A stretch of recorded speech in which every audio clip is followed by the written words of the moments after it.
Raz, dwa, dwa, dwa, dwa, trzy.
Ja dzisiaj tutaj 2 sekcje będą prowadzone. Ja kontroluję czas, 20 minut? Nie, Czy to jest już na luzie, bo jest nie, jedna one osoba mają, to wypadła? są te osoby z zagranicy, mają podany czas, one się zawsze osoby, no to spokojnie.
Poczekajcie, bo jeszcze studenci...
Nie, wszystko jest w porządku.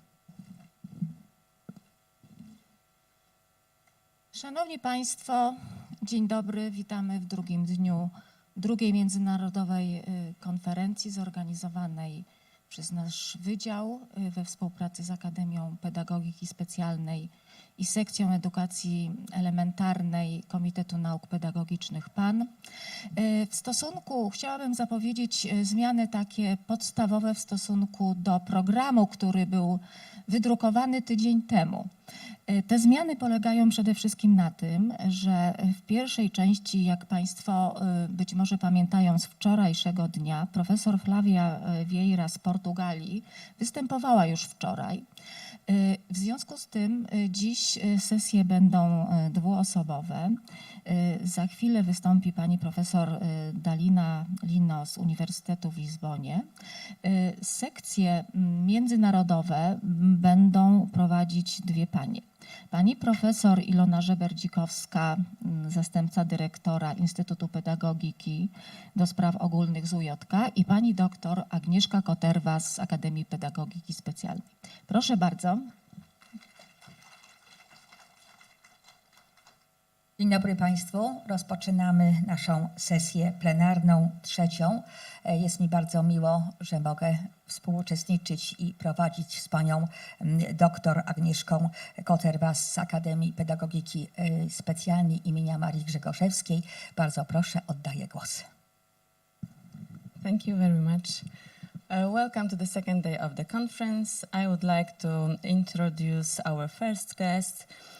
Professor Dalila Lino is an associate professor at the Polytechnic Institute of Lisbon High School of Education.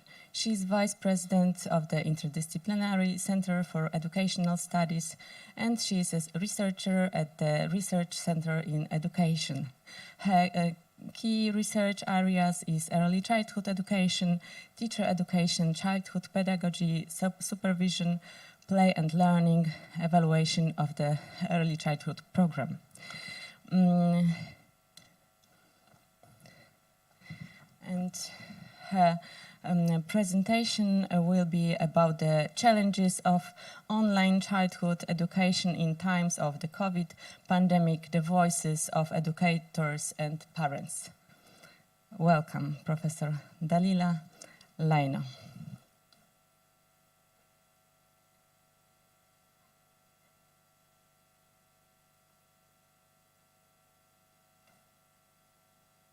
Good morning. Dzień dobry. So it is a pleasure to be here, and I would like first to thank to the organization of this wonderful event. It is an honor for me to be part of that and to share some of the work and the research that I'm doing at the Polytechnic Institute of Lisbon. I would like to also to congratulate and to greet my colleagues of this panel, Professor Helena Gomes, that is a colleague and a friend, and we have been working for a long time. It's also an honor to be with you today in this panel. And also, of course, to greet all the other presenters that will be doing their presentations today. So I just want to say one thing. We are having a big storm, a big thunderstorm here in Portugal, in Braga. So if I hope not, but if I have some problems with internet or electricity during my presentation, it's due to this problem. I would like to ask if I can share the PowerPoint that I will follow to guide my presentation. Is this okay?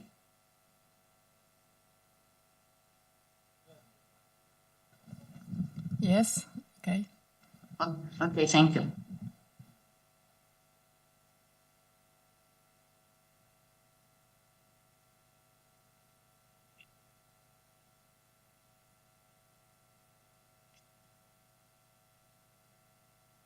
So, today I will talk about the voices of educators and parents in Portugal during the COVID-19 pandemic.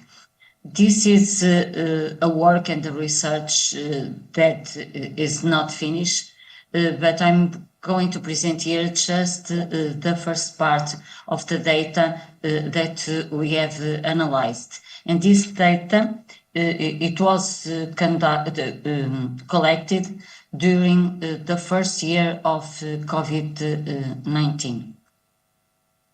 So this is the topics that I'm going to cover this morning. Just a bit introduction that I will tell a little bit more about the work that I will present.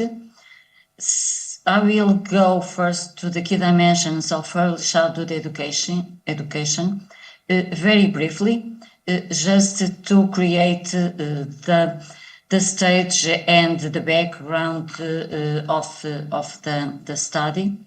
Then I will talk about the impact of COVID-19 pandemic on early childhood education in some contexts in Portugal, and then a final reflection that is an open reflection that is still going on. So, as the context of the work that I'm presenting today, as I said, this work is, the context of this work is on early childhood education, and it's on early childhood education thinking in Portugal. Of course, the study is in Portugal. I'm Portuguese, and I'm working in Portugal, in Lisbon. And the context is to think about the context of early childhood education in different places, in different schools, in different dimensions, and how the COVID-19 pandemic affected this context, how they changed, and then how they would go back again to the similar, not just exactly the same, because some of the things they changed. The participants' voices are, as I already said, early childhood educators that and parents that work in public, in private, and social and preschools in Portugal. I just interviewed educators working preschools, although we also work with many educators working with children from 0 to 3. And the parents, some of the parents, they are working with these teachers, and they also collaborate with parents and educators. They also collaborate with the internships and student teaching at the Higher School of Education of Lisbon. So the time of Lisbon educators and parents, as I said, it was during COVID-19 lockdown, the first one, that the one that occurred that started in March of 2020. They just interviewed them during the last part of the month of March, and then in April. We went back again because we had another lockdown during that year, and we went back again to interview them again. So the record of the voices of parents and parents, they were recorded online, and some of them in presence when the lockdown finished. So some of the context or the background that I would start to reflect today, before I go to the data, are two big key dimensions of early childhood education: spaces and times. Spaces as a locus of encounters, an encounter with the physical environment, with people, children and adults, with ideas, thoughts, language, with cultures, with art, science, history, geography, and so on, with the self, and with many other things that I let is open.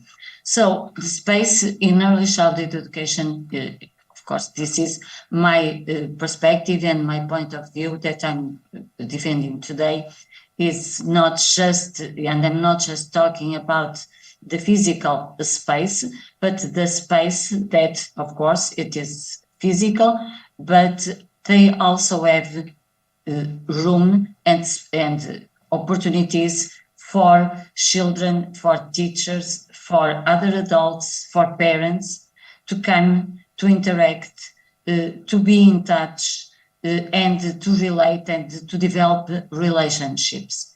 And also to interact, this interaction with different people, with the different environments, physical and social, they create opportunities for people to interact and to encounter and to relate and create relationships with materials, with ideas of other people, and this can be through materials or through interactions, with the different language. We have a lot in Lisbon.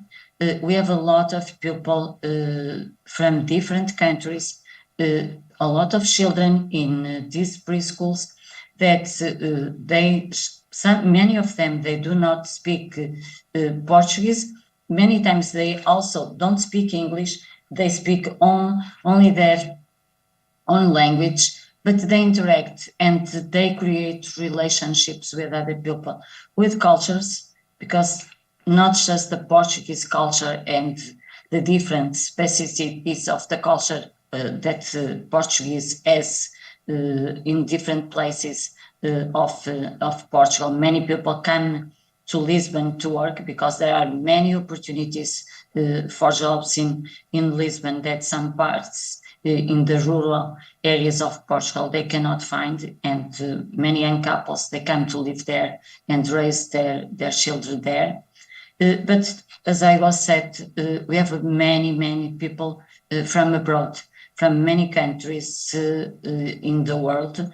And so all these cultures, they are very present in the context of early childhood education. With art, science, history, geography, and all other areas, they are also present in the spaces of early childhood classrooms. And this is also an opportunity for encounter with the self. This is not just for the children, but also for the adults that interact and operate in this space. Another key dimension that I understand it is very important is the time. The time that children spend in the early childhood education contexts. More and more children spend more time in their preschools, in their classrooms. Many times they arrive very early in the morning and they stay until very late, sometimes until 7 or 7:30 in the evening. So, and we can have other institutions, other preschools that they also work during the weekend to offer opportunities for parents that they work, they don't have anybody, they work at the weekend, sometimes they work at the night, and they don't have anybody to take care of their children. They have opportunity to let the children at these preschools. So there are different times that children are in these places. And these times, they are times for children to play, and I put playing here in the first time because I think, and I would say that playing should be the first and the more important time for children when they are very young and when they are at the preschool education. But of course that they are time for many other things, for experiencing, for questioning, for learning, for caring for self, for themselves, for others, for enjoying. Enjoying is also very important. And Jane, of being there, of being interacting with and playing with other peers, playing with adults, playing and doing other activities with the environment. So, COVID-19 suddenly invades our lives, and everything changed. And it was exactly like that. It was almost from 1 week to another that schools, that teachers, they need to reinvent themselves because everything changed. Things went very, very quickly in Portugal, like they did in many, many other countries. And I would say that since the first case, it was identified in Portugal, it was on the 2nd of March of 2020. It was just 2 weeks until we started the lockdown. And in the second week, many schools already started to close their classrooms. Some of them, they started to close some classrooms, and then some of them, they closed the entire school just before the lockdown officially start, because the cases spread the positive case spread very, very, very, very quickly. Nobody was expecting, of course, that we were listening the news every day, and we knew, everybody knew that this would come also to Portugal, but I'm sure that nobody was expecting that things went so quickly. So for many of, I would say, for probably all of us, almost all of us in the world, this was the first time that something of this dimension happened in our lives. So we were not prepared at all for that. So it was the same with the schools. And what happened with the schools? What happened with the context? What happened with the spaces?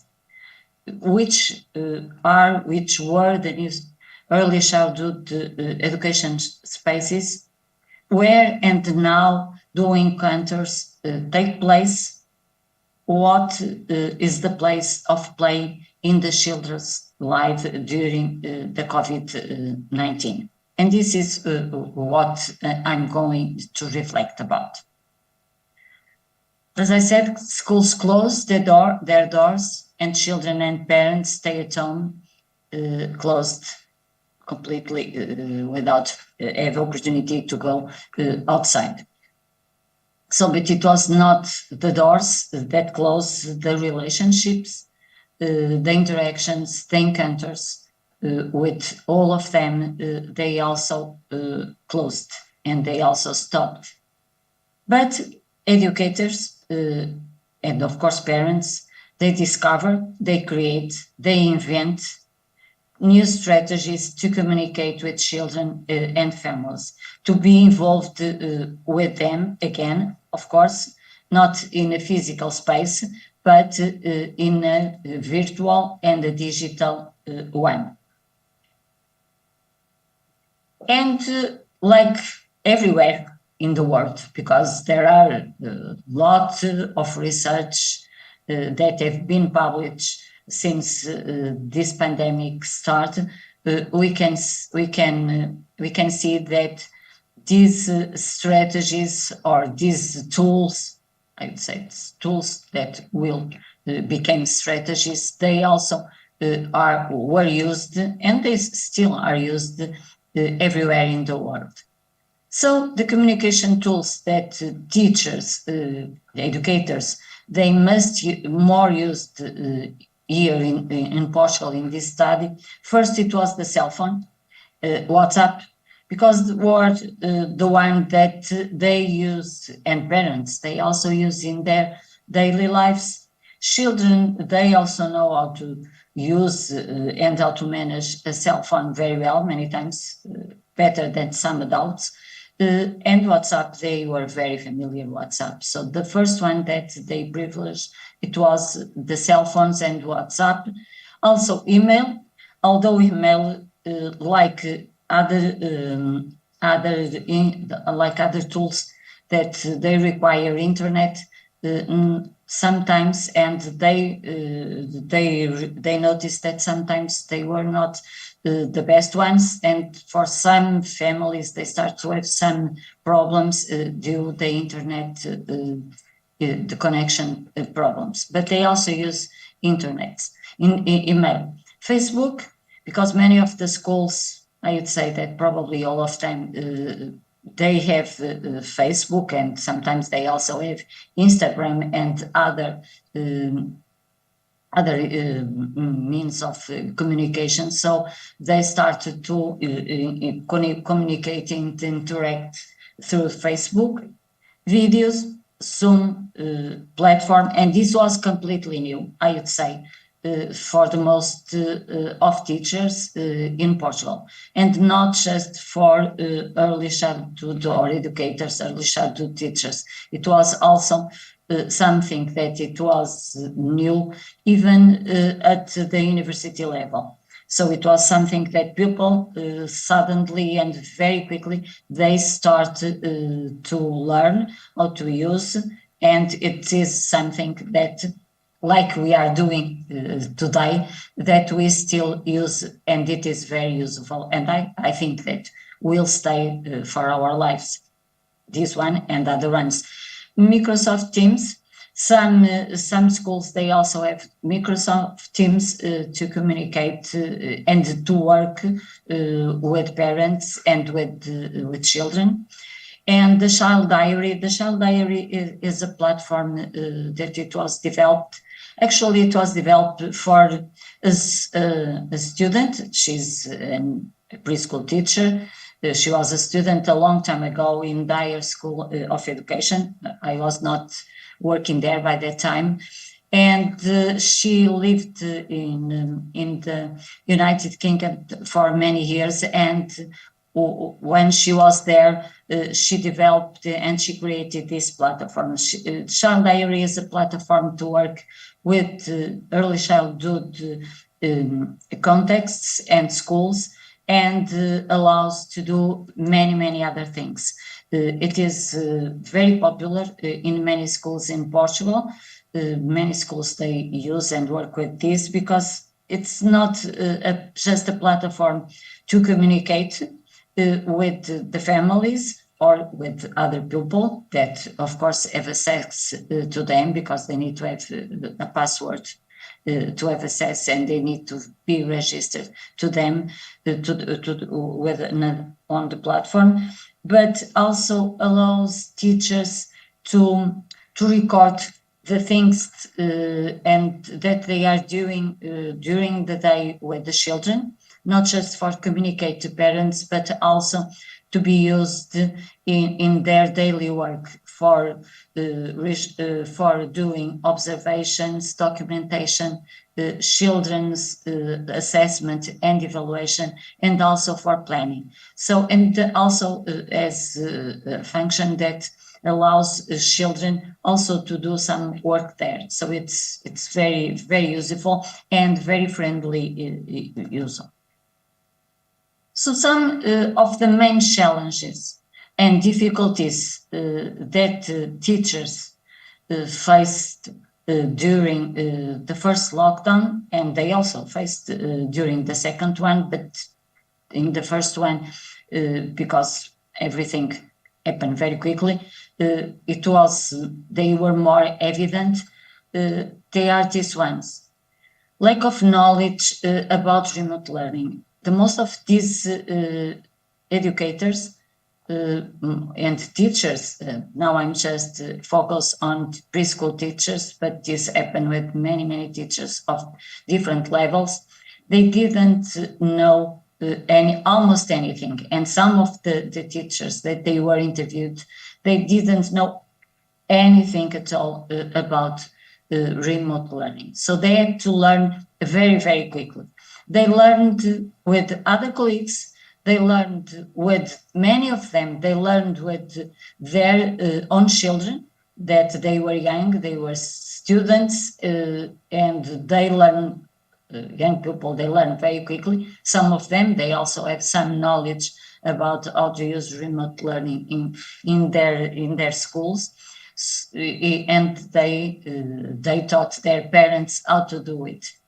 Well, some, they also have some support. For example, some of these teachers, they receive our students to do the internships and student teaching, and the universities, they create groups to support, not just to support the teachers at the university, but also to support other professionals that they collaborate and cooperate with us. So they also have this support, and they learn with friends and other people that they were interacting with. So a lack of, or sometimes very scarce technological resources. Many people, many teachers, they did not have a very good laptop or tablet to work. And some of them, they decide to go to the schools, because in the schools, in some of the schools, not in all of them, they have very good computers and they could work there. But of course, they have to go there and to work there. One big issue, it was this first point: what activities, explorations, experience to of children and parents. And this, it was a problem initially, but it was something that they developed some knowledge, but they didn't overcome this problem in the first lockdown. I would say that they develop, of course, experience. They develop a lot and construct a lot of knowledge on that by trying, talking with the parents, trying to observe the children and children reactions. But this was very, very difficult. They were always asking and talking with us about what they should do. We had a lot of meetings, but also us at the university, we didn't have a lot of experience in this way. So another problem, it was how to promote interactions. We all of us, we know that early childhood education interactions, they have a key role. So they are in their life every day. The teachers, they are every day they develop a lot of interactions, and this is something that they do in a very quality way. So how to interact with the children, with the parents, when they were not there in presence, interacting with them, what they could do through these different means. Another problem, it was how to manage the time, the synchronous and asynchronous activities, and this was a problem, especially during the first month. The activities that they were through Zoom, sometimes some videos too, but especially through Zoom, it was a problem for them. Because first they started to plan activities to do with children in a base that it was just to transport what they would do when they were in their classrooms to this digital time. And of course, they very quickly realized that this was not working. Sometimes in the beginning, the things that they planned, they were too long. And of course, that children that they were used, that children were interacting, that they were very involved when it was a real space. Within this virtual space, children, they were not concentrated. They were playing with other things because they were in very different context at their homes. So here teachers, they had to talk a lot and reflect a lot with the parents, also with the children, to reflect with their colleagues, to reflect with the other people. And I would say that from almost one day to another, they were changing and trying new ways to present and to give these activities to children. These activities were different from one teacher to another. Some they were the same. In some schools, they decided to do the planning together. Sometimes, as I said, they went to the schools because of the technological tools that at their homes they were not so good. So they went to the schools and they work with their peers, their colleagues. In other times, they decide to go to the schools also to have these Zoom meetings for teachers, for children and for the parents, and especially for children, to see the context of their schools, to see the classrooms, to see the materials, and to be familiar with that. And they do the planning there. In some schools, they decide to do these direct and synchronous activities almost every day. Some were too long, and they were way too long. Some teachers plan some activities to be with children for more than 30 minutes. And of course that we know that this is way too long. But then they start to change. First, usually the preschool groups in Portugal, each classroom can have from, I would say, 20, 25, but what is more common is 25 children in a classroom. So to have 25 children at the same time at a Zoom meeting to do some activities, they very quickly realized that this was too much. So they started to organize this in different groups. And they would have activities. Sometimes some teachers, they were saying that they, by the end of the day, they were completely exhausted, in part because they were not used to this time, to this way of communication and to this way of working, and because they had to work with different groups of children, and they were doing this during the whole day. Another problem, again, it was that many times they would give teachers, children and parents also many things to do after the Zoom meetings, and talking with parents, they start to realize that sometimes it was already too much. Sometimes it was too much, and sometimes it was a problem because some, and we are going to see this on the challenge and difficulties that parents they face. Parents, they didn't have or materials or time or the context for children to do the activities that teachers were requiring. So how to deal with the lack of physical contact, especially with very young children? Well, Portugal, like other countries from South and many other countries in the world, not just in South of Europe, we are people of physical contact, and physical contact is very, very important. And teachers were saying, I don't know if children are understanding what I'm saying, if they can feel what I'm trying to express myself.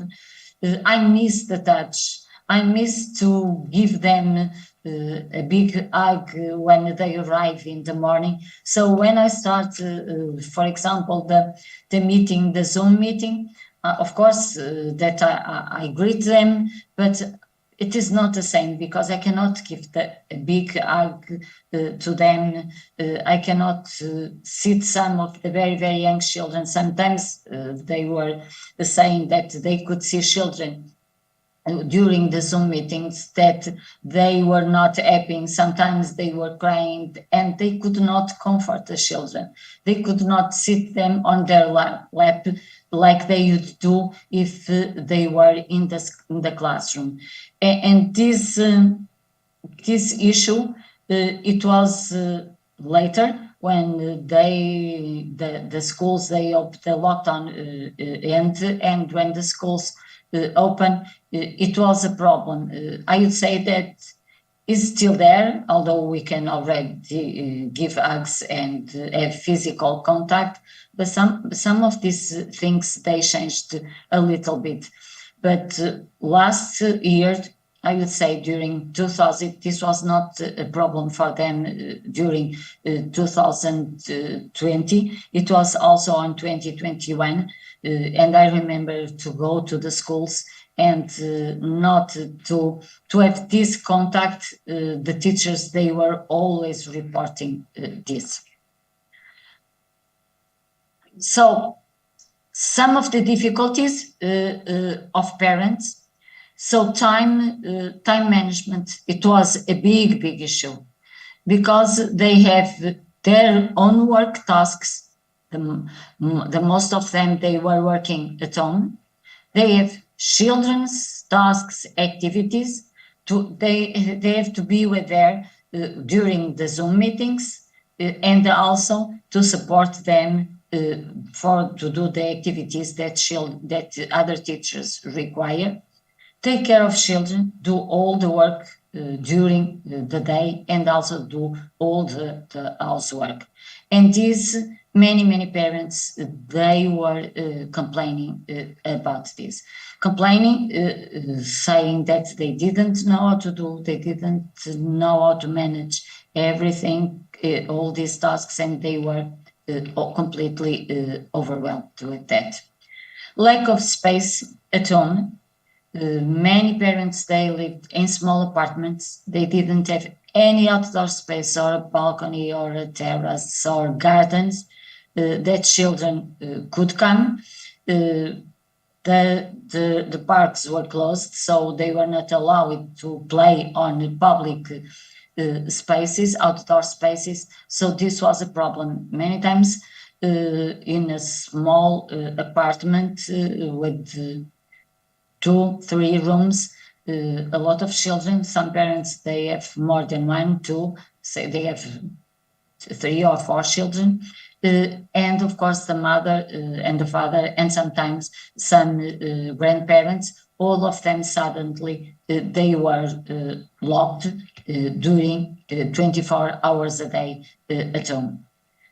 So lack of laptops, computers, and some of them not working properly, it was again a problem, because in the case of parents that they have more children, and some of them, they also need to use the laptops or computers at home, they were not enough for all the people that they need to do it. And this was a problem. Many schools, they provide some laptops that parents could book and could have and take on to use, but this was usually for children, for primary education, for compulsory education, so for very, very young children. In some schools, yes, they provide some, but it was not very often that this happened. So lack of basic knowledge to use digital platforms, Zoom, Microsoft Teams, etc. So parents, they were so stressed with that. They were saying that they have to know how to do this and to use this for their own work. And they, especially with Zoom, I think that they start to manage the platform and to use it very quickly. With Microsoft Teams, some schools, they used this platform. It was a problem for many parents because they didn't know. They were trying to learn. Teachers also, and many schools also organize some sessions for parents to help them to learn. But of course, they already have so many tasks to do. Many times they didn't attend the sessions because it was not because they were not interested, but they didn't have time to do this. So lack or very weak internet connection.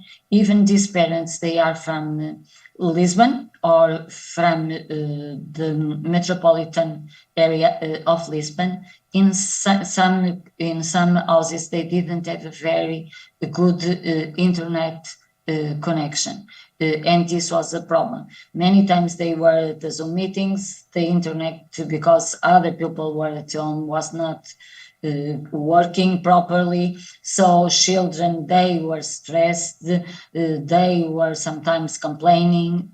So parents, they were many times so worried, so stressed, overwhelmed with this problem. Again, the lack of scarce materials for children and activities, many of them, they didn't have enough paper, enough, for example, just markers or crayons. These are very simple things for children to do at home and to do some of activities at home. So this was again something that they were complaining. Some of them, they didn't have financial resources to buy materials for this type of materials for children, because many of these parents, they have a lot of these financial problems. So to buy other things, it was a problem. Even to buy materials like games and other things for children to play. So how to support children during Zoom meetings and other activities, understand their role and responsibilities, and to respond appropriately to children's needs, interests, and to educators' requests and expectations. It was a big issue. So the many challenges and difficulties that children face, and I put here some of the words that of children, they can tell a lot to us. Why am I at home all the time? Why I cannot go to school? Oh, I miss my friends. I miss Luisa, the educator. It is not a real name. When can I be with them again? I want to play. Who plays with me? Children were complaining a lot that they didn't have anybody to play with them. Oh, I want to go outside to the park. I'm tired. I don't want to do more work. I want to play. When are we going to see grandmother and grandfather? Oh no, again the Zoom. Even if they want to see their friends and the teachers, sometimes they were tired of the Zoom meetings. So children, they start to have not a lot of interest and motivation, sometimes a lack of concentration, and the very limited space at home, time to play, and lack of play partners were the big issues. I know that I need to go quickly, probably, because the time is running. So some emotions, feelings experienced by children, educators, and parents, that I think these were some of the feelings that most of us experience everywhere. Fear and sometimes panic, anxiety, insecurity, anger, sadness, frustration, blame, confusion and feeling lost, loneliness, overloaded, joy and happiness of being together again, even in a virtual space when they saw them all together through Zoom for the first time. Hope that things would be better and they could go to schools. Acceptance, affection, and gratitude. So, of course, there were difficulties, but they were also achievements and successes. And I would say that these are the most important recognized by teachers and parents and also by children. More frequent communication between the families and school, more parent involvement, participation, parents' better knowledge about the education of their children, the acknowledgement of their role, the key role of the educator for children's learning and development. And this was said by parents and also by the teachers. The teachers, they were saying that now, and they started to value much more the work that they were doing at school, and they were valuing the play and other things that children were doing. More collaboration, educators better knowledge about children and families. Through these interactions, the educators, they started to know more, much more about the children, about the families, about their cultural background. Development of close, trusting and caring relationships among parents, educators and children. Development of digital competencies for the educators, children and parents. Development of time management skills. Development of problem solving skills, persistent resilience and ability to deal with the unexpected and unknown. So some final thoughts to finish.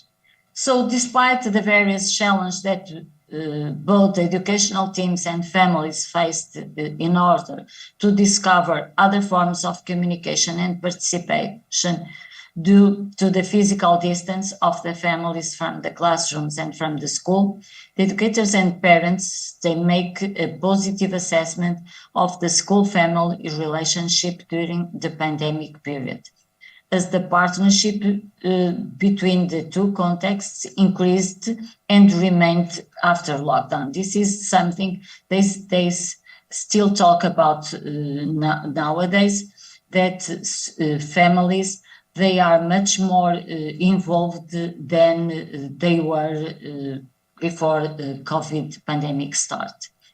There are other thoughts that I would like to leave here for all of us to reflect.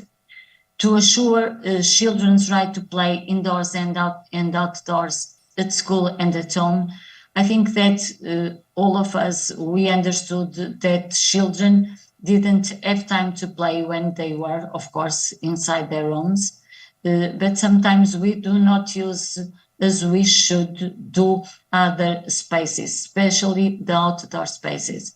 And this is something that we should value, and we should give this time and opportunity for children to do. The importance to develop responsible use of electronic devices in promoting well-being and reduce stress. All of us, we were very dependent of all the technological means to communicate, and this is something that they were used, they still do, but this is something that we need to reflect and to learn how to achieve a balance. Of course, that these electronic tools, they are very important, and many teachers, they still use them nowadays, but it's and this is good, but we need to achieve a balance in using them. More training in distance learning. This is something, because we can still use distance learning when we have face-to-face teaching, but we need to know how to do it. More and updated technological tools for preschools. This was something that they immediately realized that they didn't have, and many schools, they start to invest on that. And financial support from government, especially to support parents from low that have low income. And I would like to finish. Thank you so much, Dziękuję, and I'm sorry if I took a lot of time.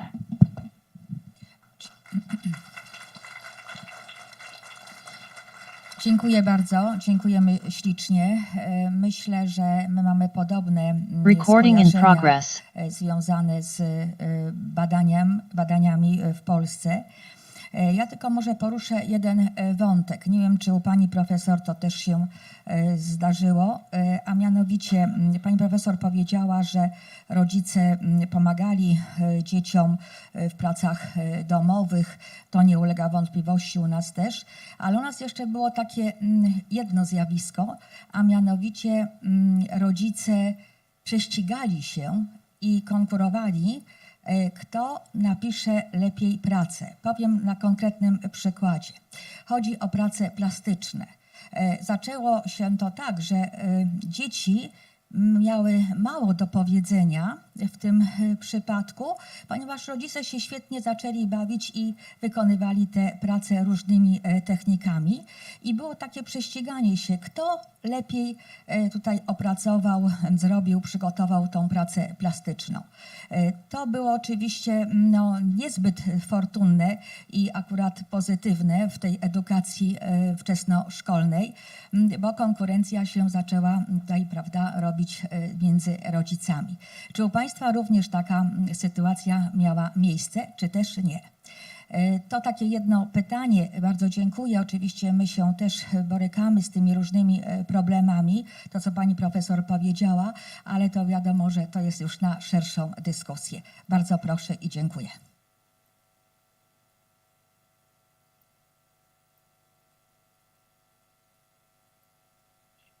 Nie wiem, czy pani profesor chce tutaj jeszcze zająć stanowisko.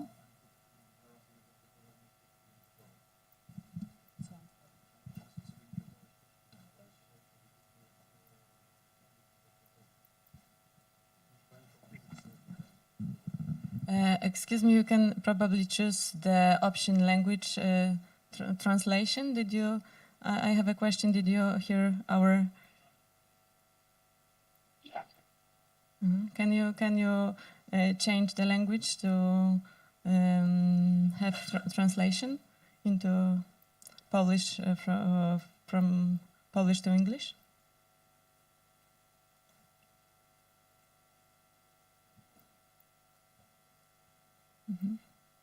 At the bottom of the window, you should have this option. It's called language interpretation.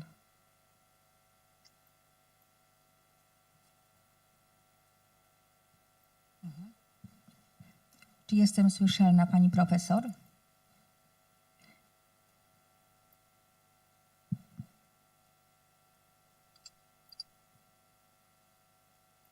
Is it me or is it Dalila?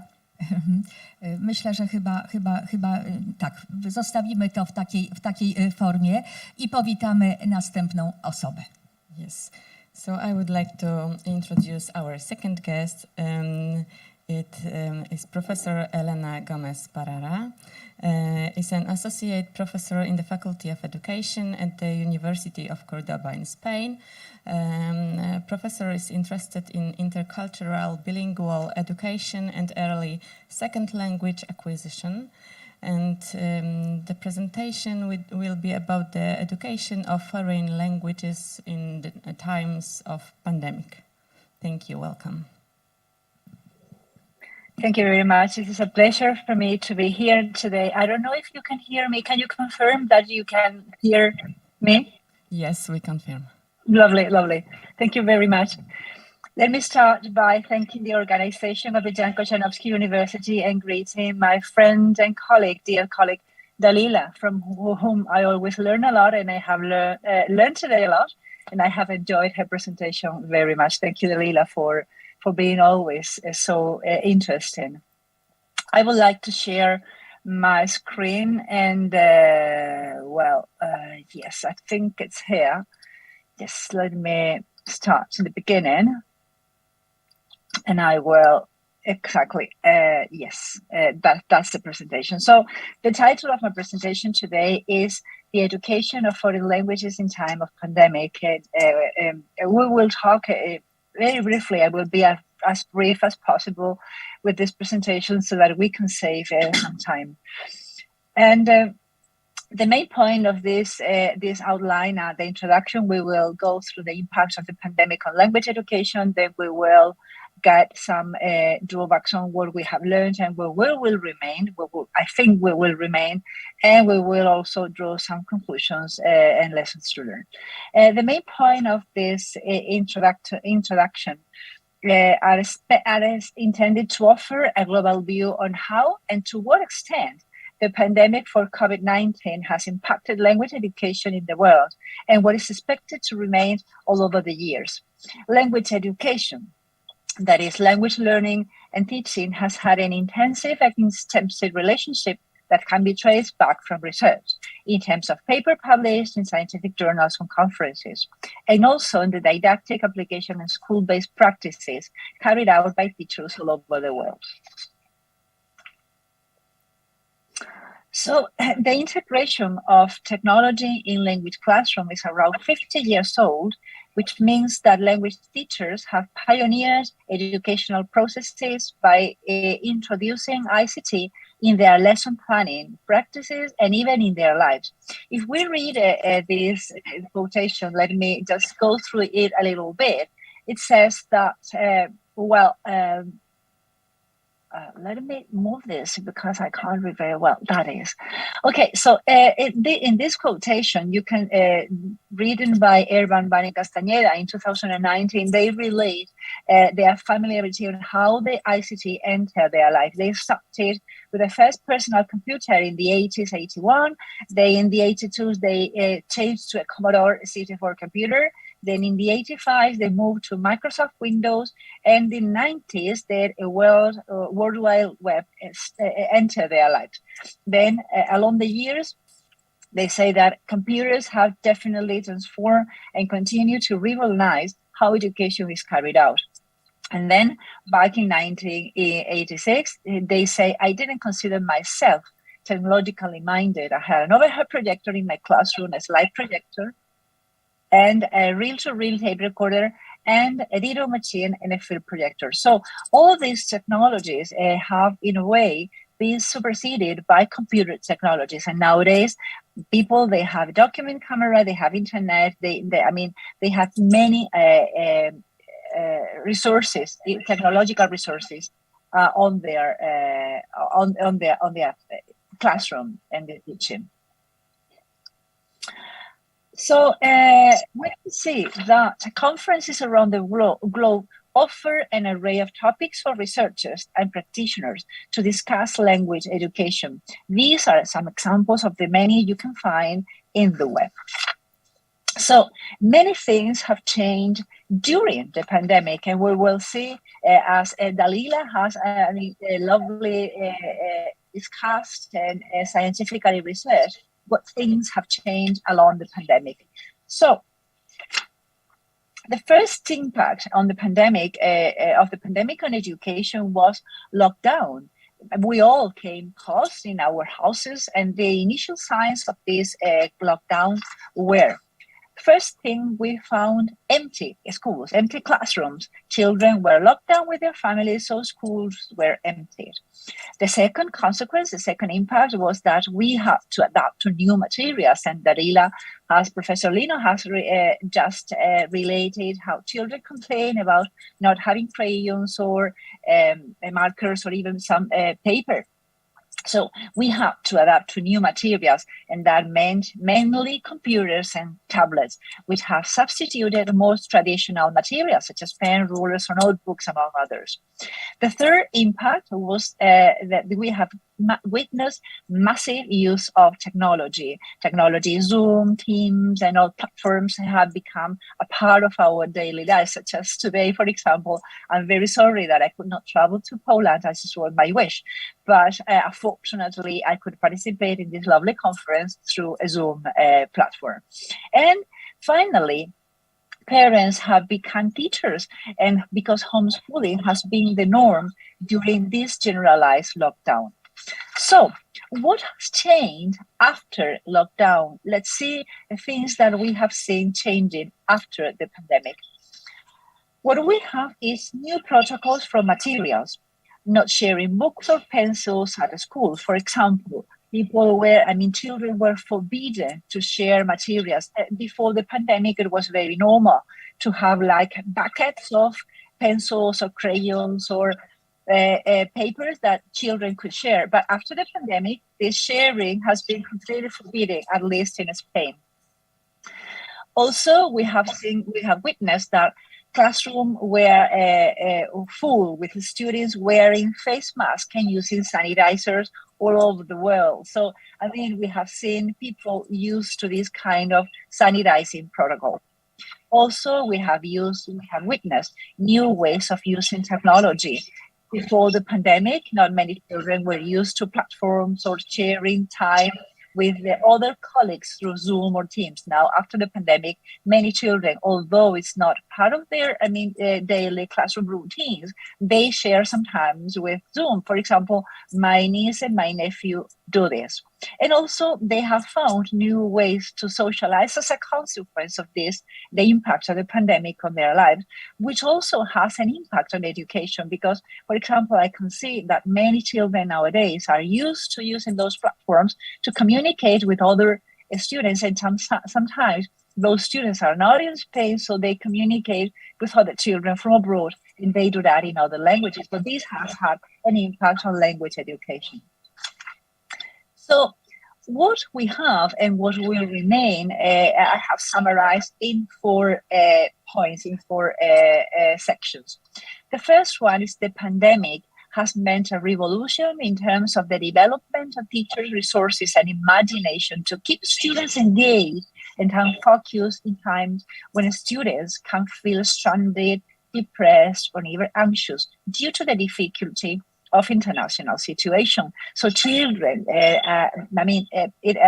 Dalila was discussing before how children complain about being so long in Zoom and they wanted to go to play.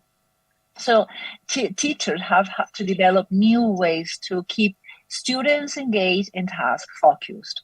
The second consequence that I think will remain in our language education is that research has demonstrated that the appropriate and controlled use of ICT can improve students' motivation and memory. It's not for me a question of being either or, it's a question of being and. So it's a question of adding technology to our new to this new situation, so we can combine both. The third consequence is that all inhabitants of the world must have access to the internet, and it has become an essential tool, due not to the right of education, but also regarding health issues. So internet has become more popular nowadays, so many children can have access to internet, which before the pandemic sometimes was not the case. And finally, parents wearing the many hats of teacher, parent, chef, employee, and so on is difficult on any given day. So parents had to support their children during the pandemic, but now they recognize that teachers' jobs are essential, and that they say that they do not want to be their teachers, their children's teachers. So I think that this is a very important point that we should not disregard, because before the pandemic, I think, at least in Spain, teachers' job was not very, let's say, popular.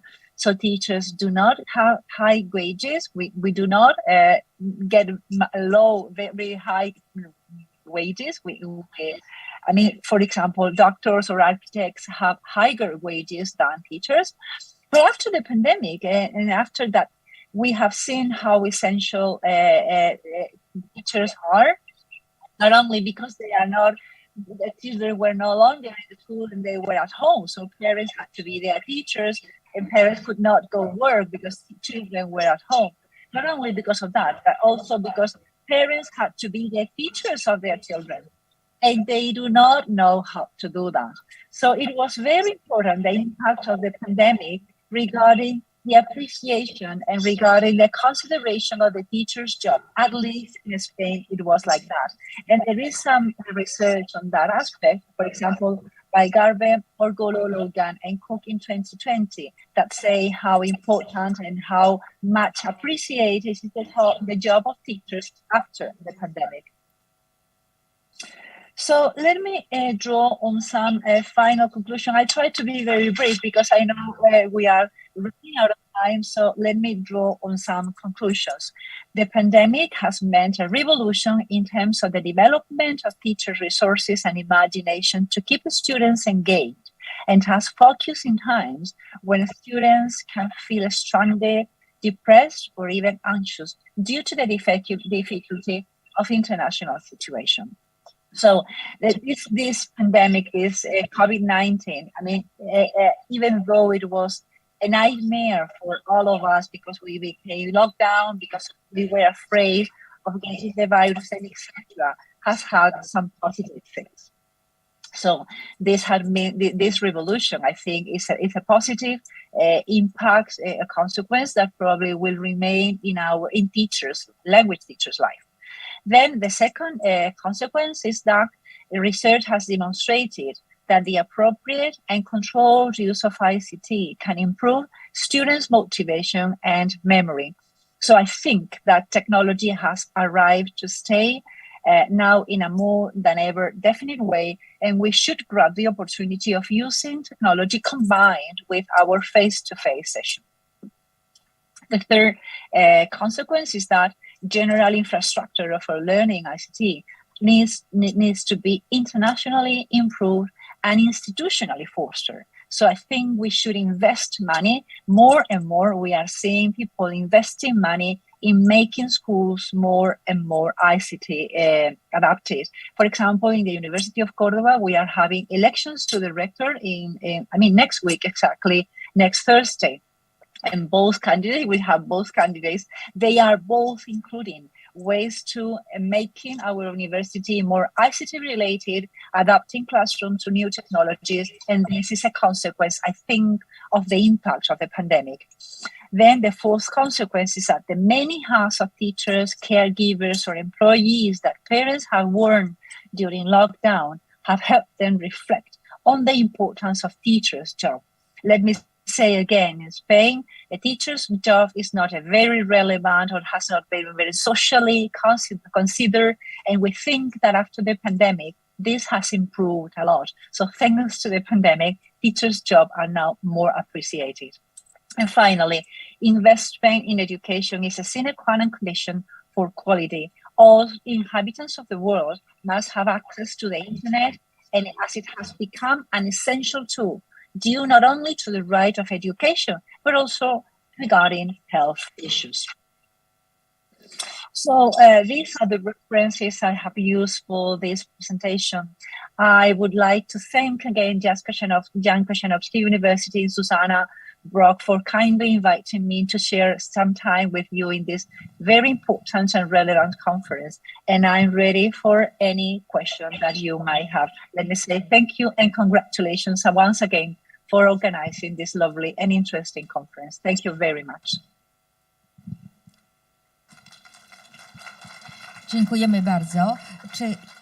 Dziękujemy bardzo. Czy pani profesor nas słyszy? Yes, I can. Yes. Okej.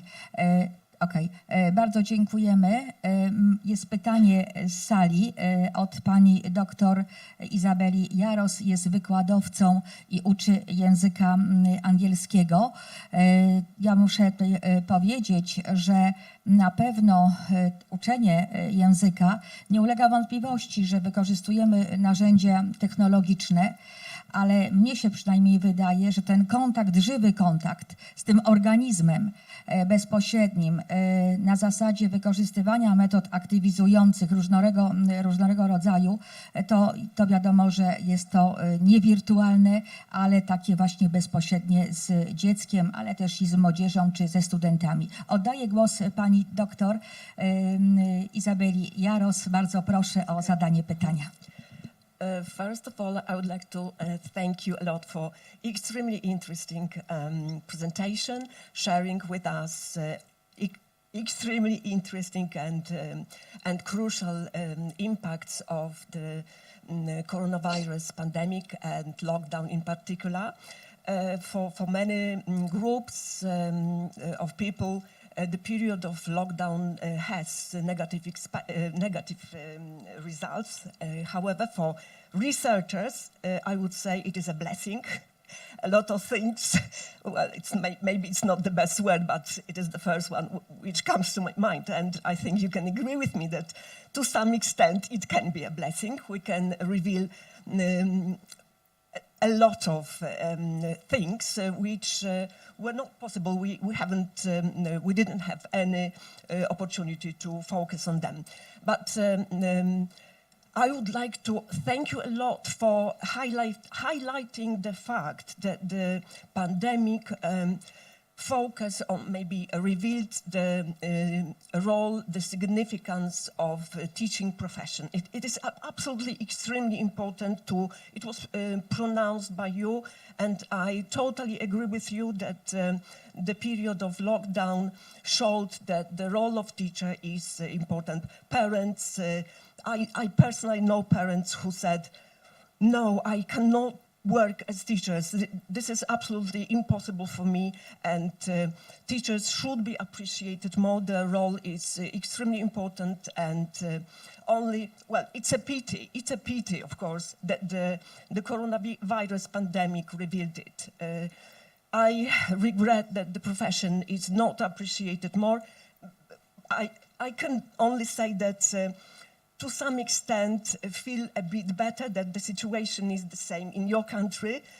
Well, it doesn't improve the situation, and let's hope that the teaching profession will be appreciated more after the pandemic. Thank you a lot for pronouncing it really clearly and saying it loudly. Of course, other aspects you were talking about were really important. Thank you a lot, Maria. Thank you. Can I say something? Tak, bardzo proszę, pani profesor, bardzo proszę. Myślę, że możemy się też... Thank you very much.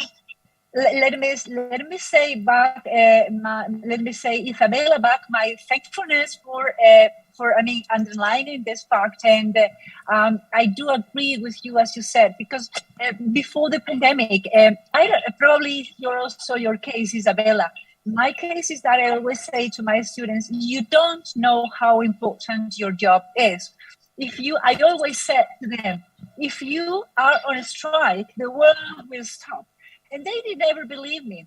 And after the pandemic, when children were locked down, they came back to their houses. I said, this is going to be a nightmare. Imagine the parents, imagine what's going to happen. And it happened just, like 2 weeks after.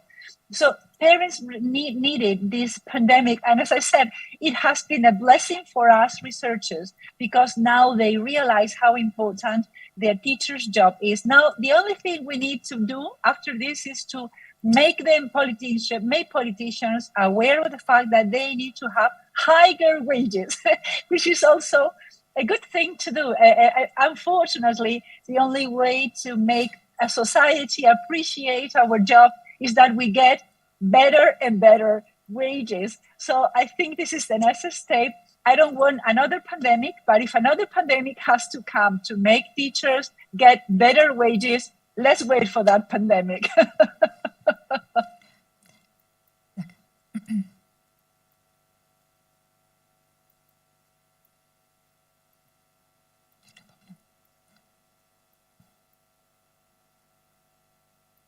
Z wynagrodzeniem to u nas może być różnie tutaj i z podwyżką, ale też się odniosę do pani doktor Izabeli Jaros. Po tej pandemii u nas na przykład jest zjawisko, że bardzo dużo nauczycieli na różnych etapach nauczania, czy edukacji wczesnoszkolnej, ale też i szkoły podstawowej i liceum ogólnokształcącego, bierze urlopy, tak zwane urlopy zdrowotne roczne, ale też i na przykład już rezygnują w ogóle z zawodu i idą na wcześniejszą tak zwaną emeryturę, tak zwaną pomostówkę. To oczywiście są mniejsze wynagrodzenie, jeżeli o tym mówimy, bo to jest 80%, ale niestety z tego, co rozmawiam z nauczycielami, po prostu są zmęczeni fizycznie i psychicznie. Nie mówimy o wypaleniu zawodowym, bo to jest zupełnie inna inny problem. Natomiast po tej pandemii oni po prostu są wycieńczeni pod kątem też i emocjonalnym. Także u nas jest jeszcze taki problem i myślę, że zacznie nam brakować nauczycieli. To jest taka może wizja pesymistyczna i musimy coś z tym zrobić. Bardzo dziękuję pani profesor. Dziękuję Państwu. Moi Państwo, dzisiaj teraz się już zmierzamy ku przerwie, pierwszej przerwie. Jest to przerwa 20 minut, 10 tutaj mi pani dziekan podpowiada, 10 minut, bardzo proszę, po 10 minutach spotykamy się i zapraszamy na następną część. Dziękuję bardzo.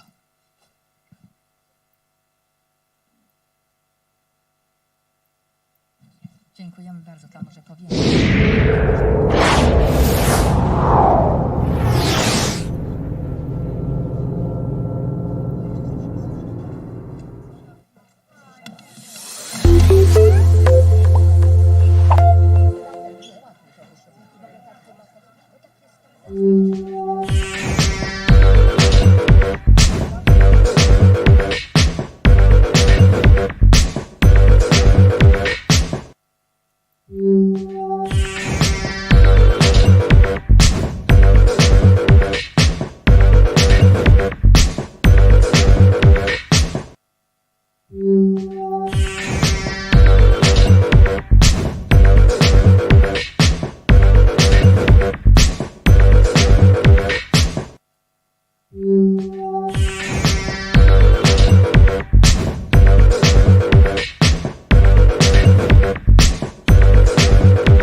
Rozpoczynać? Rozpoczynać. Tak mi się wydaje. Tak, powiem 4 minuty opóźnienia. Okay, ladies and gentlemen, welcome to the second part of our conference after a short coffee break. Let me introduce our guests, Professor Susan Gatt. Professor is in Department of Early Childhood Education and Primary Education, Faculty of Education at the University of Malta. Professor is interested in early childhood and primary science education, science in society, inquiry-based learning. The presentation will be about conversations with young children to promote inquiry learning in science.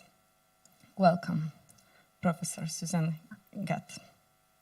Welcome. I will share my screen. Just give me a moment.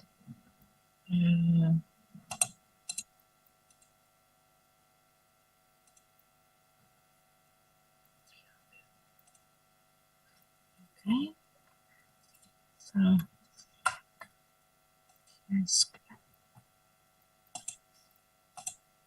share screen. Okay. Can you see this screen, please? Okay, so good morning. It's a pleasure to be with you today, at least virtually, at the conference. It's nice to see that there is an interest in young children learning science. And I've seen that a number of presentations actually focus on the impact of the pandemic. For my presentation, I decided to talk a little bit what comes next.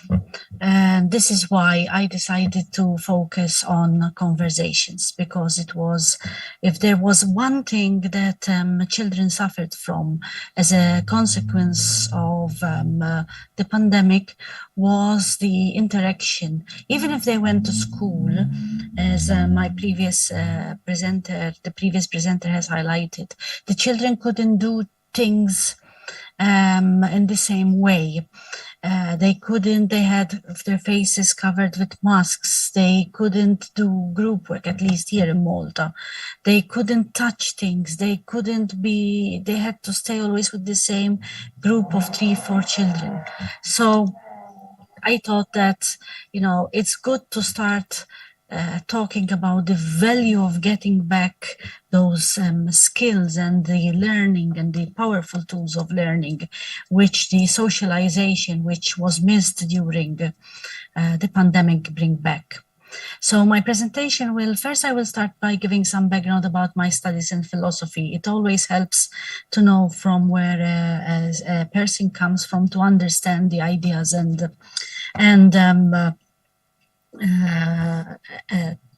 attitude towards, especially in education. Then I reflect and discuss a little bit the issue of conversations, what I've been conversations as a teacher trainer. I realized that we talk more about questions and less about talk.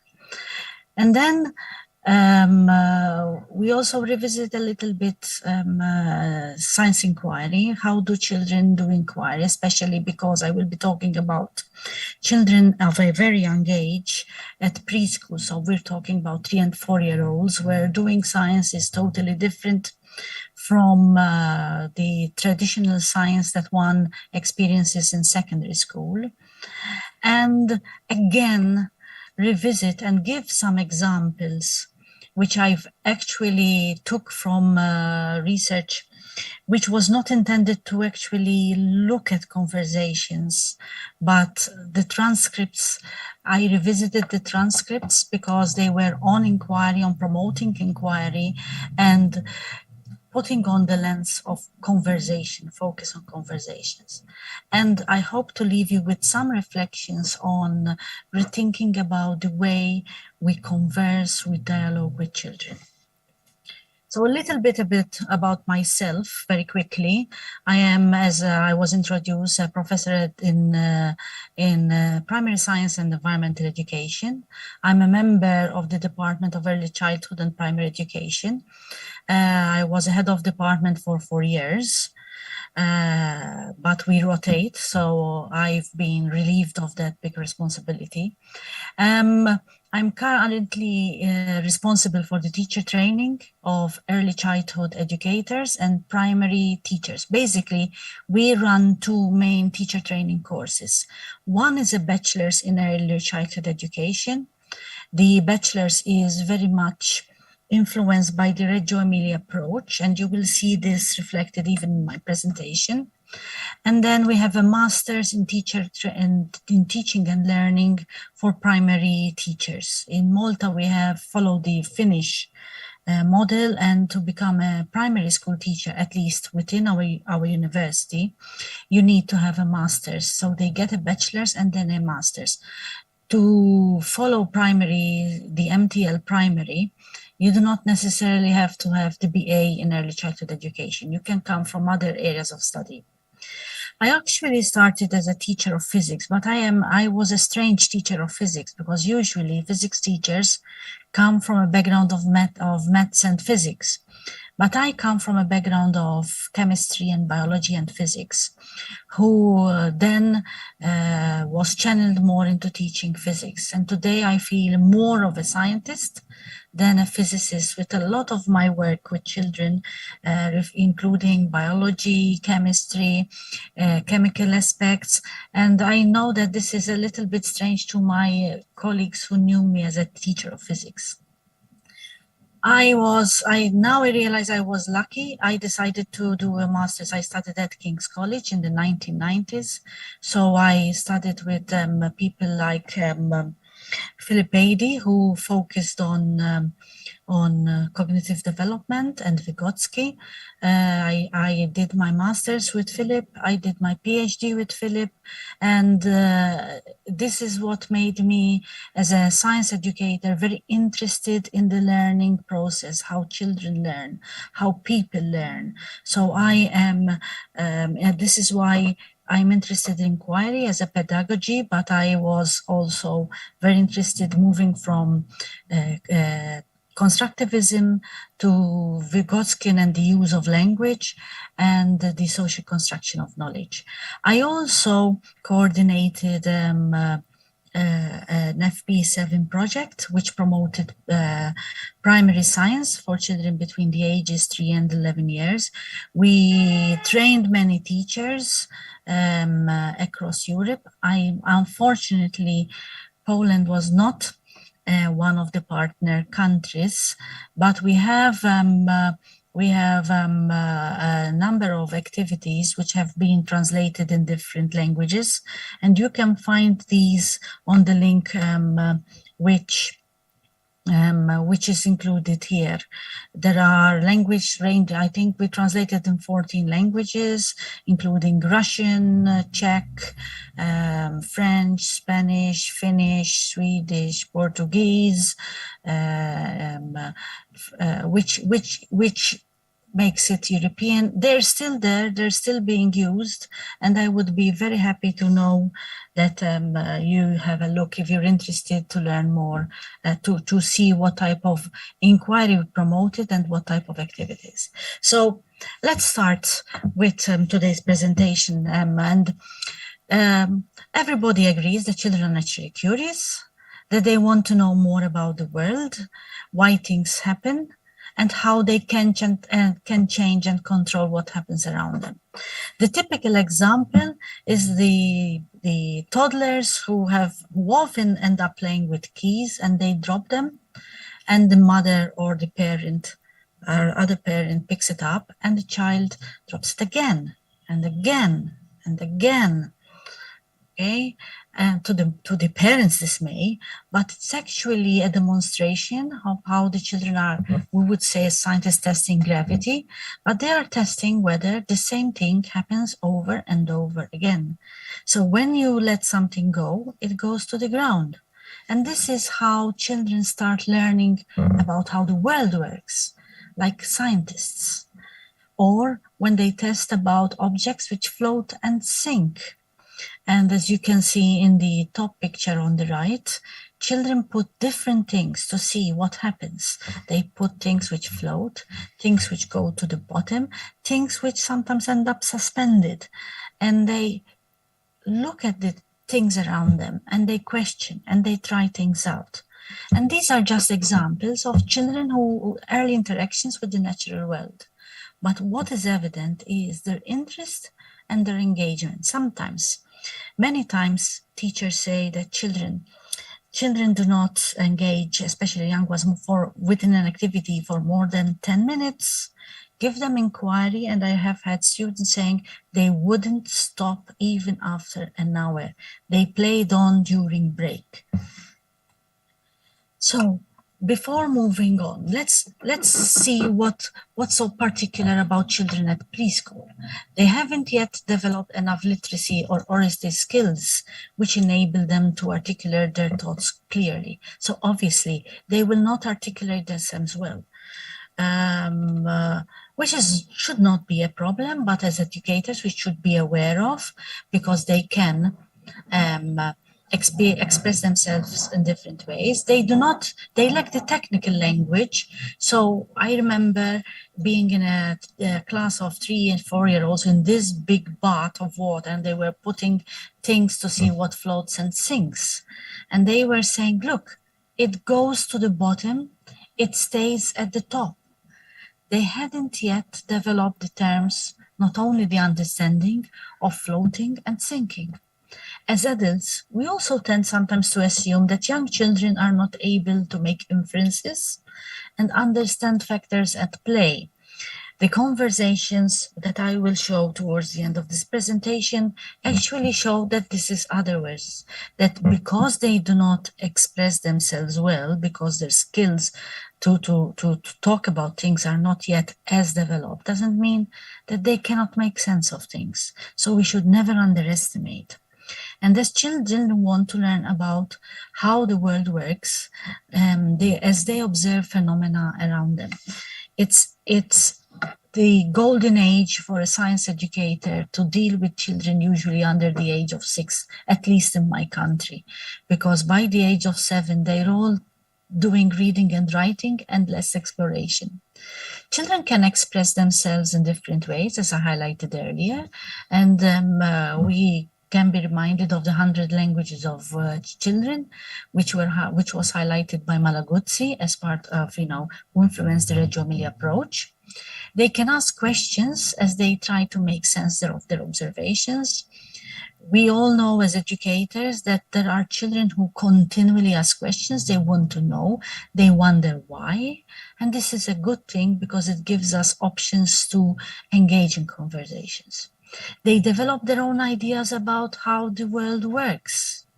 So, and this is not necessarily always scientifically correct, but for example, they will think that an object sinks because it's heavy.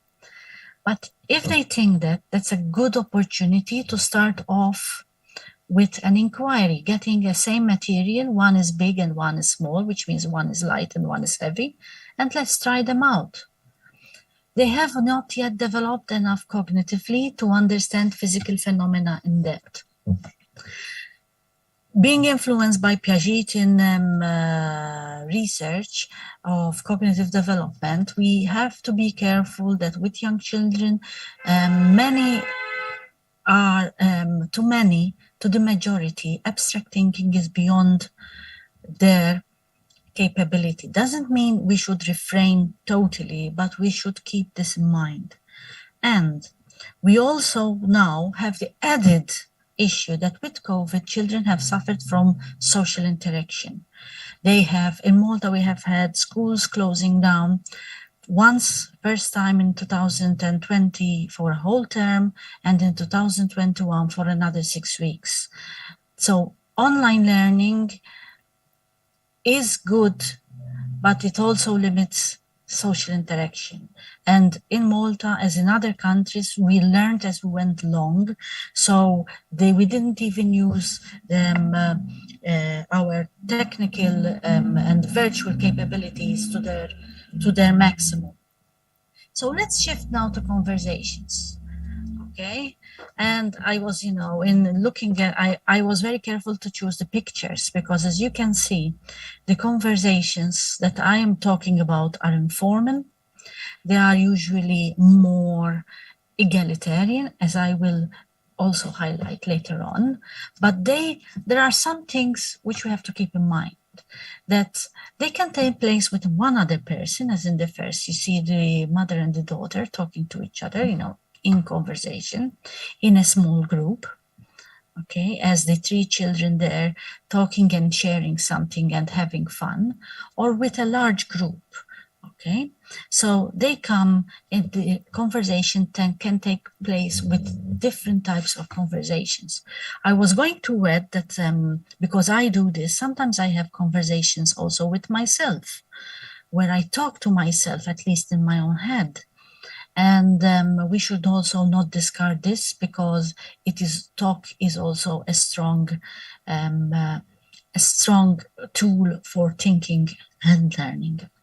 They can be planned to be initiated by the speaker. In the third, you see the third picture at the bottom, that the teacher is actually holding a book. She may be reading, she may be talking about the book, okay, but it's planned. But many times, and we also, good educators make a lot of use of this, there is also unplanned, when children actually ask something, and they ask something which is of interest to them, and a conversation follows. But conversations also come with different power relations, and they can be open or closed depending on the way they take place. So we can have conversations which are one way, that means you have the speaker and the audience, and this one way can be either cooperative, where there is, the intention, usually educators do this, and they try to deliver information, they want to help their audience to learn. Or else there are the lobbyists and those who would like to influence and express emotions and convince. So there's an argument which is put forward towards the listener, and the listener doesn't really have a chance to do when there's two way to debate, to try to rebut an argument, to disagree.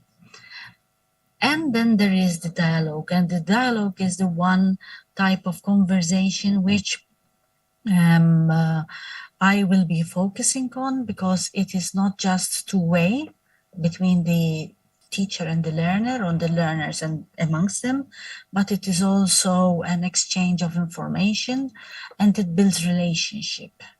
But whatever the conversation type, whether it's a dialogue, discourse, or debate, we always have to be aware of the power struggle that is evident, okay, which is very evident in competitive conversations, but it is also present in cooperative discourse or dialogue. In today's world, this is less evident, but it doesn't mean it has gone away.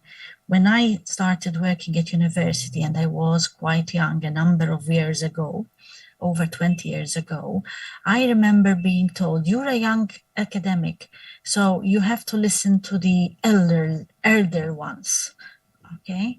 That discourse is not usually used anymore. Doesn't mean it's not implied. So there always exists power imbalances in exchanges between the teacher, who is usually more knowledgeable, and children who are less knowledgeable and have less control of the situation.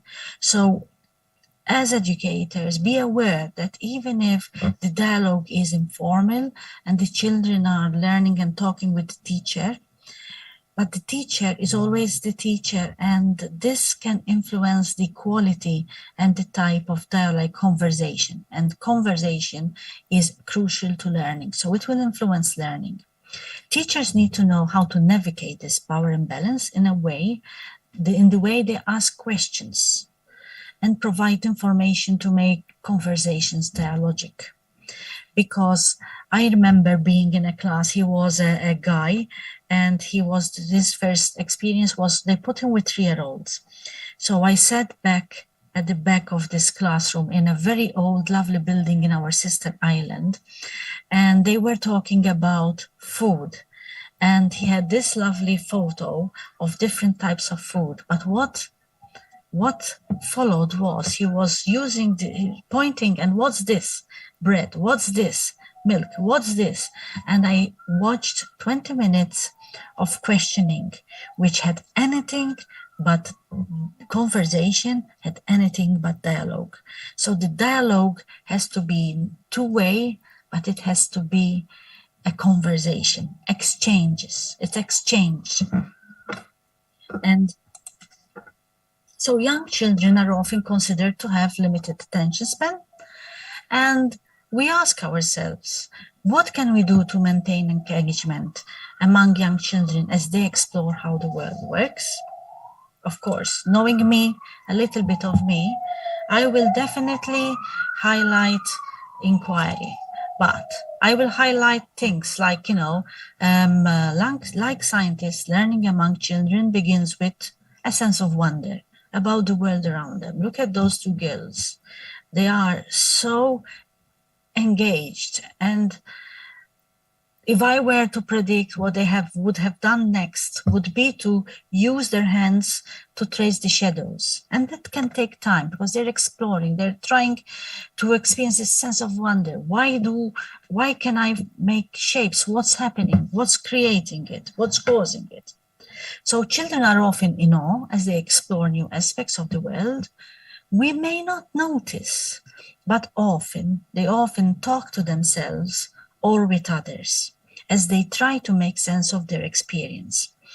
When I did my PhD, with older students, and I had group work, and I put a tape recorder, and to my amazement, and I left the students, and to my amazement, I thought that these, secondary students would be talking about what they did during the week and where they went. And to my amazement, they were not talking about that. They were talking about what they were doing. And what was interesting was that none of them actually stated a whole sentence, but somebody started off with an idea which was completed and continued and built on by somebody else. So the talk that overrides and overruns parallel to the activity should not be disregarded, but actually we should focus on it because it's extremely important. So we know that young children begin from an early age, demonstrating the skills of a scientist. They start observing. I'm sure that plant there the boy is smelling is a herb. It's what we use to make pesto with, because I have like it in my conservatory, and the smell is wonderful. And they observe and question as they experience the world, as they experience science. Not read about it, not be talked about, not talking about it from a book. And children are able to engage in conversations about scientific phenomena that they encounter. The talk, which Vygotsky highlighted that young children do as a means of trying to make sense of what they are doing, and which, according to Vygotsky, becomes internalized thought, plays a crucial role. So we ask, why are conversations so important for learning science? They are important because they share it's a means to share ideas and to collaborate. So it encourages scientific activity between classmates. It builds language capacity. So there is the expansion of vocabulary and early literacy goals. And it validates children in the presence of their peers. They need to build their self-confidence. But to us, to this presentation and to learning science, it promotes reflection, the strong tool of metacognition, where they reflect on their experience, which leads to learning. And it reinforces experiences and solidifies understanding. Inquiry building invites children to take center stage. So here inquiry already, like the dialogue, has a power issue where the children gain or gain some power. They can pose the questions themselves, they can try and solve the problems themselves, they decide what to experiment, they can propose possible solutions. And as they do this, they engage with their peers and with teachers in conversations, in this dialogic conversation, which leads to the social construction of knowledge. And as they engage in discussing, broaden, analyze, critique their observation, and develop understanding through these dialogic conversations. Which leads to the big question, probably you is crossing your mind, is what are these dialogic conversations? What's different? And dialogic means being able to articulate ideas from someone else's perspective. So you can understand and put yourself in the position of somebody else. The teacher can understand what the child is saying and why the child is saying that. It allows the learner to play an active role in developing a personally constructed understanding through a process of dialogic interchange. So there is an exchange of ideas among the children, between the children and the teacher. And the teacher's power is less. The teacher is in a less powerful position because the teacher, like the children, is a learner and relates to teaching across the curriculum. So the teacher puts herself in a position where she's learning together with the children, and her contribution together with the contribution of the children is what makes learning together, because it's egalitarian dialogue where the power is shared and the meanings are shared, and there's no meaning, no contribution which is more powerful than another because of who the person is. So a great dialogic teacher considers the children as partners in the learning process and not just passive recipients of knowledge. So how should a teacher achieve this? How can a teacher achieve this? Ask questions that are support thinking, not like my student who was asking, what's this, what's this, what's this? That was not questioning to promote reflection. That was a power, let's assess, let's see what you know. So it was the knowledgeable controlling the less knowledgeable. But on the other hand, dialogical teaching and dialogical conversations, discourse, dialogue, encourages children to elaborate or add detail, ask children to give reasons. So not what's this, but why do you think so? What do you think is happening? Let's see why. Why do you say that? And challenges both herself and the children's ideas, and negotiates the children's position, allowing for change of mind, whether it is of herself as a teacher and of the student. So quickly, because I realize that time is a little bit pressing, I want to go through a few dialogues. And here are 4-year-olds who are playing with jelly, which has been jello, which has been put in the freezer. So they've become solid, and the teacher asks, the researcher asks, why is the jello shape round? So because the bucket is that shape. And this was taking place in a school where the children are quite eloquent. They are encouraged, they've given a lot of self-confidence to express themselves. The hard jelly is still in a circle. Can you see the social construction of knowledge?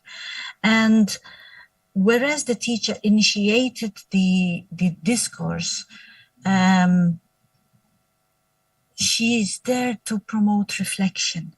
So what is the difference between jello that was in the freezer and the one that was in the fridge and the one that was in the freezer? Now here the teacher is, I would say, partly powerful, but careful in the way she asks the questions. And this is why I put it in green, because it's not exactly 100% dialogical, although it is not as bad as the students, not the same, comparable to the student I referred to before. And the jello is in the freezer is soft, and this one was in the freezer and it's hard. So here the teacher promotes reflection. And as the children watch, trying to release this jelly block, she said, this is not coming out. And here is, a bit, why isn't it coming out? Because it was in the freezer.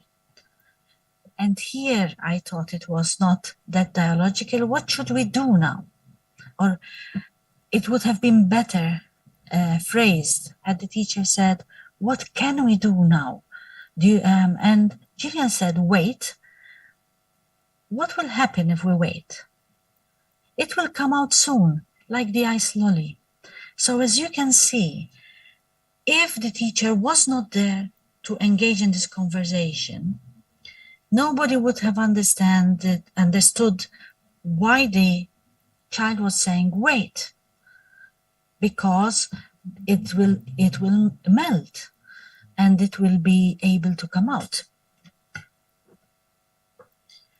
And the story goes on, playing with ice cubes. And one child went outside, discovered the ramp, and filled a cup with ice cubes and threw them as far as he could.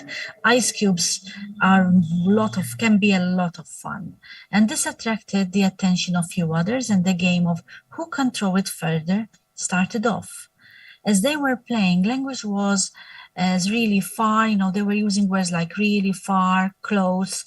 And this was a conversation which was among the children without the teacher's contribution.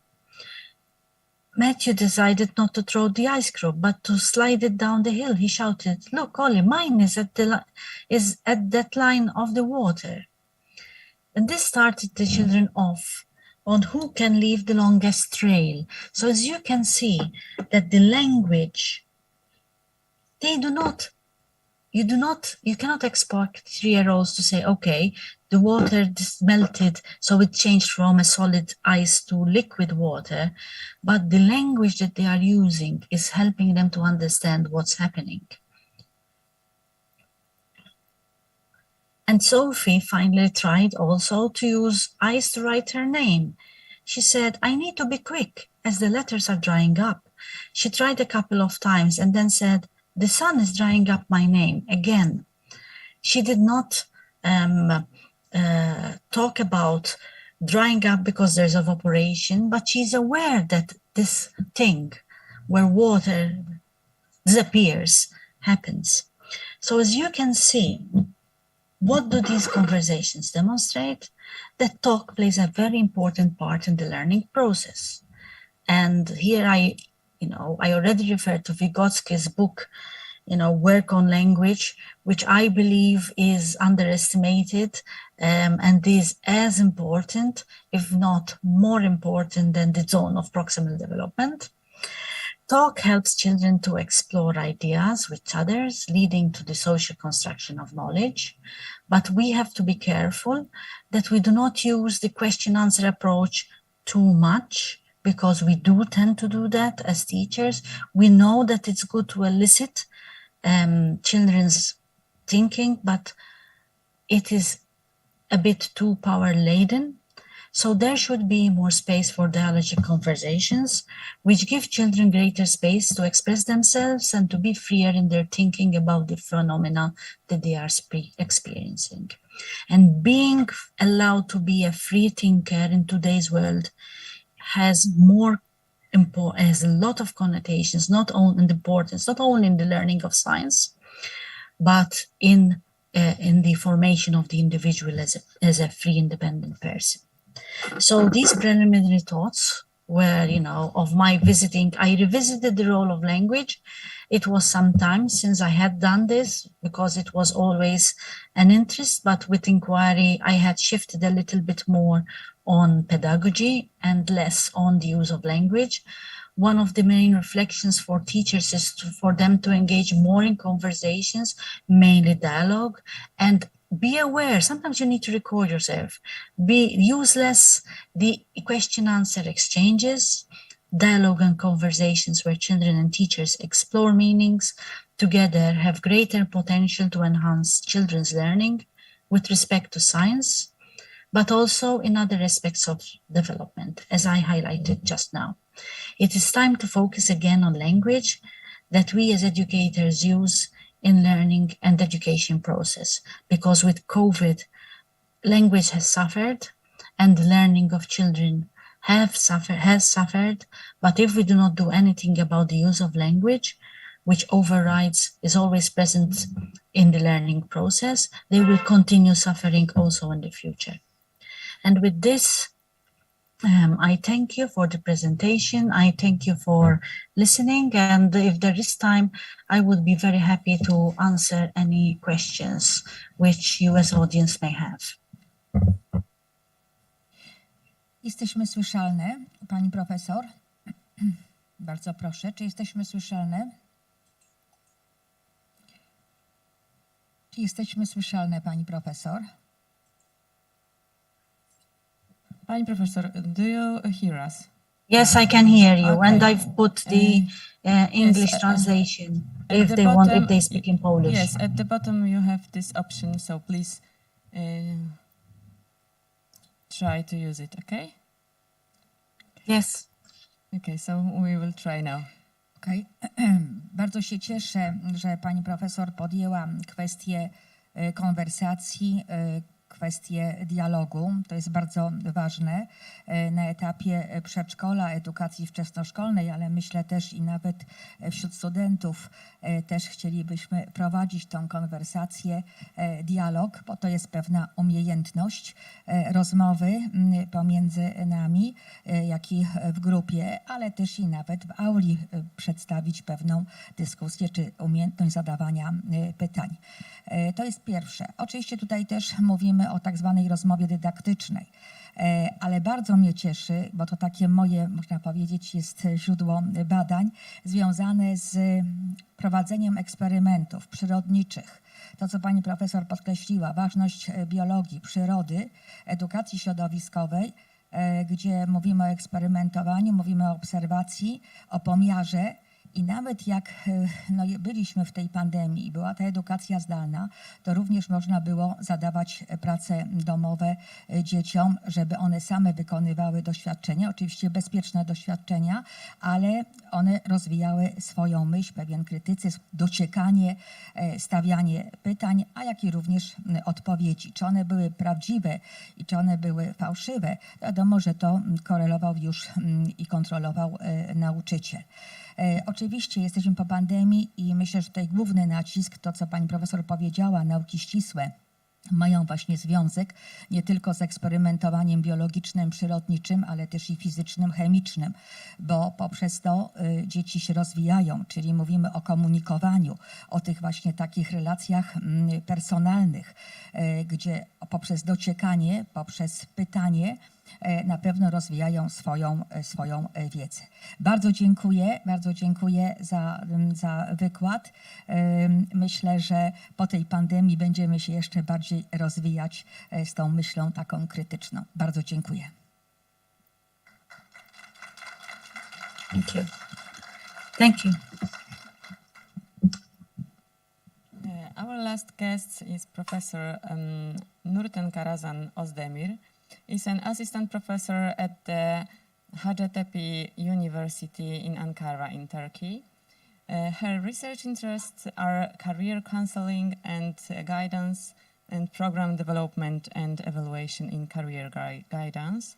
And her presentation will be about examining teacher education programs in responding SEL skills.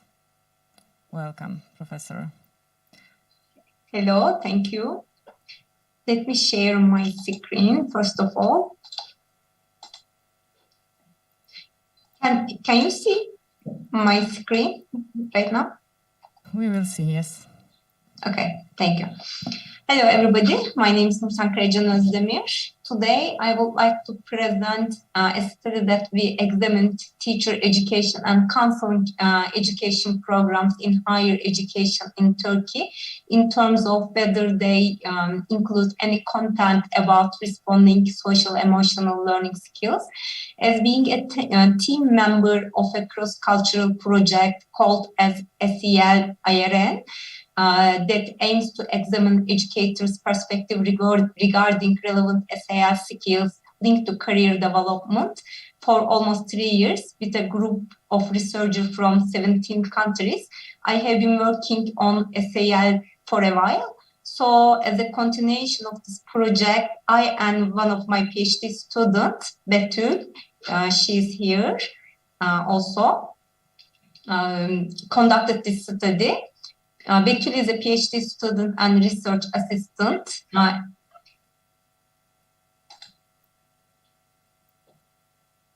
at Psychological Counseling and Guidance Department.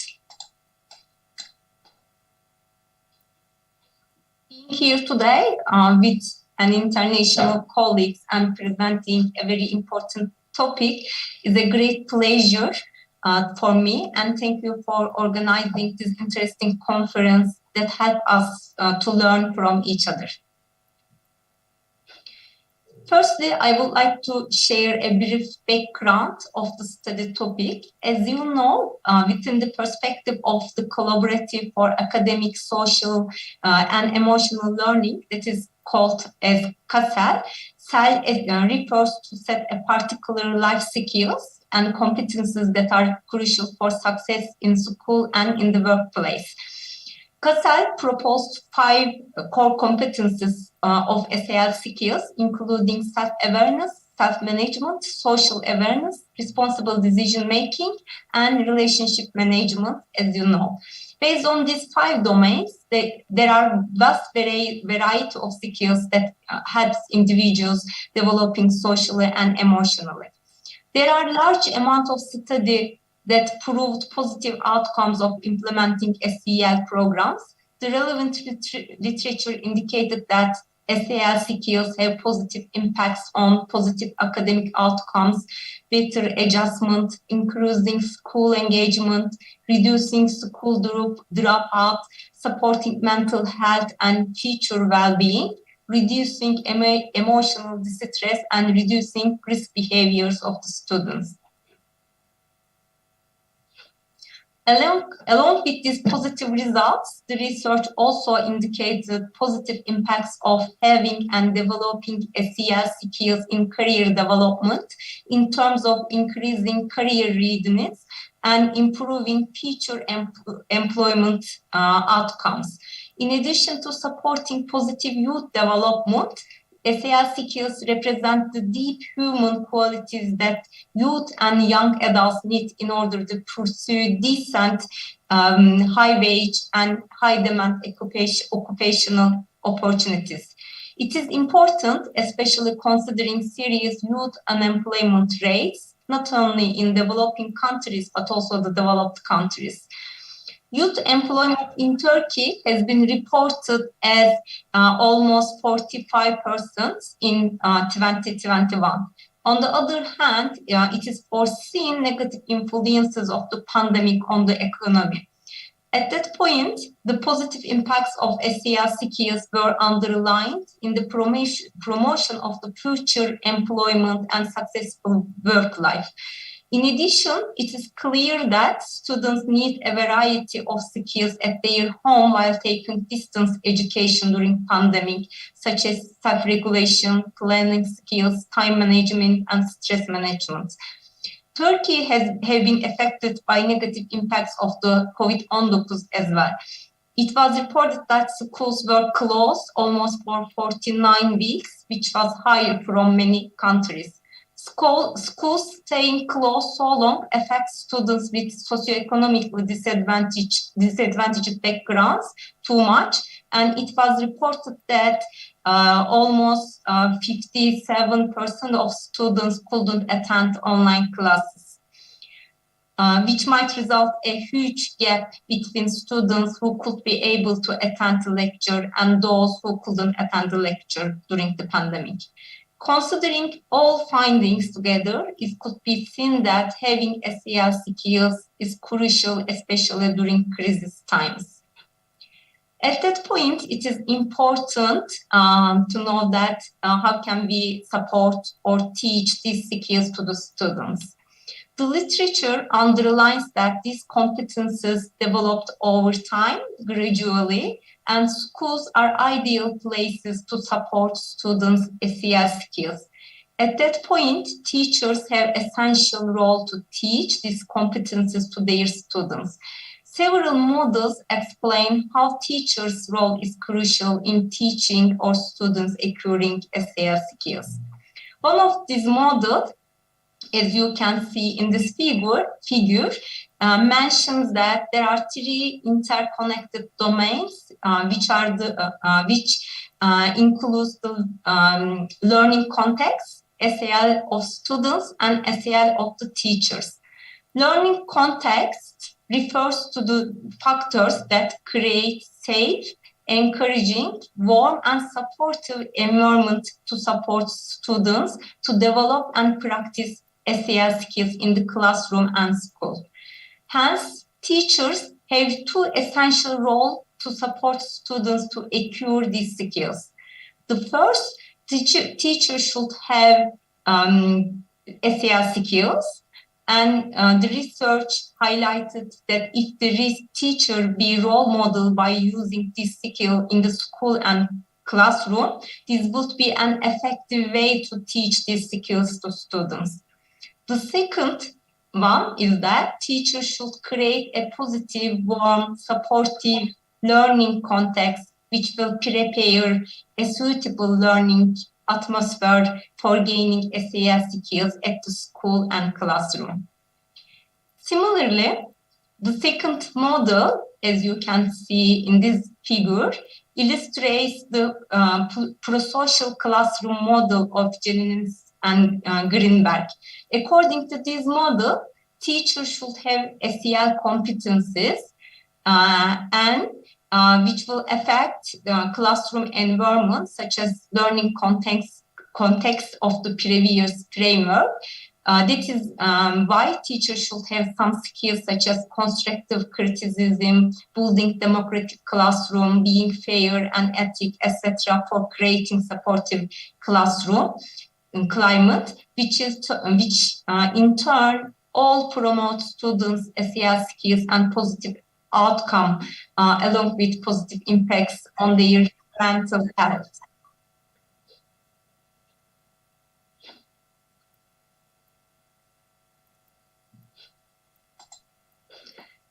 And in the third model, which is derived from our previous study based on the cross-cultural SEL research project that I mentioned earlier, we asked the educators what kind of SEL skills are important and are needed for career development of the students and their career readiness.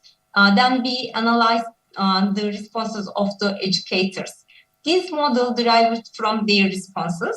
As you can see, the educators also mentioned, along with students' own SEL skills for their career development, teacher also should have some SEL skills to support students to have these skills and in turn to support students' career development.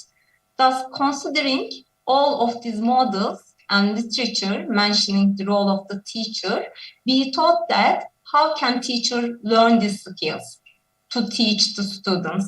And then teacher education programs should respond to this kind of necessity. Then we decided to examine teacher training program in higher education programs in terms of whether they offer any content to address or develop these skills. Using a qualitative research design, we conducted a program evaluation by following the document analysis strategy. To do this, we reached out to 10 teacher education programs from primary and secondary school levels and psychological counseling and guidance program. Then we analyzed the content of them in terms of whether they include any SEL skills.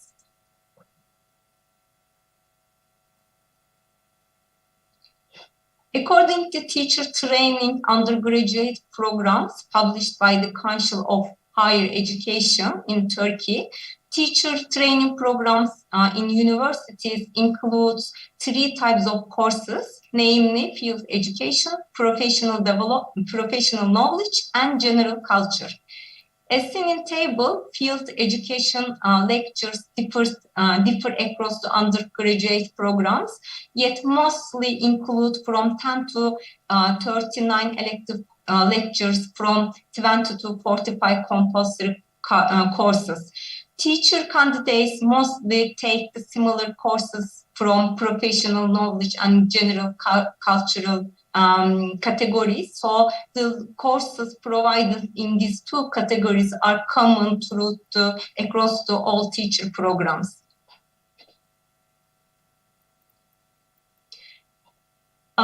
We examined the content of the undergraduate teacher education programs.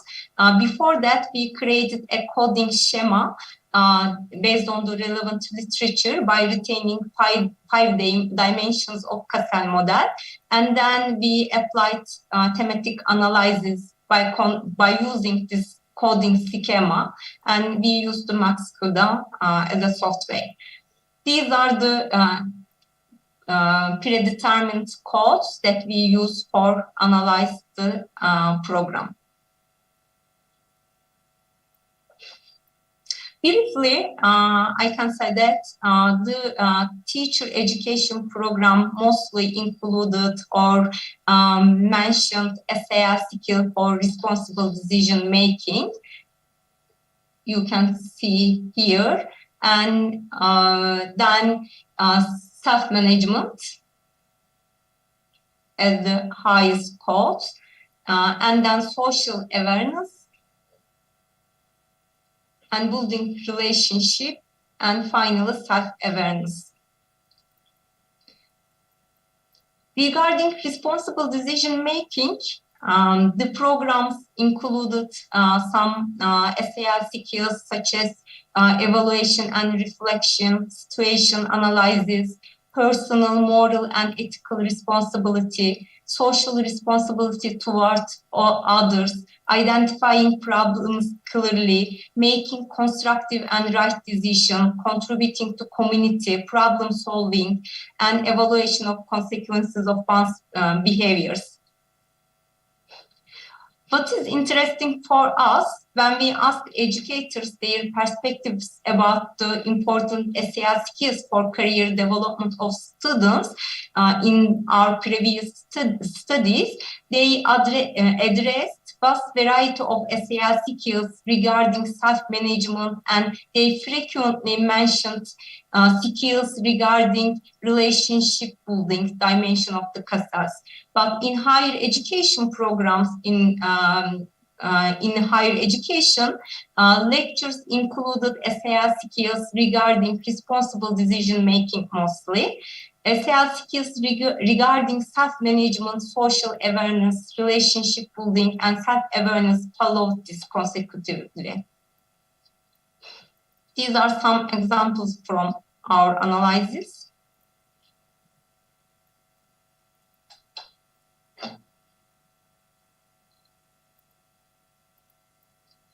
We also examined counseling programs, psychological counseling and guidance programs. Analysis indicated that these courses included social awareness domain of the Cassel model mostly. This is different from the teacher education program because we found that teacher education program mostly included SAR skills regarding decision-making skills. On the other hand, counseling programs mostly mentioned social awareness.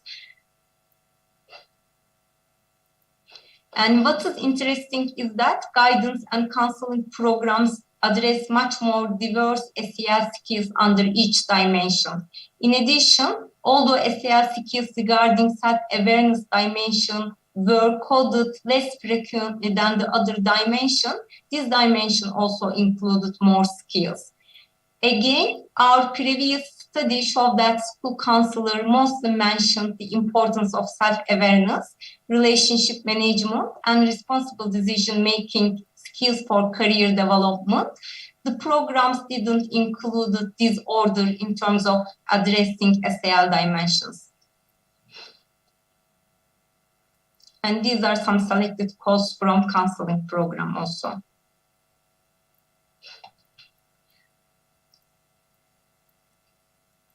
As a brief discussion, this result could make sense within a culture and education system in Turkey because Turkish education system requires middle school students to choose a high school and high school students to choose an undergraduate program based on their exam scores.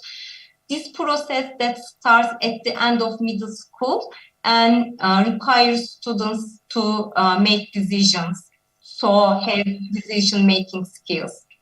The previous studies, on the other hand, show that middle, high, and university students experiences difficulty with general decision-making and career decisions. Again, the relevant literature shows that teacher can teach SEL skills like teaching math and literature in the classroom. The second, these skills can be infused into classroom curricula. The third, teachers should be role models by using these skills in the school. At that point, an important question arises about how SEL implementation or skills can be incorporated into higher education to teach these skills to teacher candidates or to teach them how to teach these skills. Although literature mostly focuses on teaching these skills at preschool and primary school levels, and research shows that the earlier, the better to gain these skills, but these skills also can be learned and improved at any age.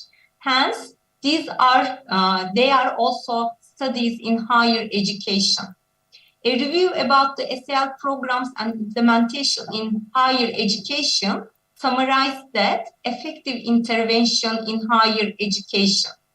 Although systemic SEL implementation based on the CASAS model is lacked in higher education, the review study indicated that the most effective intervention included cognitive behavior interventions, mindfulness, mediation, relaxation techniques, and social skills training.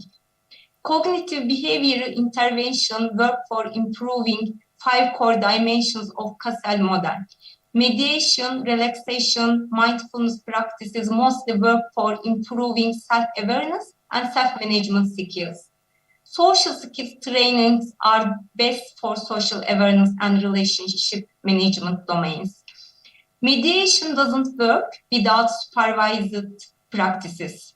Considering our results, the best way of improving responsible decision-making or any other SEL skills is using cognitive behavior intervention based on this review study.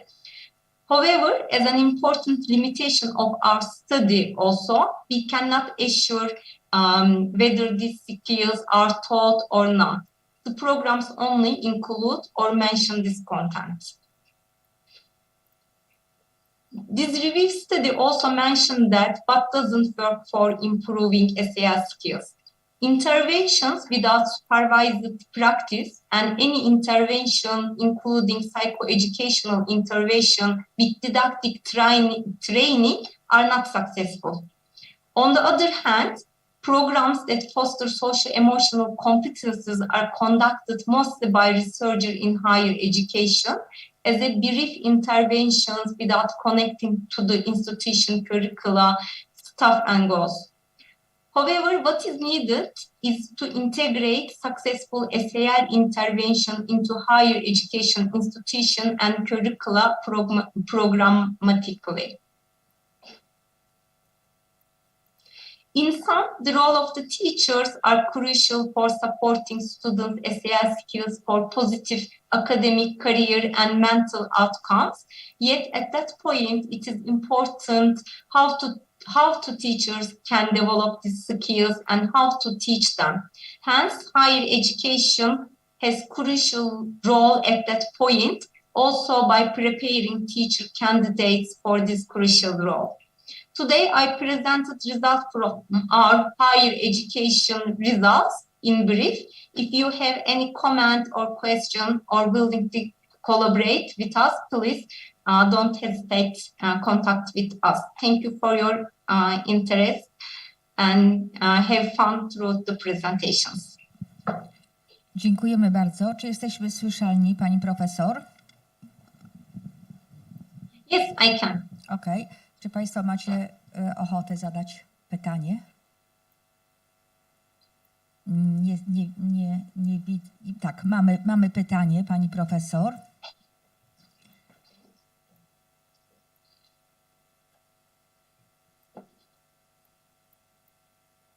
Hello. It was pleasure to hear your presentation. This project is huge. I'm so impressed. And I have one question. When we may read about this project, do you have write book or article? Because we are very interested about this project, this management. So I curious, you have already book or article? This is my question. Thank you very much. Thank you so much. Can you hear me, by the way? Yes, we hear. Okay. Actually, we already published an article from preliminary results from Turkey as a part of this project. And as I mentioned, we are a huge team, including 17 countries.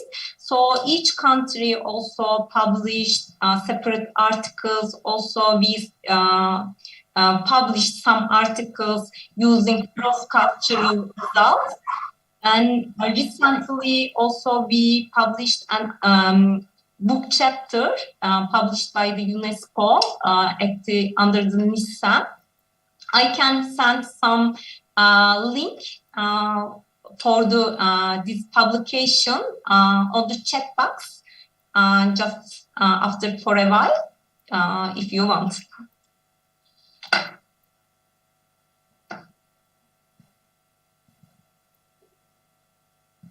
Okay, so thank you very much. It will be a pleasure for us to read it, and I would like to thank you, and please give us this link, okay? Thanks. Okay, of course. Dziękujemy bardzo. Piękne przedsięwzięcie. Gratulujemy. Myślę, że my też będziemy zainspirowani naszymi badaniami w Polsce. Dziękujemy bardzo, pani profesor. Thank you for this opportunity. Thank you. Moi Państwo, myślę, że możemy być dumne z moją moderatorką, bo tylko mamy 7 minut opóźnienia do przerwy kawowej. Moi Państwo, zapraszamy Państwa o godzinie 12 do auli, a teraz przerwa kawowa. Bardzo dziękuję Pani doktor, że mogłyśmy razem wspólnie moderować. Ja bardzo dziękuję. Ja bardzo dziękuję Pani profesor.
Recording stopped.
Serdecznie witam Państwa po przerwie kawowej.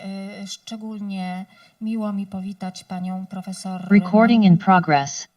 Monikę Wiśniewską-Kin, kierownik Zakładu Badań nad Dzieckiem i Dzieciństwem na Wydziale Nauk o Wychowaniu Uniwersytetu Łódzkiego.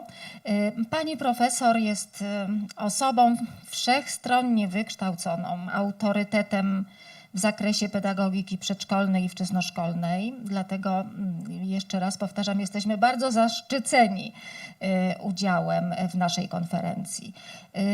Pani profesor Monika Wiśniewska-Kin jest autorką projektu o tytule Skuteczne zdziwienie, wyzwalamy myślenie. Jest to projekt innowacyjnego podejścia do nauki czytania i pisania dzieci w wieku przedszkolnym, który został nagrodzony na międzynarodowych różnych konkursach, na przykład World Invention Intellectual Property Associations. Również uzyskał złoty medal International Invention and Innovation Show in Targ Social Innovation at the Service of the Common Good. Pani profesor jest również laureatką ministra edukacji i nauki za rok 2022 i w związku z tym bardzo chętnie dowiemy się czegoś więcej na temat tego projektu. Zapraszam pani profesor.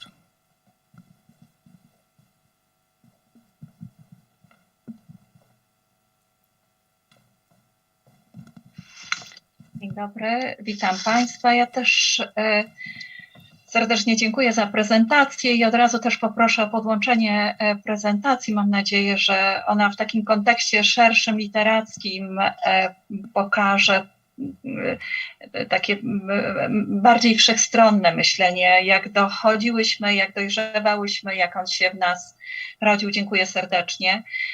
Nawiązując do kategorii narracyjnego rozumienia świata, podzielę się swoimi opowieściami drogi naukowo-badawczej, która z czasem stała się dla mnie przygodą życia, bo tak mogę już powiedzieć i mam nadzieję, że zespół też, że skuteczne zdziwienie jest naszą przygodą życia. Przesłanie tego projektu uwyraźnia logotyp, który teraz Państwo widzicie. Stworzony jest on na okoliczność powstania projektu.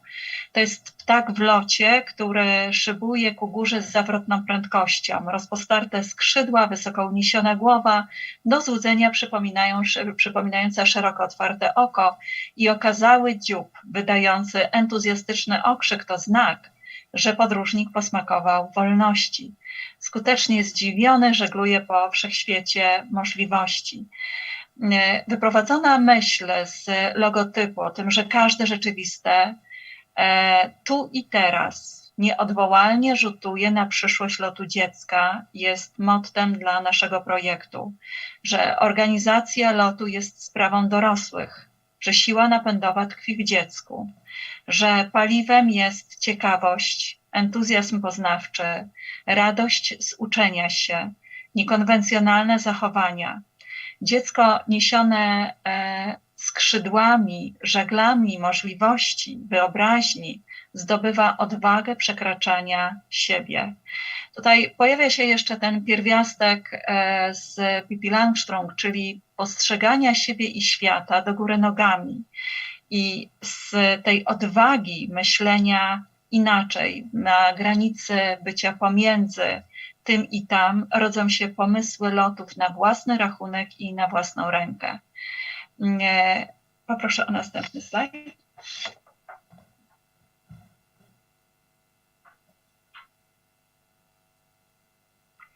W tym rozciągniętym w czasie marszu od wizji do praktyki, podjęte ponad 20 lat temu, przedsięwzięcie właściwie nie miało żadnych szans, gwarancji, poręczeń czy weksli powodzenia. Mogło się nie udać, mogło się zakończyć niepowodzeniem, klapą czy porażką. Stało się jednak inaczej. Padały dobre, mocne słowa, wyrażano wielokroć aprobatę, o której wspomniała pani profesor, i pozytywne oceny. Pojawiały się dowody wsparcia i solidarnej pomocy. ale nie uniknęłyśmy również ani kłopotów, ani przejściowych porażek czy błędnych wyborów. W tej podróży, w tym śnie na jawie, moje drogi spotykały się i przecinały z trajektoriami wielkich i znaczących. Przede wszystkim profesora Ryszarda Więckowskiego, przedwcześnie zmarłego pierwszego promotora mojej pracy doktorskiej, dzięki któremu w 1998 roku znalazłam w sobie coś, z czego wyrastają marzenia, stawiając pierwsze kroki na Wydziale Nauk o Wychowaniu. Profesora Bogusława Śliwerskiego, drugiego promotora mojej pracy doktorskiej, dzięki któremu zrozumiałam ideę szkoły alternatywnej i zobaczyłam radosne twarze dzieci nie wiedzących, że są właśnie w szkole. Profesor Marii Dudzikowej, twórczyni letnich szkół młodych pedagogów, czyli Dni i Nocy Rozmów o Edukacji, profesor Doroty Klustańskiej, wizjonerki edukacji, wczesnej edukacji i profesorów filologów, profesor Grażyny Habrajskiej, Jany Ślusarskiej, Anny Probskiej-Perek, budzących do życia myśl kognitywistyczną. Od jesieni do lata każdego roku akademickiego wyrastały i poszerzały się kręgi naukowych wzmocnień, obrastały profesorami, adiunktami i studentami. Te kręgi osób zapisały się na zawsze i na dobre, nie tylko w moich tekstach, ale zapisały się również we mnie. I następny slajd. W dalszej części opowieści omówię splatanie się historii życia z edukacją na podstawie dwóch wątków. Na podstawie wątku wyprowadzonego z pedagogiki wędrówki po lesie profesora Tadeusza Sławka i koncepcji drogi profesora Ryszarda Łukaszewicza, które zrodzone są w trakcie odkrywania alchemii ścieżki. Zaproponowany przez profesora Sławka sposób rozumienia światów edukacyjnych podróży z perspektywy krytyczno-emancypacyjnej umożliwił wskazanie znaczeń i wartości, które zostały określone bez udziału podmiotów, a służyły ujawnieniu tego, co negatywne w praktyce edukacyjnej. Optykę patrzenia wyznaczają teksty literackie. Pierwszy tekst, i poproszę slajd, to jest wizja pedagogiki ograniczonego spojrzenia, pedagogiki bez głębi, która wyprowadzona jest z tekstu Ciężkie czasy Charlesa Dickensa. Pedagogika zostaje sprowadzona do reprodukowania rzeczywistości według faktów, bez marzeń, wyobraźni i zdziwień. Musicie wykreślić takie wyrazy jak marzenia, wyobraźnie co do litery. Precz ze zdziwieniem. I następny. Namysł nad pedagogiką bez aury ujawnił się w trakcie lektury tekstu Luigi Pirandallego, ależ to nie na serio. Zgodnie z tą wizją, z praktyki wychodzi ktoś, kto utracił swój zapach, swój urok, swoje coś. I następny. Refleksję wokół pedagogiki bez istotnych pytań uruchamia tekst Hermana Hessego Gra szklanych paciorków. Pojawia się tutaj wizja tych, którzy czytali tak wiele artykułów i słuchali tak wielu wykładów, ale nie umieli znaleźć czasu, by uodpornić się na lęki, zwalczyć w sobie strach przed śmiercią. Żyli z dnia na dzień wśród braku wiary w jakiekolwiek jutro. Te trzy pedagogiki niosą w sobie pierwiastek wiedzy praktycznej, natomiast zapominają o kształtowaniu człowieczeństwa. W opozycji do nich badacz stawia pedagogikę zajmującą się ulotnością, tym co powietrzne, rozwiewające się, co jest kruche. I następne. Podejście krytyczno-emancypacyjne w moich pierwszych badaniach ujawniło się w takiej perspektywie kognitywistycznej. To był jak podglebie dla skutecznego zdziwienia. Wiązało się z tym, że postanowiłam, korzystając z paradygmatu kognitywistycznego, przyjrzeć się kategoriom tekstowego i językowego obrazu świata. Te dwa obszary badałam w polach leksykmalno-semantycznych, które wypełniałam podgrupami w 4 modelach środowiskowych. Modelu mikrosystemowym, mezo, makro i egzosystemowym i im przypisywałam wybrane podgrupy dom, ja i szkoła, wśród ludzi i świat. Przeprowadzone badania z tej perspektywy pozwoliły rozpoznać i wyartykułować odmienność dwóch dyskursów: apriorycznie ustanowionego dyskursu podręcznikowego oraz dyskursu wyzwalanego w inspirującym środowisku edukacyjnym, dyskursu uczniowskiego. Proszę następny.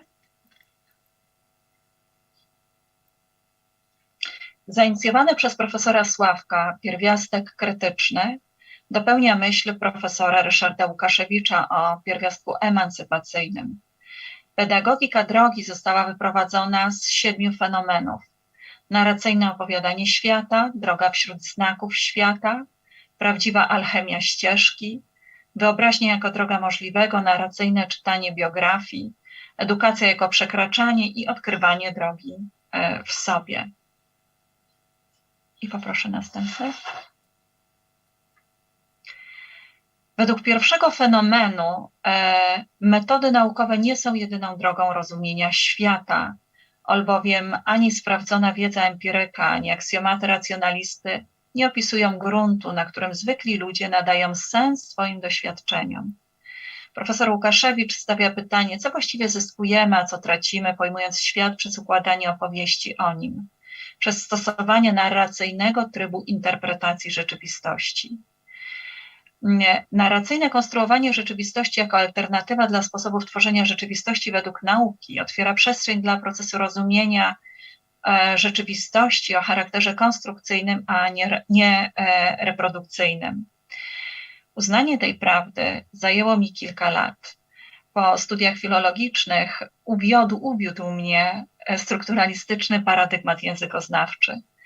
Wielokrotnie sporządzałam indeksy słownika czynnego i biernego, tworzyłam zestawienia frekwencyjne i rangowe, grupy leksykalno-semantyczne, wyszukiwałam determinantów zasobu leksykalnego, tworzyłam analizy porównawcze, ujmujące proces nabywania języka i tworzenia językowych standardów, nim z czasem dojrzałam do paradygmatu kognitywistycznego i dostrzegłam rolę podmiotu w procesie interpretowania rzeczywistości.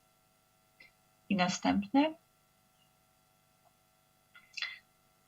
Tą drogą wśród znaków świata, czyli drogą, w której uwidaczniają się związki między życiem i edukacją, między zdolnością przekroczenia tego, co było i tego, co jest, i uwidacznia się ruch i energia, które symbolizują przemienianie siebie i świata.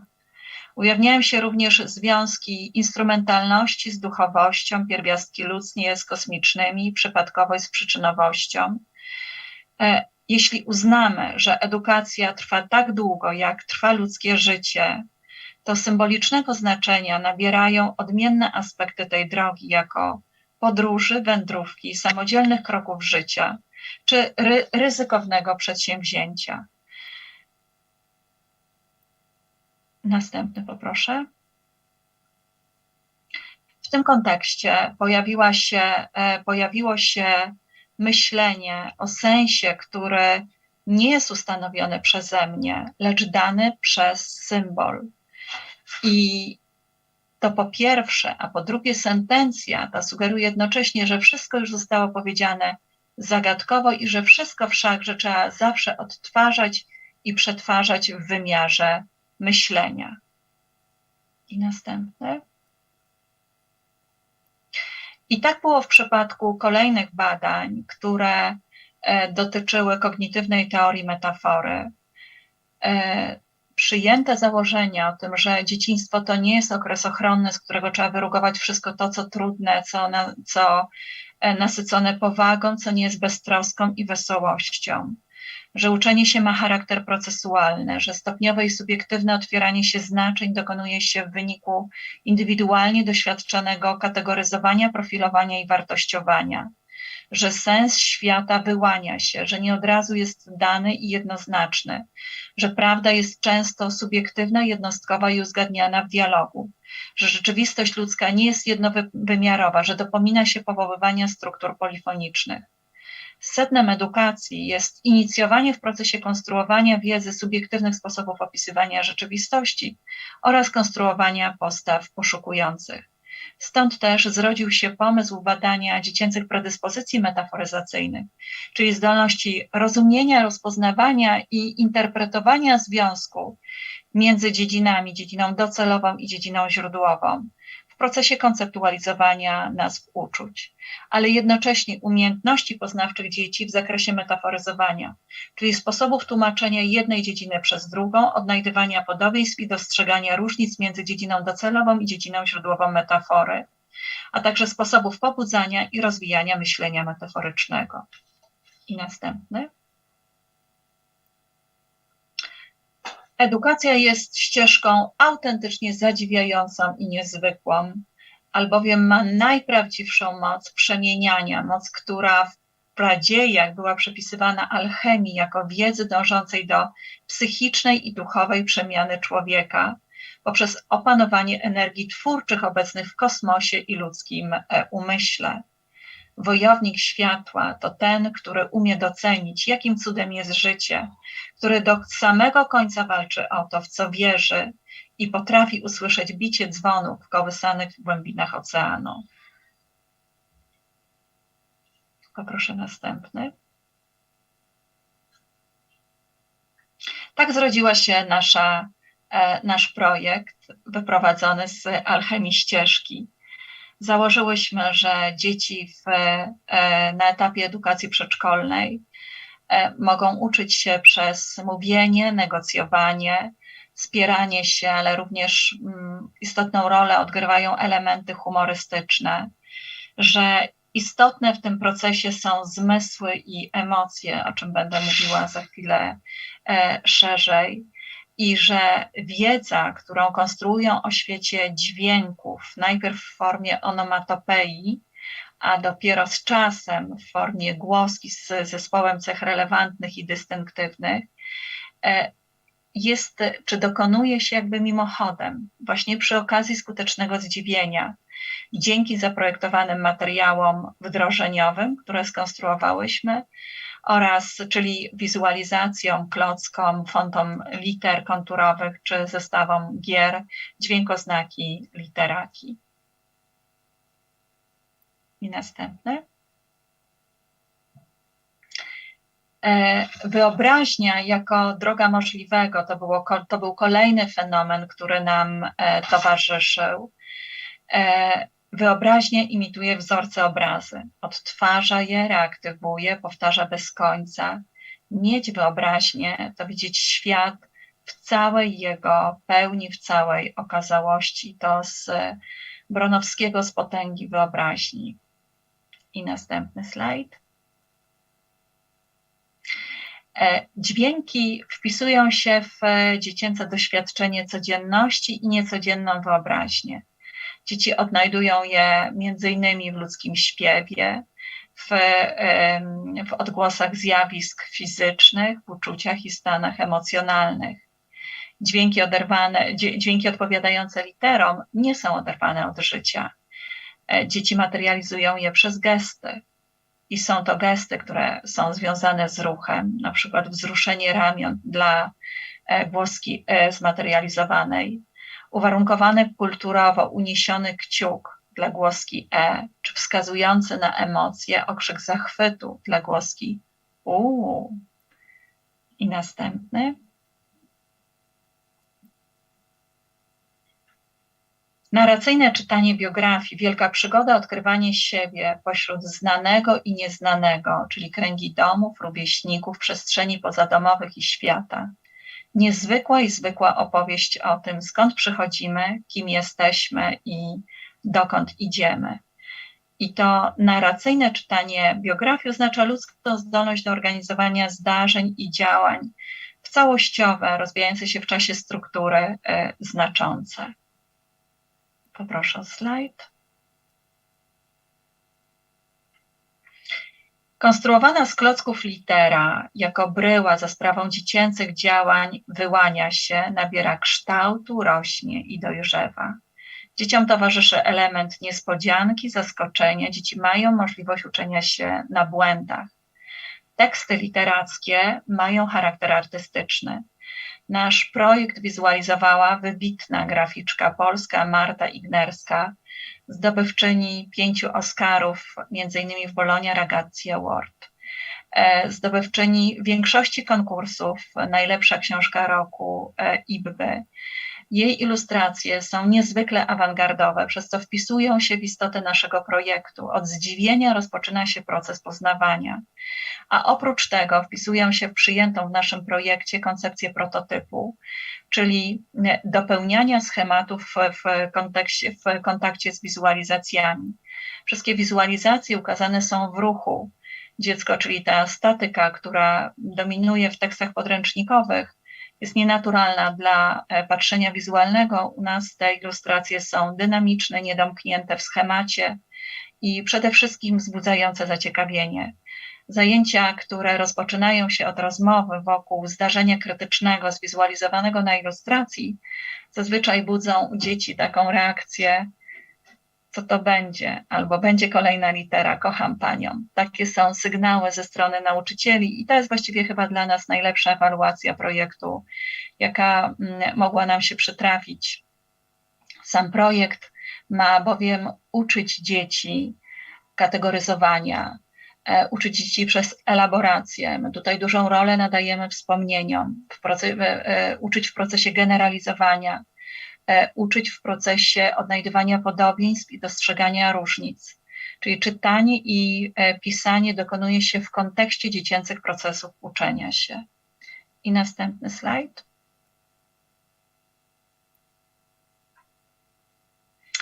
Edukacja stała się dla nas przekraczaniem, czyli ruchem, pójściem do przodu, ale to także coś znacznie więcej niż prosta suma kroków edukacyjnych. To efekt zwrotny, to zasady synergii, czyli współdziałania. To wiązanie edukacji z doświadczeniem, z wiedzą, z inteligencją, zarówno inteligencją emocjonalną, jak i społeczną i duchową.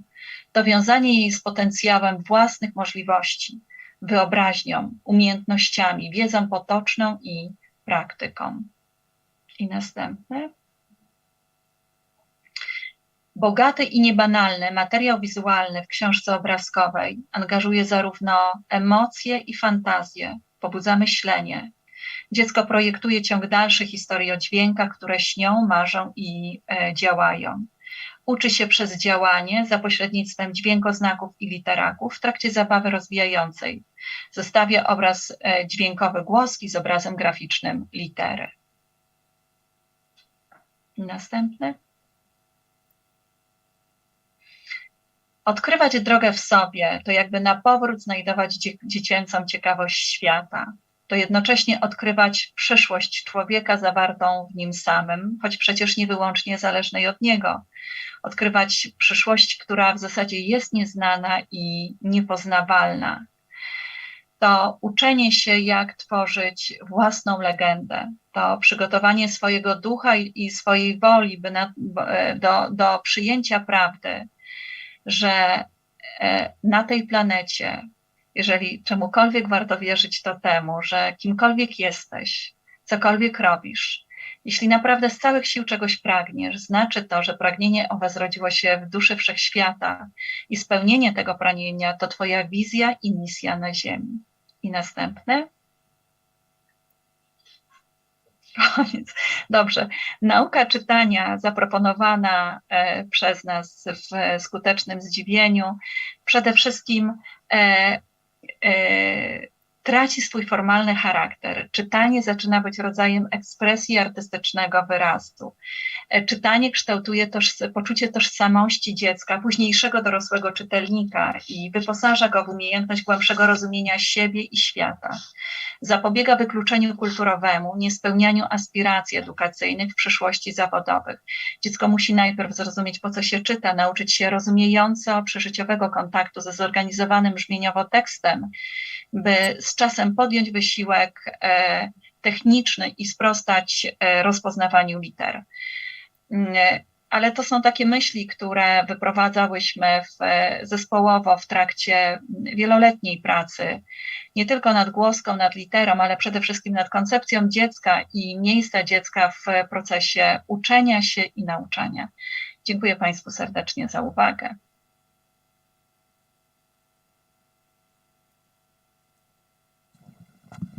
Przepraszam, pani profesor, to był ostatni slajd, dlatego zgasło. Jasne, jasne, tak wiem. Szanowna Pani Profesor, jesteśmy niezwykle wdzięczni za jak zwykle bardzo interesujący wykład, pokazujący jak szeroką bazę pedagogiczną, językoznawczą, filozoficzną, psychologiczną może mieć inspiracja do stworzenia czegoś innowacyjnego. Chcielibyśmy bardzo w naszej uczelni rozpropagować projekt wśród studentów. Oczywiście przejrzeliśmy wszystko, co jest dostępne w internecie. Szukaliśmy już w zeszłym roku.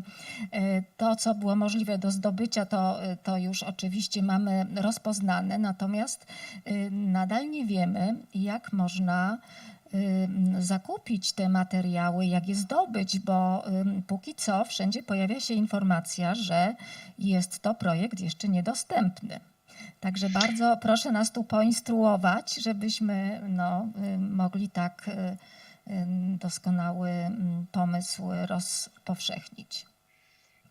On jest nadal dostępny, tylko że już jest niedostępny, chociaż nadal jest dostępny. Te materiały, które w pierwszej edycji były, nakład się wyczerpał. My jesteśmy po dużym wdrożeniu miejskim. W Łodzi 500 dzieci pracuje, w 10 placówkach mamy 50 dzieci, także w tym roku będziemy przedstawiać już wyniki badań diagnostycznych z takiego bezpośredniej obserwacji uczestniczącej, ponieważ skonstruowane przez nas narzędzia kulturowe są jednocześnie narzędziami diagnostycznymi. I z całą pewnością te publikacje, które są, to są publikacje na temat samego projektu, ale też przedstawimy wnioski z badań z tego rocznego wdrożenia. Projekt jest w Poznaniu, u Marzeny Kędry w Kogito. Niebawem będzie, mam nadzieję, w Warszawie, ale też jest za pośrednictwem sieci przedszkoli Kids & Co w całej Polsce, więc jeżeli tylko będziecie Państwo mieli potrzebę, to prosimy o sygnał, my takie materiały dla Państwa przygotujemy.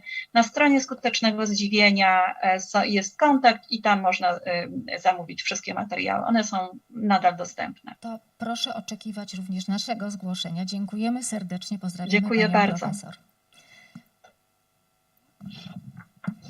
A ja teraz będę miała przyjemność zapowiedzieć panią profesor z Poznania, panią profesor Kingę Kuszak, która jest członkiem sekcji edukacji elementarnej, ale zapewne z różnych względów zawodowych pozostała w Poznaniu, ponieważ jest też prodziekanem Wydziału Studiów Edukacyjnych Uniwersytetu Adama Mickiewicza. Zainteresowania naukowe pani profesor cały czas krążą wokół języka, rozwoju języka dzieci, wsparcia, trudności w uczeniu się, ale również tworzeniu świata. Język, bogactwo języka dziecka i sposoby uczenia się z wykorzystaniem różnych form językowych są dla pani profesor tym materiałem zdziwienia i poznania rzeczywistości.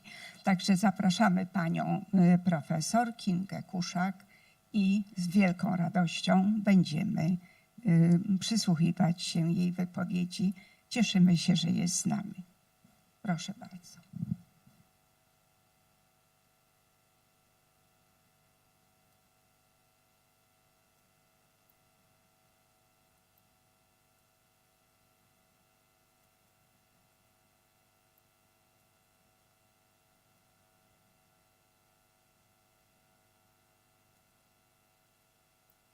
Pierwszy slajd i już jest z nami pani profesor. Oddaję głos. Dzień dobry, chyba mam problemy techniczne, bardzo przepraszam. Teraz chyba jestem słyszana. Spróbuję udostępnić swój ekran. Czy mnie słychać? Tak, słyszymy, widzimy panią profesor. Szanowny panie przewodniczący, szanowni państwo, witam serdecznie. Przepraszam za moją nieobecność, ale I sprawy zawodowe, i sprawy prywatne zatrzymały mnie w Poznaniu. Cieszę się, że mogłam dzisiaj dołączyć i chciałabym, jeżeli Państwo pozwolicie, podzielić się refleksją jakby nie tyle wynikającą ze specyfiki badań, które prowadzę, ale właśnie z doświadczeń związanych z funkcją prodziekan do spraw studenckich. Proszę tylko powiedzieć, czy widać w tej chwili mój ekran, bo próbuję udostępnić ekran. Prezentację. Czy widać prezentację? Tak. Widać. Tylko prosimy włączyć od początku. Tak, już włączam prezentację od początku. Przepraszam bardzo, momencik, już uruchamiam.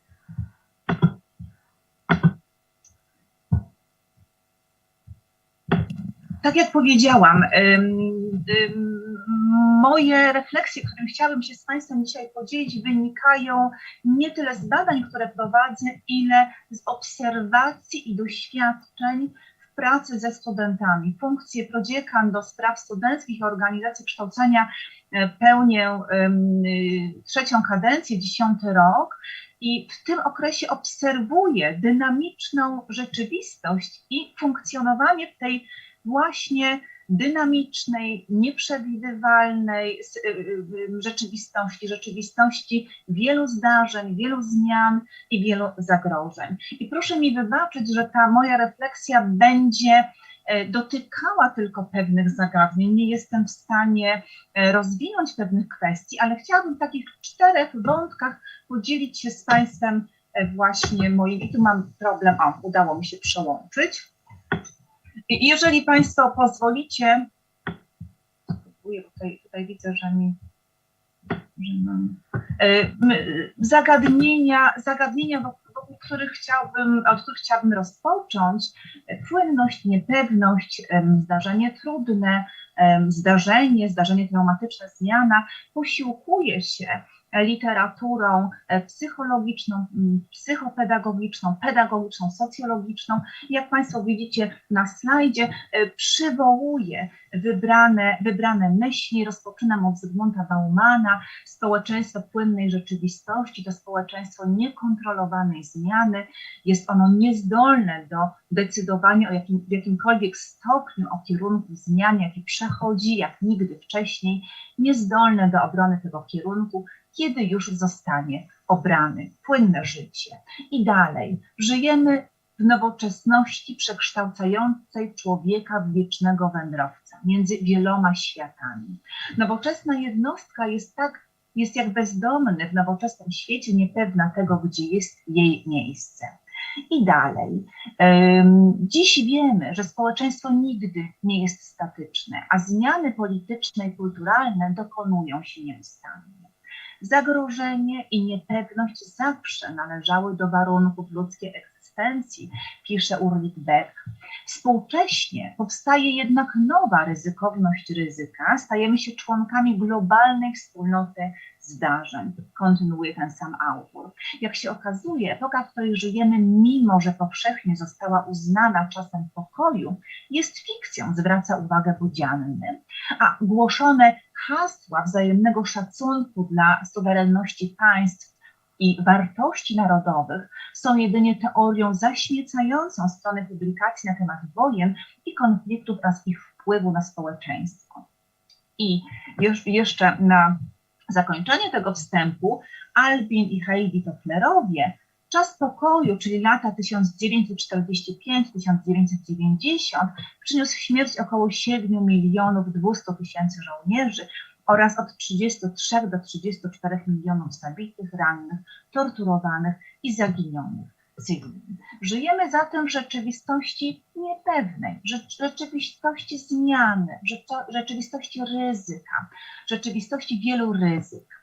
I pozwoliłam sobie przedstawić Państwu pewien symbol XXI wieku, czy początku XXI wieku, 11 września 2001 roku, zdarzenie, które pozostaje nam wszystkim w pamięci i o którym Ulrich Beck pisze: rzadko zdarza się, by obraz tak wyraźnie uchwycił moment przemiany świata. wstrząs narodzin globalnego zagrożenia, jedna z najpotężniejszych ludzkich konstrukcji, zapada się w ciągu 14 sekund w ogromnej chmurze wirującego, kłębiącego się pyłu. Ze 100-piętrowego giganta pozostaje biały, wysoki pod niebo słup dymu.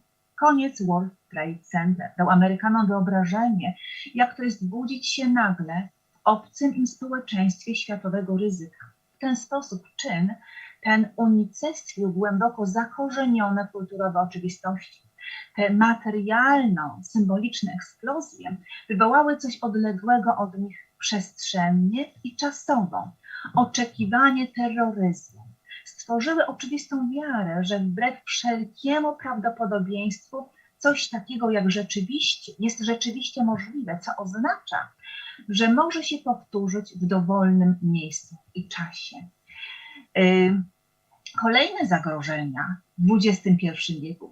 Wybieram tylko pewne fakty po to, aby pokazać, jak dynamicznej, jak trudnej i jak pełnej zagrożeń rzeczywistości funkcjonujemy.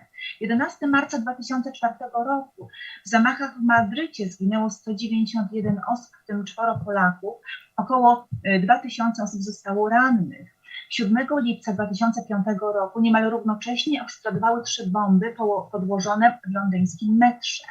Również wielu rannych i zabitych. Światowy kryzys finansowy zapoczątkowany upadkiem amerykańskiego banku Lehman Brothers.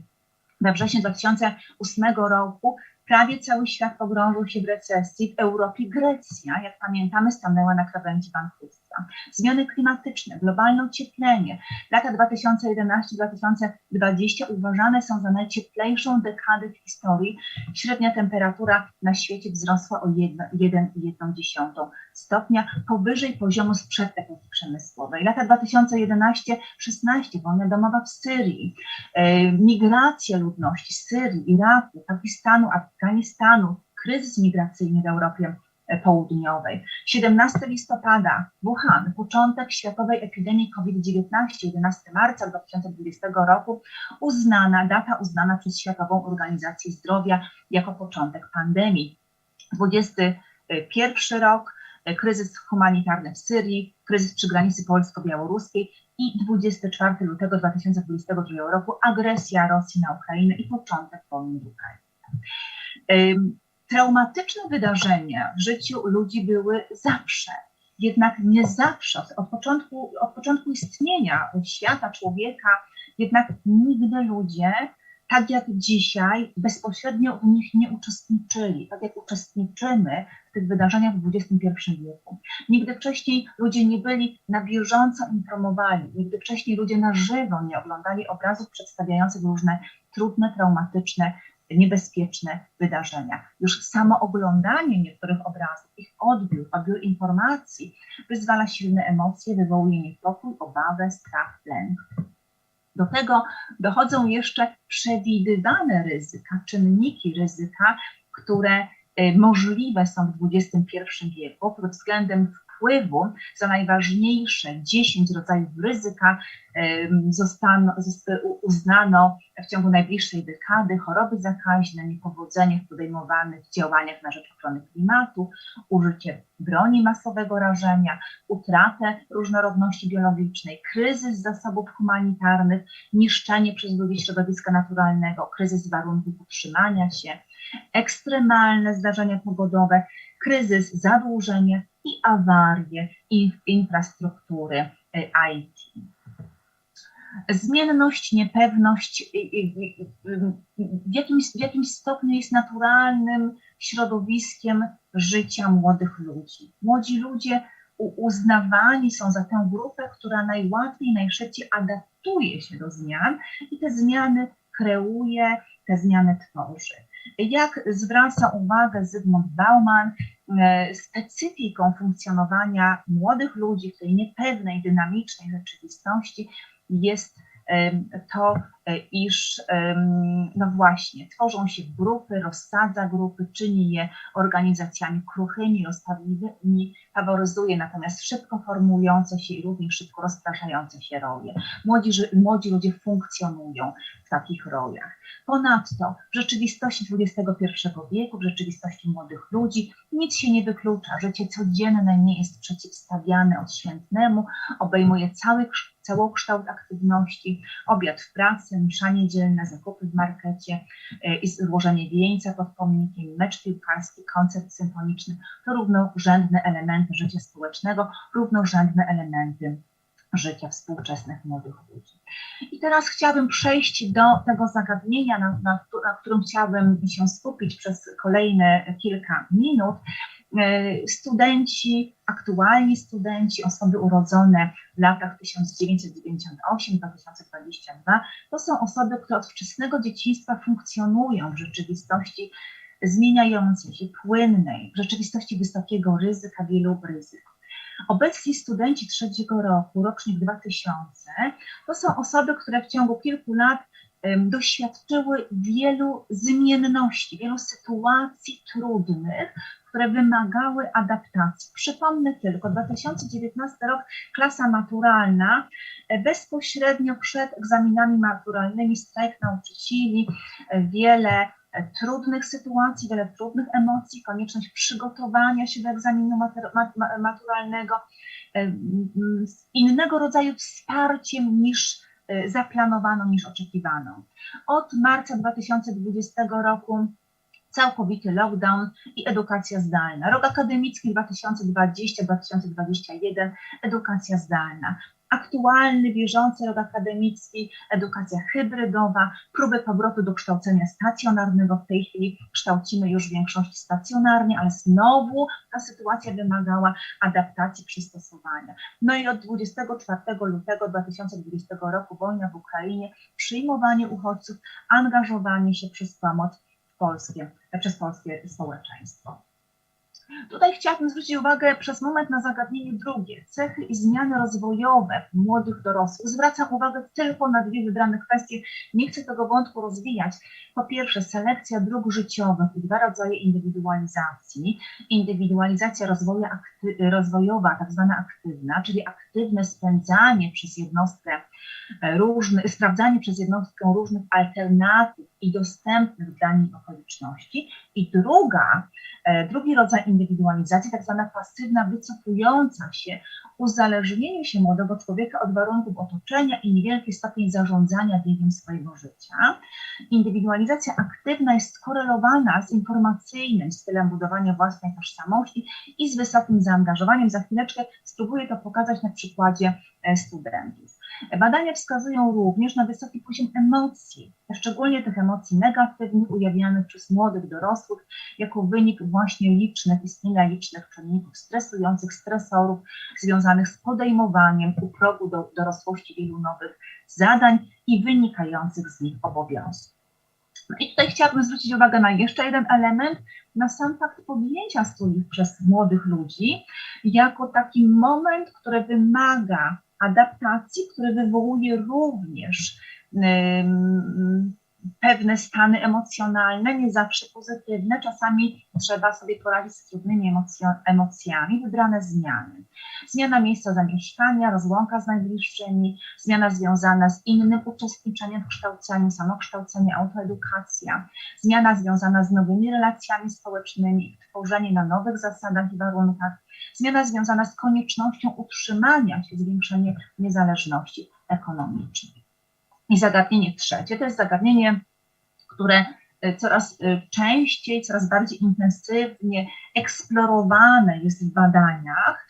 W teorii istnieje już dość dawno, natomiast rzeczywiście w kontekście wielu zmian, niepewności, czynników ryzyka, sytuacji ryzyka, zagadnienie rezyliencji coraz częściej jest przedmiotem zainteresowania badaczy. Rezyliencja, odporność psychiczna, prężność psychiczna, sprężystość psychiczna, sprężystość osobowa i jest rozumiana jako wieloczynnikowy proces, po pierwsze, pozytywnej adaptacji, w trakcie którego czynniki ryzyka są redukowane lub kompensowane przez czynniki chroniące, jako proces dobrego przystosowania się w obliczu przeciwności losu, traumy, tragedii, zagrożeń albo znaczących źródeł stresu, odbijania się od dna, proces odbijania się od dna, czyli powrotu do zdrowia psychicznego i proces wykorzystania zasobów w celu podtrzymania dobrostanu, a także jako proces rozwojowy,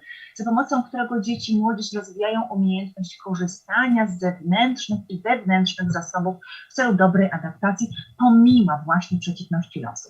Rezyliencja ma związek z interakcją 3 grup czynników, jak zwracają uwagę badacze, indywidualnych, rodzinnych i pozarodzinnych, czyli tych pochodzących z szerszego środowiska społecznego, i interakcja tych czynników może zwiększać odporność jednostki, może wyzwalać jej energię do działania. O zjawisku rezyliencji możemy mówić tylko wówczas, gdy spełnione są 2 warunki. Jednostka jest narażona na zagrożenie, na znaczne zagrożenie lub poważne przeciwności losu i pomimo tego pozytywnie się adaptuje. To są te sytuacje zagrożeń, w których żyjemy aktualnie. Zwraca się uwagę również na czynniki chroniące, takie jak cechy umiejętności i zdolności indywidualne, wspierające relacje z bliskimi osobami, pozytywne cechy środowiska rodzinnego, wsparcie płynące ze strony środowiska pozarodzinnego, cechy środowiska lokalnego i miejsca zamieszkania. I teraz rezyliencja jako funkcjonowanie jednostki znacznie lepsze niż można się tego spodziewać na podstawie wiedzy o czynnikach ryzyka, jako utrzymywanie się dobrego funkcjonowania mimo wystąpienia stresujących doświadczeń i dochodzenie do zdrowia po przeżyciu wydarzeń traumatycznych. I teraz chciałabym wskazać na moje doświadczenia, moje obserwacje związane z ostatnim okresem współpracy ze studentów kierunków pedagogicznych i nauczycielskich. Wyodrębniłam 3 grupy studentów. Studenci stosunkowo dobrze i szybko adaptujący się do zmieniających się warunków i okoliczności. To są studenci, którzy realizują zadania określone w programach studiów, osiągają efekty uczenia się w tych nowych, niepewnych warunkach, terminowo realizują praktyki, uzyskują pozytywne oceny, a często łączą również studia z pracą zawodową, sprawami rodzinnymi, towarzyskimi, życiem prywatnym. Druga grupa studentów, studenci aktywni i zaangażowani, z powodzeniem realizują zadania w uczelni, ale dodatkowo jeszcze swoją uwagę i aktywność skierowani i kierują na pomaganie, wspieranie innych ludzi, to studenci również kreatywni. I trzecia grupa studentów, studenci z trudnościami w procesie adaptacji do zmiany, do sposobu funkcjonowania, do zmiany formy studiowania, przejawiający trudności związane z organizacją własnej pracy naukowej, dydaktycznej, łączenia ról studenckich, rodzinnych, zawodowych. I teraz jak postrzegam, jak widzę na podstawie moich doświadczeń studentów z trudnościami w adaptacji do zmian? Po pierwsze, sprawiają wrażenie osamotnionych, zagubionych. Nie potrafią rozpoznać i nazwać swoich potrzeb. Nie umieją poszukiwać pomocy i wsparcia. Często poszukują pomocy w taki sposób przypadkowy, zwracają się do przypadkowych osób, a nie do osób, które rzeczywiście mogłyby udzielić pomocy i wsparcia. Często późno poszukują pomocy, wtedy, kiedy już niewiele można zrobić, żeby wesprzeć, żeby pomóc. Mówią, że sytuacja ich przerosła. Mówią, że nie widzą możliwości pokonania jakichś trudności, że nie wiedzą, co zrobić. Stosują strategię ucieczki, przerywają studia, rezygnują ze studiów. To grupa studentów wymagających dodatkowego wsparcia i to grupa studentów w naszej uczelni, na naszym wydziale i ja myślę, że w innych uczelniach to wsparcie jest podobnie udzielane, być może inaczej nazywają się osoby i miejsca, w których studenci poszukują tego wsparcia. To są studenci korzystający ze wsparcia psychologicznego w ramach zespołu do spraw interwencji na naszym wydziale, wsparcia psychologicznego na wydziale, wsparcia psychologicznych konsultantów do spraw trudności w procesie studiowania w naszej uczelni. To są studenci ubiegający się o racjonalne dostosowanie w procesie kształcenia dla studentów z trudnościami w procesie uczenia się. Mamy taką procedurę. Korzystający ze wsparcia psychologów i psychiatrów, poradni rozwoju i wsparcia psychicznego w uczelni, korzystający ze wsparcia psychologów, terapeutów, psychiatrów poza uczelnią. Kształcenie uniwersyteckie to dziś nie tylko przekazywanie, pogłębianie wiedzy, to rozwijanie kompetencji niezbędnych w przyszłej pracy zawodowej, to rozwijanie kompetencji do samorozwoju, słuchania, obserwowania siebie i innych, do rozpoznawania swoich potrzeb innych ludzi, uczenia się przez całe życie. I tutaj dla tej grupy studentów, o której przed chwilą powiedziałam, organizowane są, czy sytuacja wymagała, sytuacje zmiany, takich warsztatów, które służą rozwijaniu samowiedzy, samoświadomości, autorefleksji, na przykład asertywność, cykl warsztatów prowadzonych przez pracowników poradni rozwoju i wsparcia psychicznego, zajęcia warsztaty służące rozwijaniu zasobów studentów, również przez poradnie, zajęcia w programie studiów służące rozwijaniu wewnętrznych i zewnętrznych czynników chroniących wiedzę i umiejętności, pozaprogramowe, ponadprogramowe działania służące budowaniu relacji społecznych, tworzeniu więzi międzyludzkich i tutaj ogromną rolę pełnią koła naukowe, organizacje wolontariackie. I tutaj chciałabym zwrócić uwagę na takie działanie studenci studentom, czyli warsztaty, wsparcie, które płynie w stronę studentów, od studentów, warsztaty ogólnouczelniane, komunikacja interpersonalna w codziennym życiu.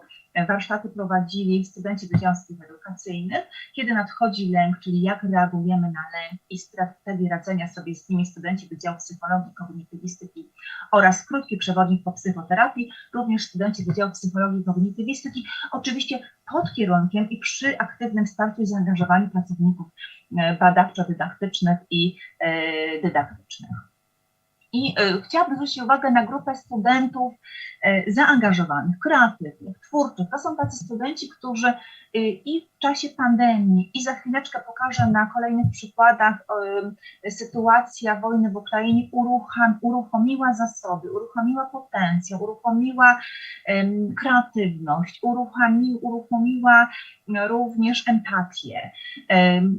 Wybrane przykłady z mojej uczelni, ale jestem przekonana, że podobne przykłady obserwujemy we wszystkich uczelniach, być może inaczej nazwane przez studentów. Pomoc uczniom w odrabianiu zadań, lekcji, zajęcia dla dzieci przedszkolnych, podcasty edukacyjne dla dzieci i uczniów, szczególnie w tym okresie lockdownu, materiały edukacyjne.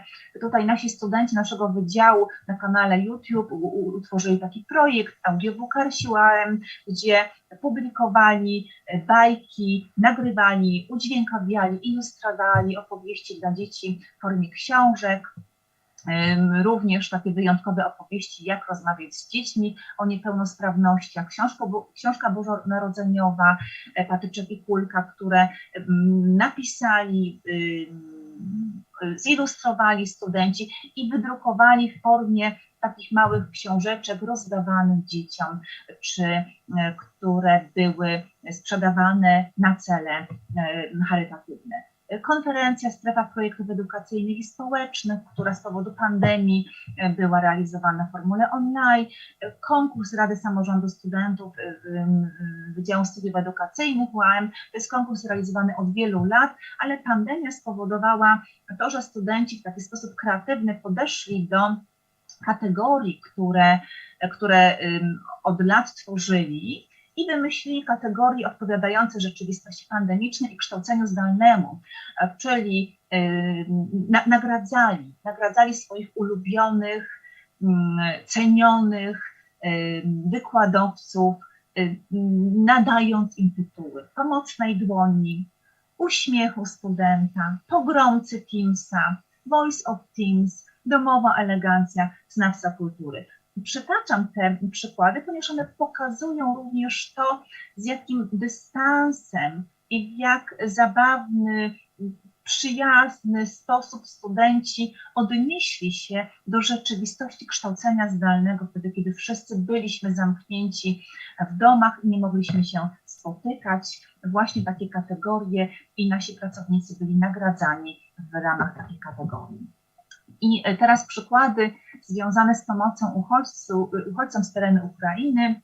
również na przykładzie wydziału, ale jestem pewna, że tutaj gdybyśmy porównali to, co działo się we wszystkich uczelniach w Polsce, moglibyśmy pewnie znaleźć wiele podobieństw. Zbiórki na rzecz uchodźców z Ukrainy zorganizowane przez samorząd studentów, koła naukowe, Centrum Wolontariatu Volontario, indywidualna pomoc, na dworcu, w punkcie recepcyjnym, w szkołach, przedszkolach, udział studentów w szkoleniach. W naszym przypadku było to szkolenie prowadzone przez panią dr Alicję Kusiak-Braunstein z Uniwersytetu Michigan, specjalistki od właśnie pomagania w sytuacji kryzysowej.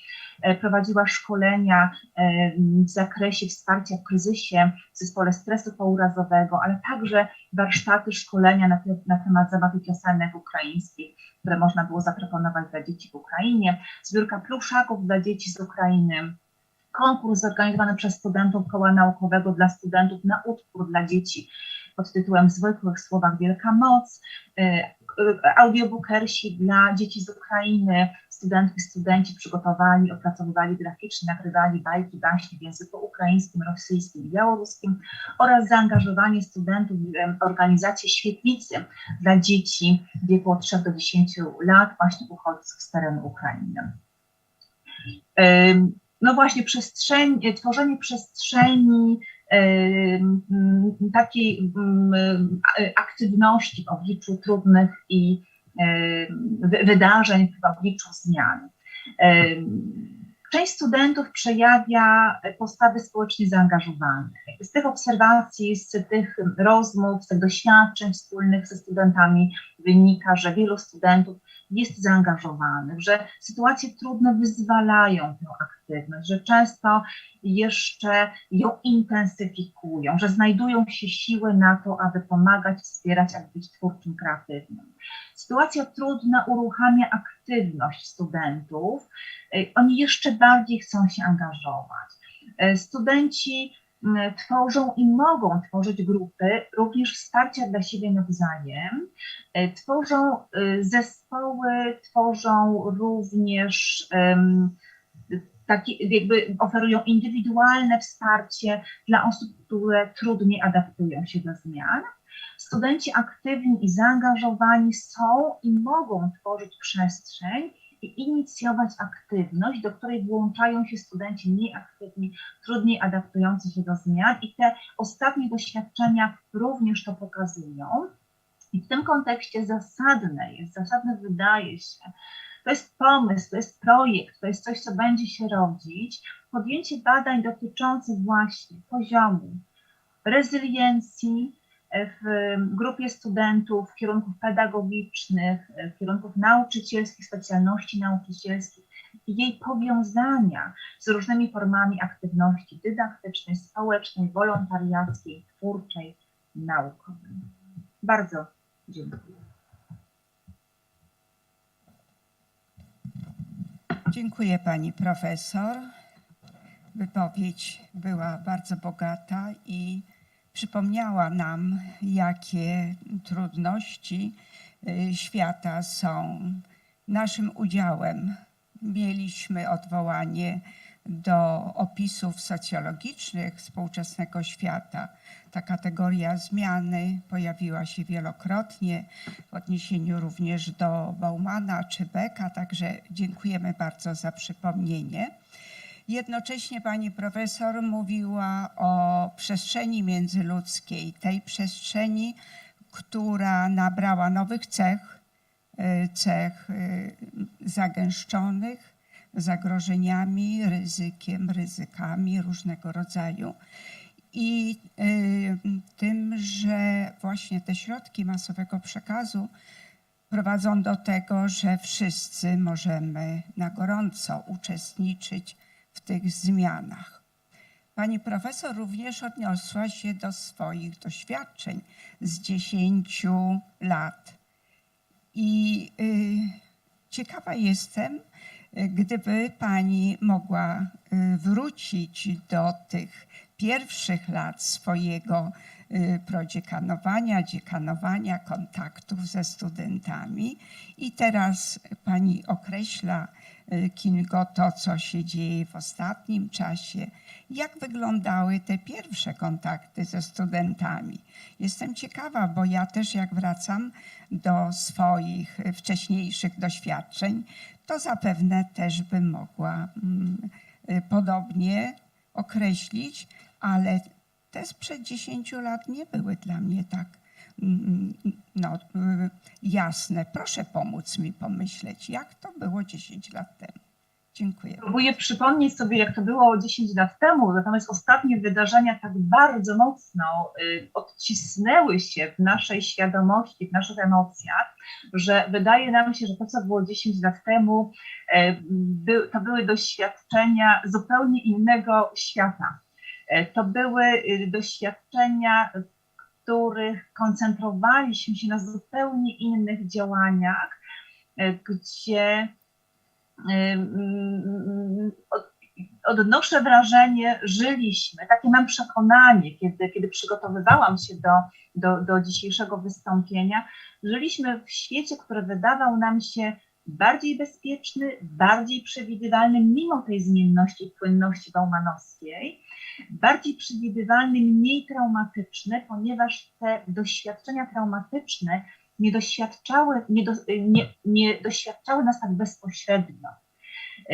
Pojawienie się pandemia, która doświadczyła nas wszystkich mniej lub bardziej, i po niej bezpośrednio wojna w Ukrainie, to są te doświadczenia, które są cały czas jeszcze w nas obecne. Być może w perspektywie kolejnych 10 lat, kolejne zdarzenia, o których się mówi, te ryzyka, które tutaj wymieniłam, które mogą mieć miejsce, mogą się uzewnętrzniać, w naszej świadomości jakby pozwolą wyblaknąć tym doświadczeniom minionym, o ile oczywiście ich rozwiązanie będzie rozwiązaniem pozytywnym, prawda? My nie wiemy, jak będzie rozwijała się sytuacja pandemii, kolejnych ewentualnych pandemii, jak będzie rozwijała się wojna w Ukrainie. Wobec tego jesteśmy tu i teraz i te doświadczenia minione, wydaje mi się, że są po prostu doświadczeniami zupełnie innej epoki. Dziękuję serdecznie, dziękuję za piękną wypowiedź i pomoc w myśleniu nam też i o przyszłości, ale i o zadaniach nas, organizatorów pracy, naszych młodych kolegów. Dziękuję za spotkanie i za ciekawy wykład.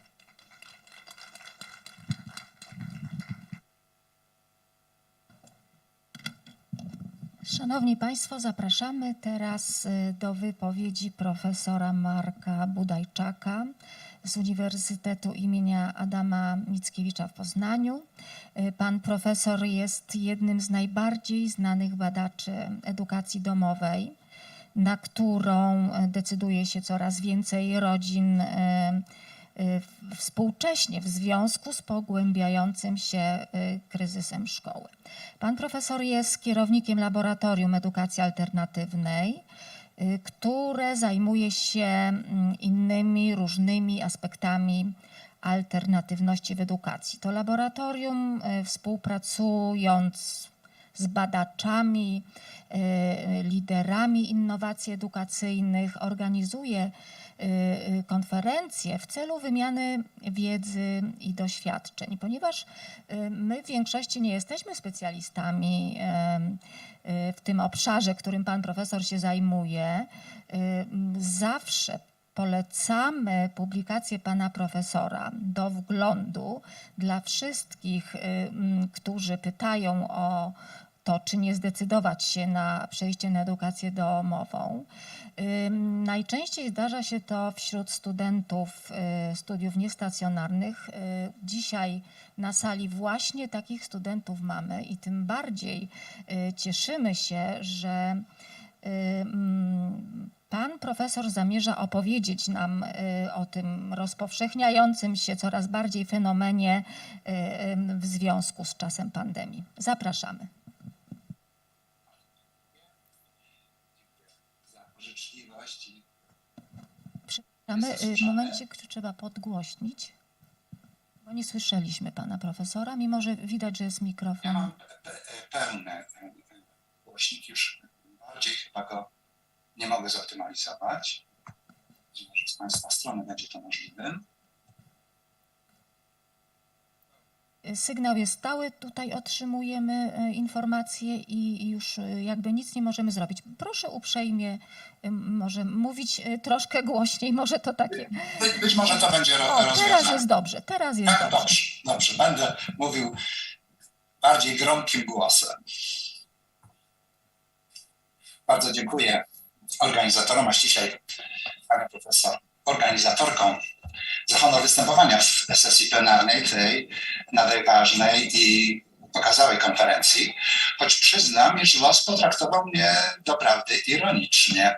Tytuł mojego wystąpienia suponuje nie tylko edukacyjną, ale i pedagogiczną, acz niekoniecznie premedytowaną marginalizację tzw. edukacji domowej w kompleksie społecznej edukacji i nauk o niej także, a choć sam starałem się zadbać o konferencyjne zmarginalizowanie mojej propozycji, wszak rejestrowałem się zaledwie na parę minut przed północą ostatniego możliwego dnia, to proszę bardzo, zamiast skazać mnie na zasłużone peryferie, zaproszono mnie oto do serca konferencyjnej metropolii. Może losu nie należy kusić niebacznymi słowy. Cóż, teraz trzeba mi stawić mu czoła. Przyjrzyjmy się na początek, proszę, terminowi edukacja domowa. Mimo iż powoli wchodzi on dzięki masowym mediom komunikacyjnym do globalnego uzusu językowego polskiego społeczeństwa, a w naukowym uzusie zakorzenił się już dość solidnie, powstało szereg prac naukowych na stopień skoncentrowanych na tak mianowanym zjawisku, a także długi szereg artykułów i zawodowych prac dyplomowych, to jednak wcale znaczenie owego terminu nie jest bezdyskusyjne. Jeśli interpretować epitet domowa literalnie, to dotyczy on wyróżnionej przestrzeni właścicielskiego domu, choć w dzisiejszych standardowych warunkach społecznych dotyczy raczej nie domu, a własnego mieszkania. W rzadkich przypadkach, zwanych po angielsku travel schoolingiem czy world schoolingiem, edukacyjny dom jest mobilny, niczym nasz wóz drzymawy. W tym też rozumieniu każdy rodzaj edukacji, jaki zachodzi w tak zakreślonej fizycznej przestrzeni, mógłby być nazywany edukacją domową. Taka edukacja domowa byłaby niezależna od personalnych kwalifikatorów, jak na przykład od wieku osoby uczącej się. Edukować można się przecież autonomicznie i samodzielnie, lub też osoby nauczanej i osoby nauczającej. Robi się edukację wespół z innymi przy zróżnicowanym stopniu podmiotowości. W tym zakresie można wyróżnić po pierwsze zachodzące w domowych pieleszach naturalne uczenie się, uwarunkowane specyfiką funkcjonowania ludzkiego mózgu i fundamentalnymi potrzebami ludzkimi, które to uczenie się zachodzi poniżej progu świadomości. Permanentnie, całodobowo, nawet przecież podczas snu. Świat jest przez mózg asymilowany, wchłaniany, trawiony i przyswajany według tej szczególnie żywieniowej metaforyki. Ta swoista, spontaniczna, domowa forma edukacji to edukacyjna anomia. Powtóre, mamy tu do czynienia z różnymi odmianami domowej edukacyjnej heteronomii, z nieuświadamianym bądź intencjonalnym, doraźnym edukacyjnym wpływem domowników na osobę edukowaną, ale także z systematycznym, planowym kształceniem tej ostatniej przez dowolnego stacjonarnego nauczyciela stacjonującego w domu członka rodziny lub osoby spoza niej, a w obecnej dobie także przez wchodzącego do domu przez ekran nauczyciela zdalnego. Być może należałoby uwzględnić tutaj także za Józefem Hałasińskim edukację w domu obcym, jak na przykład realizowaną w domu korepetytora. W tradycyjnych, przedpandemijnych warunkach edukacyjnych powszechnymi formami domowej edukacyjnej heteronomii były Dodatkowo odrabianie zadań domowych zleconych przez szkolnych nauczycieli oraz wymuszana przez szkołę nauka domowa w czasie pozaszkolnym, realizowana jako przygotowywanie się do kolejnych lekcji, odpytywań, sprawdzianów czy egzaminów. W warunkach pandemii pojawiła się jako rozwiązanie masowe przez państwowe i lokalne władze oświatowe ordynowana, z różną skutecznością koordynowana i realizowana, na przykład jako cykl Szkoła z TVP, edukacja zdalna, zwana też nierzadko w publikatorach szkołą w domu lub wprost szkołą domową albo na odwrót domową szkołą. Te ostatnie miana mogą nie być tylko technicznymi, a specjalnie motywowanymi, do czego wrócę nieco później. Taka edukacja domowa była promowana przez władze jako wyjątkowe dobrodziejstwo i honor. Szkoła w dom, Bóg w dom.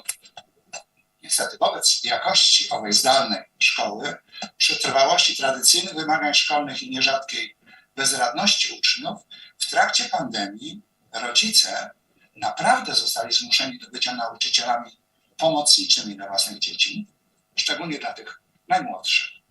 Ta konieczność jednak różniła ich domowe nauczanie od prawdziwej, dobrowolnej edukacji domowej.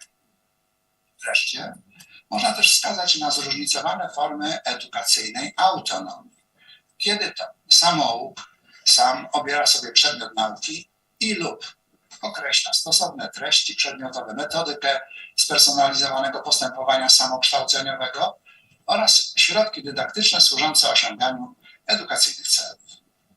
Samouk może też obrać ścieżkę połowiczną, autoheteronomiczną, dokonując niezależnego wyboru z dostępnej dla siebie zewnętrznej oferty kształceniowej, na przykład znanej Akademii Jana, której to ofercie jednak musi się podporządkować metodycznie. A wszystko to może dziać w domu bądź z domu. Dodajmy na koniec oczywistą uwagę, iż wszystkie trzy modalności edukacyjne mogą być realizowane w każdej innej poza domową przestrzeni. Od regularnych szkół poczynając, tu z pewnym ograniczeniem dla uczniowskiej swobody, czy jak ją się czasami nazywa samowoli, przez czytelnie biblioteczne po obsiadywanie otwartych przestrzeni, parków i ogrodów. Ad libitum. Sama zatem lokalizacja czynności i procesów edukacji nie wyznacza w sposób klarowny zakresu znaczeniowego terminu edukacja domowa. Dzieje się tak dlatego, że ów epitet domowa ma w istocie charakter metonimii.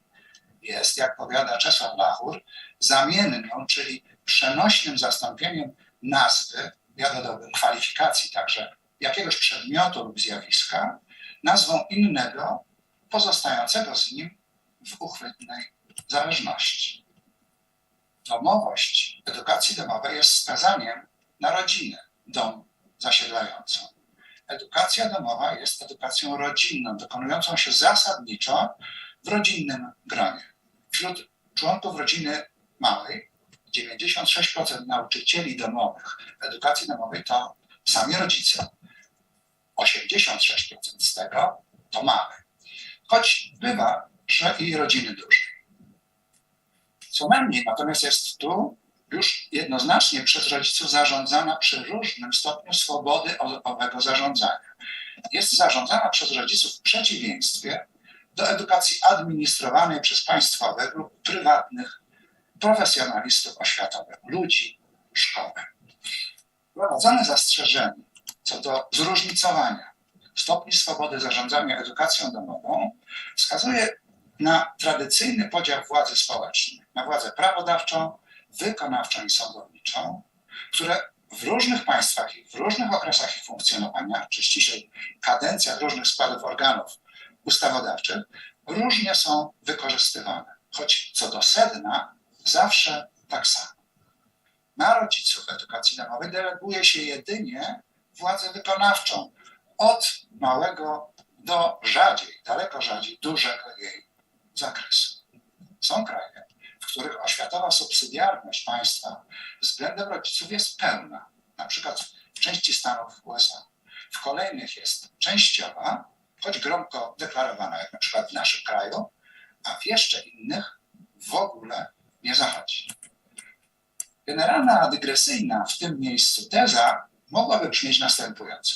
Społeczna edukacja, zarówno makro, mezo, jak i mikrospołeczna, w najmniejszym stopniu i zatem o dziwo jest kwestią kulturową, znacznie większym ekonomiczną, a nade wszystko polityczną. Formalne terminy dla edukacji domowej w dzisiejszej Polsce mamy aż 3, najwięcej na świecie, to odpowiednio do cyklu edukacji obowiązkowej. Po pierwsze, spełnianie obowiązku szkolnego poza szkołą, dotyczy całego cyklu szkoły podstawowej.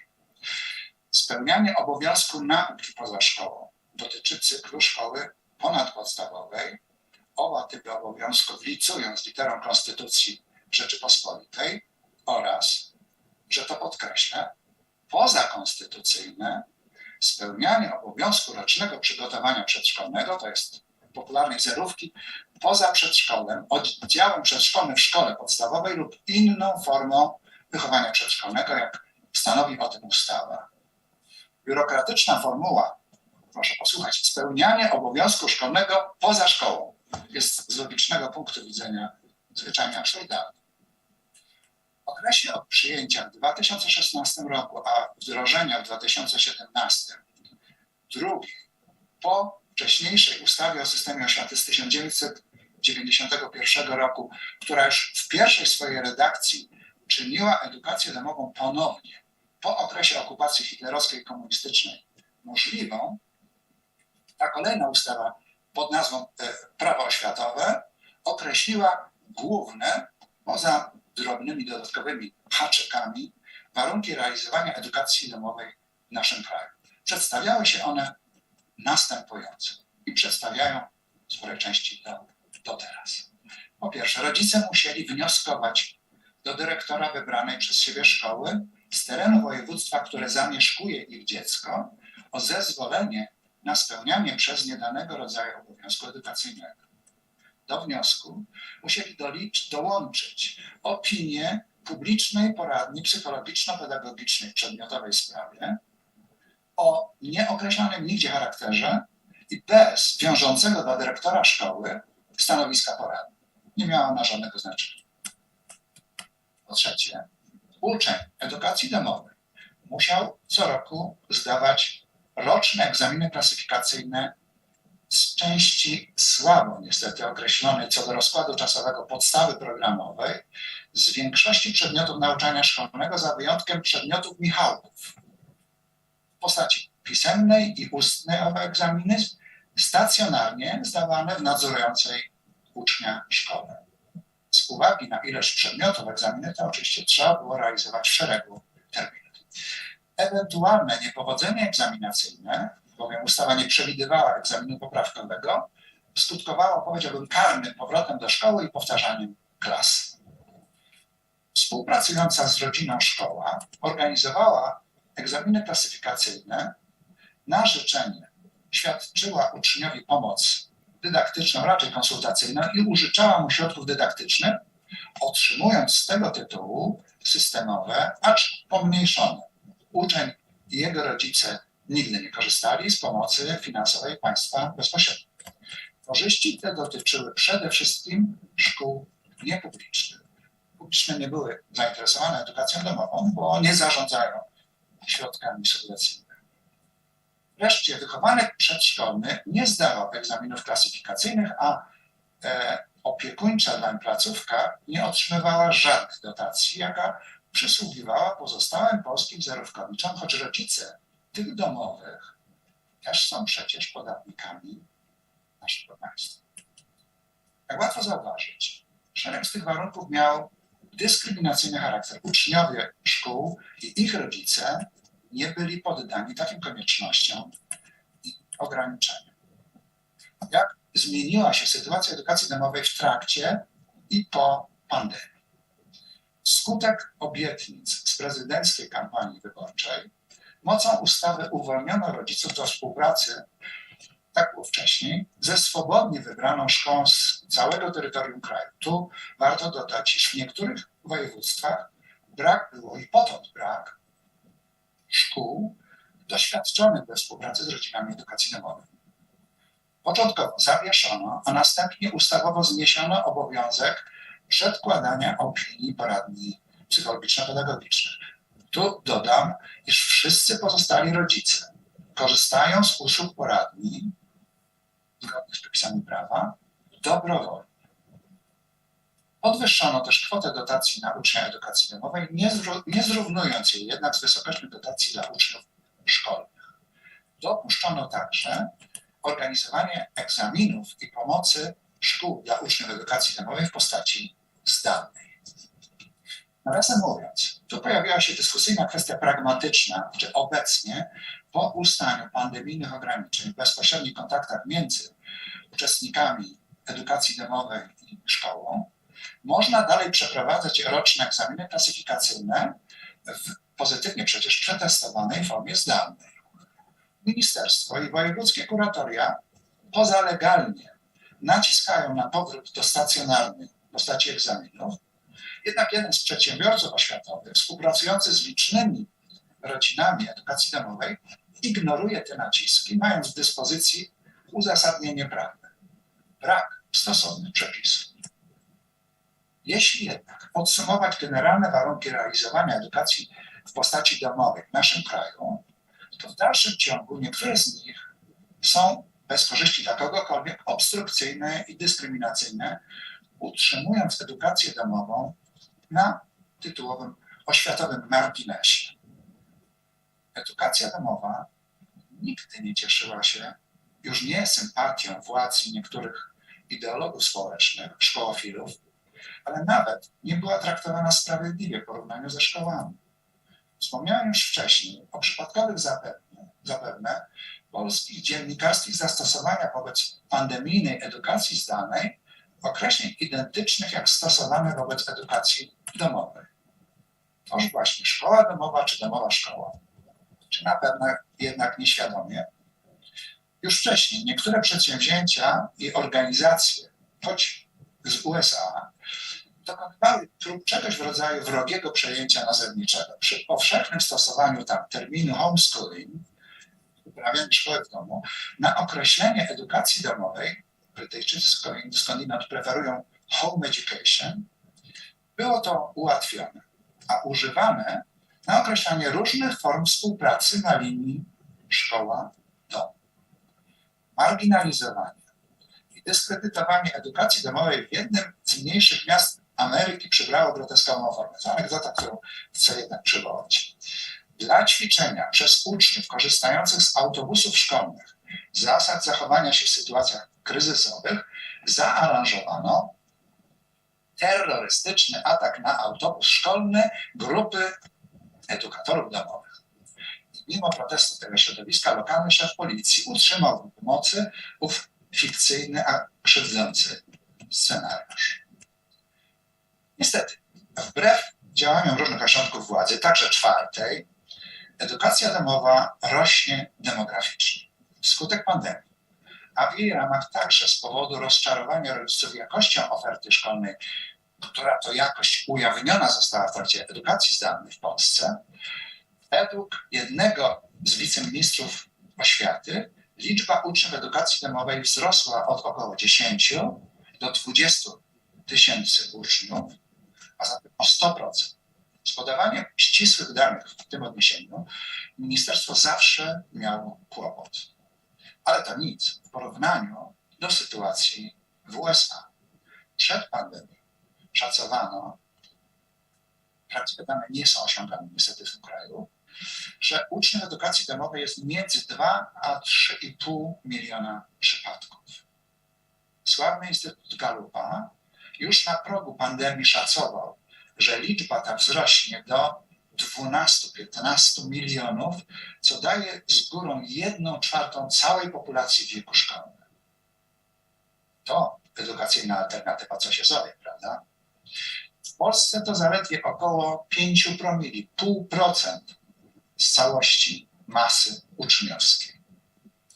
Dodajmy, iż największą frakcję w edukacji domowej stanowią właśnie uczniowie najwcześniejszych klas szkoły podstawowej. Relatywizując szerzej pandemijną sytuację edukacji domowej do uczniów wczesnej edukacji, przedmiotu przecież głównego namysłu niniejszej konferencji, co dotyczy rzecz jasna także i uczniów starszych, należy odnotować, iż w edukacji domowej w ramach pandemii nic szczególnego się nie wydarzyło. W edukacji domowej nihil novi sub pandemijne sole. Edukacja domowa przebiegała w tym okresie tak samo jak wcześniej. Tak samo też skutecznie bacząc na wyniki egzaminów. Obok wykraczających poza program szkolny aktywności poznawczych, hobbystycznych, rozwijania zainteresowań, trwała regularna, powszednia praca przygotowująca uczniów do finalnych egzaminów klasyfikacyjnych, też nie stanowiących w swej zdanej postaci żadnego wyzwania dla uczniów, bo także najmłodsi z nich radzą sobie i radzili w tym czasie bez trudu z narzędziami IT, no i są i byli z nimi obyci. Dobrostan emocjonalny został zachowany przy także tradycyjnym, silnym wsparciu ze strony rodziców. To bardzo ważna okoliczność, która dotyczyła funkcjonowania dzieci w okresie pandemii. Względna odmiana kształtów pozaedukacyjnego i pozarodzinnego życia młodszych dzieci, jaka nastąpiła, była o tyle istotna, że ograniczyła je w fizycznych kontaktach z rówieśnikami, na podwórkach i w grupach aktywności zorganizowanej, bo te dzieci biorą w nich rzeczywiście aktywny udział. Ale relacje via internet były dostępne, więc mogły być i były wykorzystywane. Wbrew fetyszyzowaniu masowości w kontaktach społecznych dzieci, tak młodszych, jak i starszych, konstruktywna socjalizacja, przynajmniej zdaniem części badaczy, nie zależy od ilości rówieśników wokół danego dziecka. Podobnie jak trwałość relacji między nimi. Pandemia nie zaszkodziła także równowadze psychicznej motywacją, czy wręcz determinacji, ani też kompetencjom wychowawczym i dydaktycznym rodziców, sui generis przecież nauczycielom w rodzinnej edukacji. A zatem powtórzę, wewnątrz edukacji domowej bez zmian, ze zmianami pozytywnymi, jedynie w warunkach uprawiania tej ryzykownej dyscypliny. Ryzykownej także dlatego, że łaska pańska na pstrym koniu jeździ, a stąd prawne i zależne od strony szkolnej, właściwie rządowej, politycznej, warunki do edukacji domowej mogą zmienić się w każdej chwili. Nie tylko u nowego pana, ale i labilnego starego. Na koniec wspomnę o najbardziej aktualnej kwestii w kontekście edukacji domowej. To sytuacja młodych naszych gości chroniących się wraz z rodzinami w Polsce przed wojennymi zagrożeniami. Jako że pojawiła się u nas znacząca liczba dzieci i młodzieży ukraińskiej, to natychmiast rzucili się do edukacyjnego sukursu polscy naukowcy, pedagogowie i aktywiści oświatowi, hurra optymistycznie uznający, że barierę językową można łatwo złamać, program polski zrealizować, a traumy i dyskomforty psychologiczne gości bez szkód dla nich pominąć.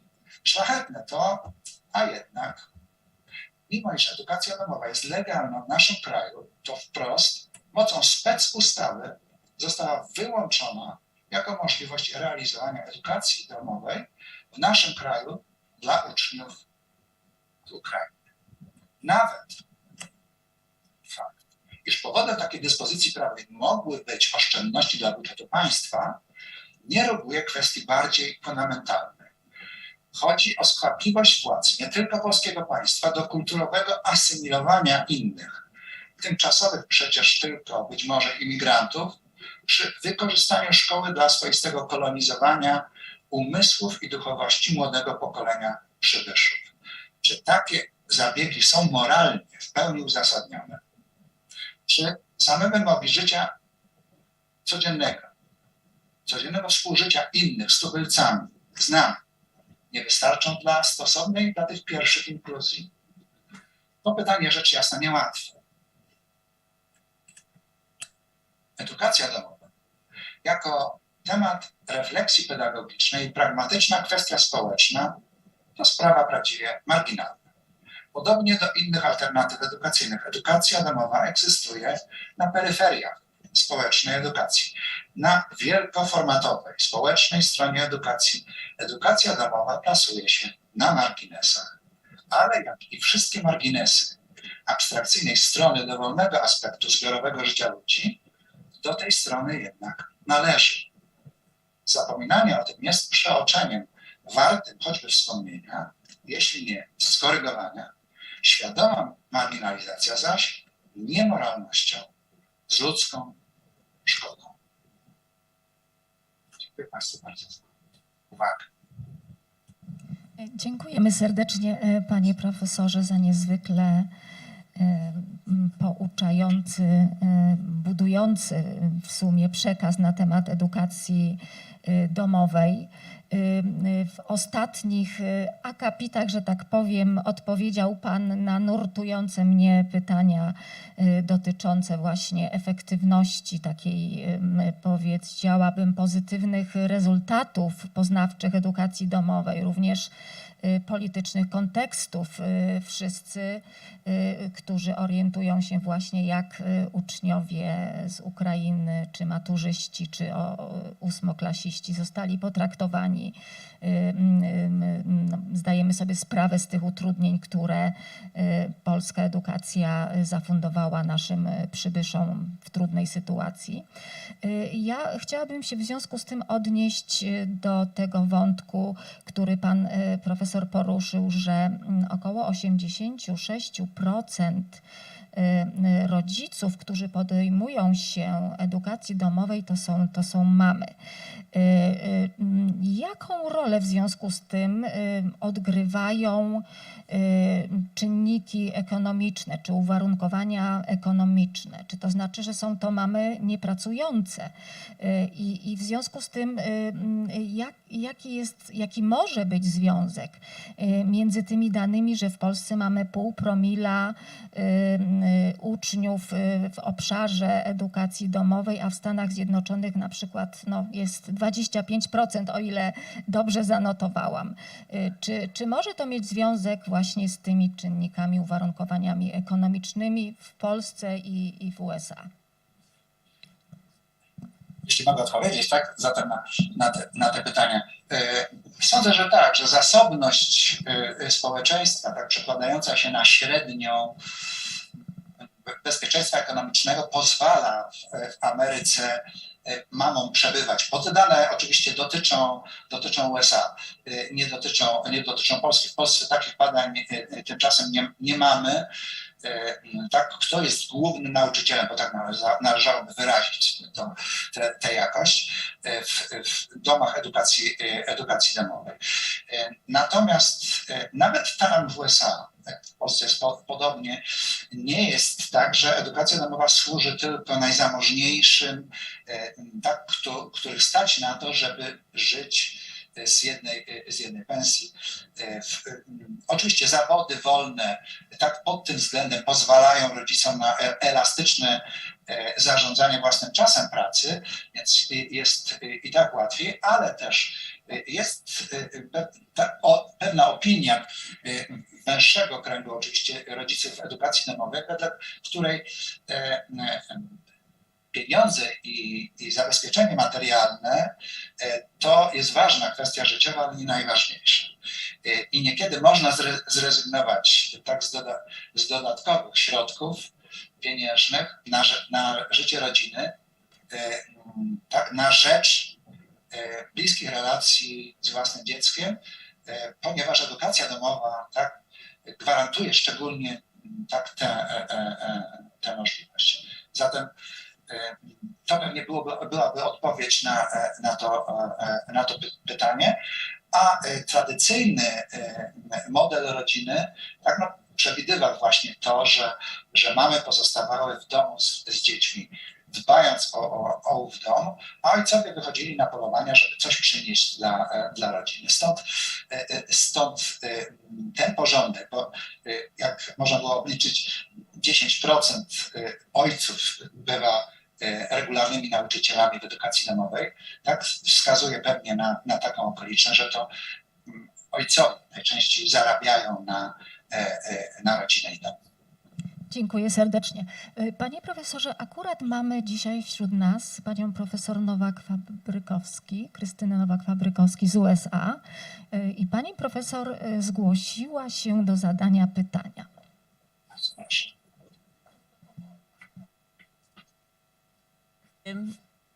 Dziękuję bardzo za ten wykład. Moją specjalnością nie jest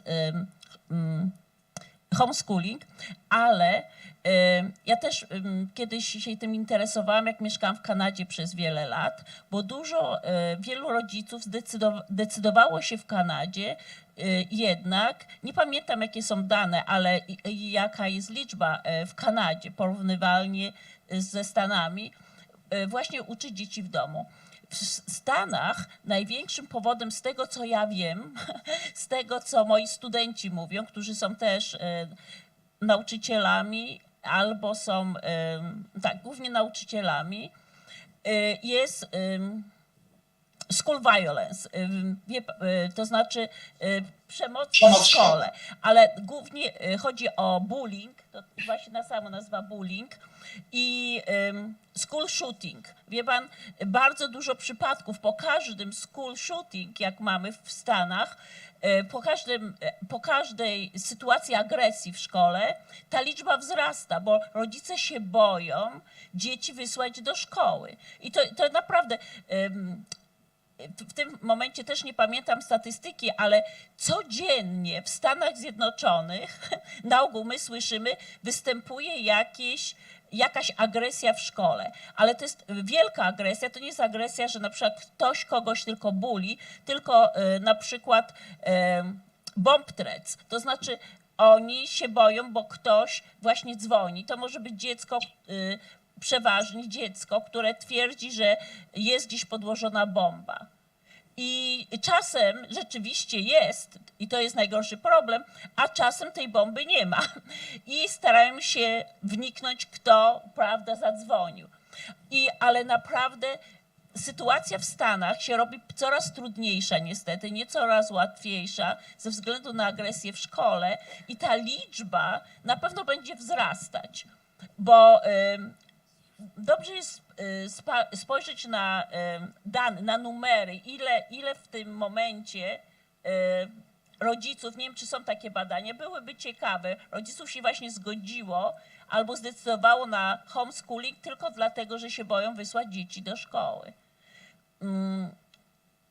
U nas jest w niektórych szkołach, co pewnie Państwa zdziwi, są nawet policjanci w szkole, którzy niejako chronią dzieci, ale z drugiej strony też pilnują, żeby dziecko ze szkoły nie wyszło, co jest naprawdę, to jest tak trudno sobie wyobrazić i dlatego większość rodziców stara się kupić domy, ja mówię o tych, którzy mieszkają na suburb, gdzie jest bezpieczniej, tam, gdzie sprawdzają na przykład, czy nie było shooting, czy nie było bomb threats. I wtedy kupują tam domy, płacąc dużo więcej, tylko po to, żeby właśnie było bezpiecznie. I głównie to jest związane nawet nie z poziomem, że na przykład jest niski poziom w danej szkole i rodzice mówią, nie, musimy tylko głównie z tego school violence. To jest teraz problem, to jest wielki problem. Ja się cieszę, że moje dzieci już mają po 30 lat i nie chodzą do szkoły, naprawdę, bo rodzice się bardzo boją w Stanach wysłać dzieci do szkoły, co jest niesamowite, niesamowite. Nie wiem, co będzie za parę lat, ale nawet małe dzieci, bo ja jestem early childhood, tak jak ta konferencja jest, early childhood to rodzice, są takie sytuacje, że małe dziecko, które ma na przykład 5-6 lat, przyniesie nóż do szkoły, przyniesie pistolet do szkoły, bo znalazł u tatusia w szafce nocnej koło łóżka. I jest straszna sprawa, jak rodzice powinni te pistolety i karabiny ukrywać, żeby to dziecko nie miało do tego dostępu. Ja w ogóle nie jestem w stanie nawet wyrazić, jak mnie ta sytuacja denerwuje, bo też mam wnuczki już i one kiedyś pójdą do tych amerykańskich szkół prawdopodobnie. I czasem dziecko chce się pochwalić i przynosi tylko, żeby pokazać, co jest w domu. To przyniesie pistolet, który jest czasem nabity i wtedy zabije kogoś. A z czasem po prostu przynosi tak, żeby naprawdę zabić. Dzieci naprawdę, malutkie dzieci, co Państwo pewnie sobie nawet nie zdają sprawy, przynoszą, są tak załamane i tak zdenerwowane, a wynikiem, że szukają właśnie tych pistoletów, przynoszą i zabijają kolegów.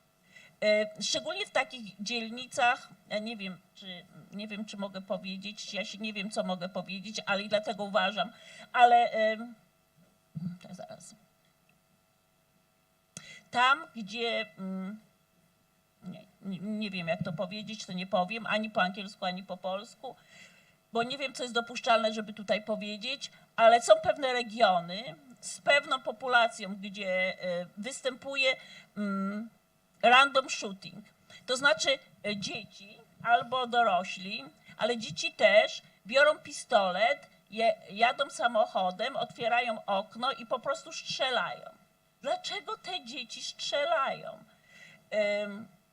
I wtedy oczywiście sytuacja jest taka, że rodzice w takich dzielnicach trzymają te dzieci w domu później przez pewien okres czasu, bo się boją wysłać do tej szkoły, że wiedzą, kto i w jakim domu może to się stać. Tak, sytuacja jest, ja bym powiedziała, że tragiczna.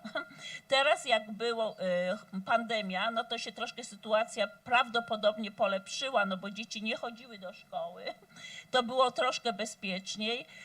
Teraz może dzieci troszkę się przestraszyły tą pandemią i są bardziej takie uśpione i się boją się ogólnie, bo ich rodzice się boją, bo widzą śmierć z pandemii. To może trochę ta sytuacja się obniżyła.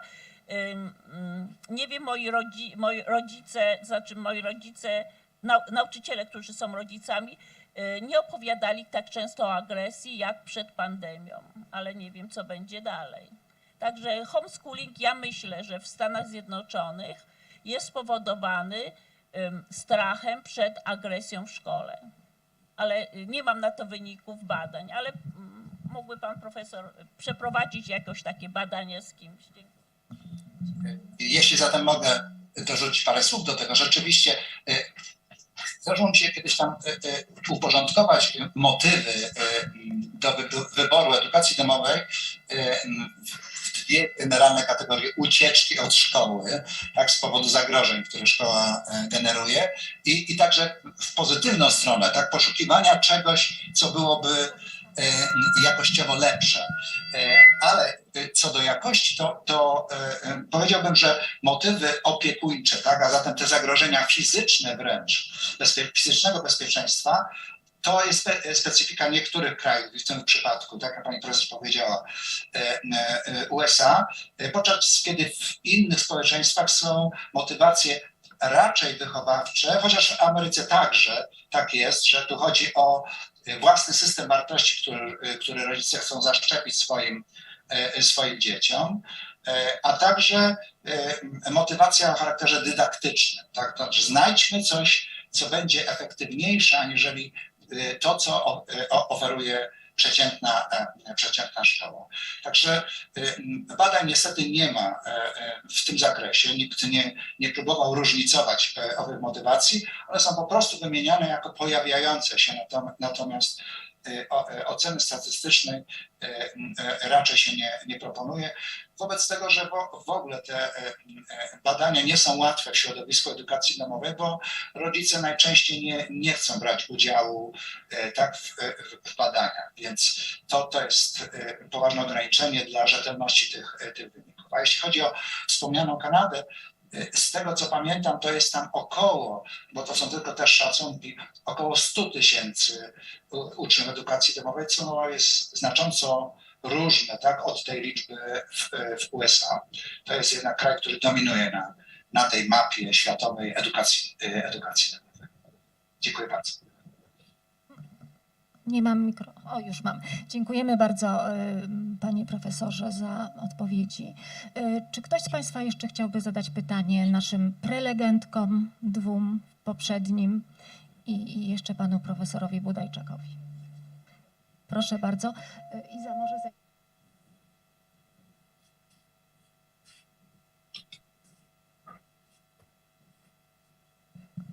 Jeśli mogę tak ad hoc odnośnie właśnie tych motywów, panie profesorze, ponieważ tak może nie z własnych osobistych doświadczeń, ale z doświadczeń znajomych, którzy podróżują po świecie z dziećmi i to właśnie z tego powodu edukacja domowa została wprowadzona i to jest jeden z tych motywów właśnie. Wydaje mi się, że coraz częściej słyszymy o takich rodzinach, które decydują się na, może no nie jest to zjawisko na bardzo szeroką skalę, na pewno ten odsetek nie jest duży, ale z pewnością jest to jeden z motywów właśnie wprowadzenia tej edukacji domowej. I akurat z tego modelu, o którym ja teraz mówię, który znam osobiście, jest to model bardzo sprawiedliwy, ponieważ połowę przedmiotów realizowanych jest przez matkę, natomiast drugą połowę realizuje ojciec w tym modelu, więc no nie wiem, czy no pewnie też to jest ustalone w rodzinie tej akurat konkretnej. Także tata głównie zajmuje się edukacją fizyczną. Także bardzo dziękuję za taki tylko komentarz. Dziękuję bardzo. Odnośnie motywów. Dziękuję. Takie podróże po świecie są tak motywem dla niewielkiej wprawdzie, ale jednak grupy rodziców, których pominąć z tym wszystkim nie można. Dzień dobry panie profesorze, Marta Poruszek, widzimy się po raz kolejny. Tak, ja tylko dodam, że pan profesor właśnie dla całego środowiska edukacji domowej robi bardzo tutaj dużo, szczególnie jeżeli chodzi o przepisy, które w Polsce są bardzo niedoprecyzowane i jeszcze do niedawna też były, że tak powiem, subwencje ciągle na uczniów edukacji domowej właśnie niskie, także bardzo dziękuję i moje pytanie jest, właściwie mam dwa. Pierwsze, tutaj pan profesor wspomniał o tym, że jeżeli chodzi o sposób przeprowadzania egzaminów edukacji domowej i tutaj rzeczywiście jest w dalszym ciągu w środowisku niejasność i są dyskusje i czy mogą być w formie zdalnej, czy właśnie pomimo tego, że tak naprawdę oficjalnie już jesteśmy poza czasami pandemii. I to jest rzeczywiście bardzo duży problem i tutaj ukłon w kierunku Instytutu też, Educacja Domestica, żeby właśnie tutaj rzeczywiście postulować, lobbować w tym kierunku, żeby jednak te przepisy były uregulowane na poziomie prawa, a nie na poziomie powiedzmy jakichś orzeczeń doraźnych, prawda, z ministerstwa, co by tak naprawdę bardzo ułatwiało całemu środowisku działanie takie swobodne, prawda, zgodnie z prawem i też organizację egzaminów, tak. Także to jest moja prośba.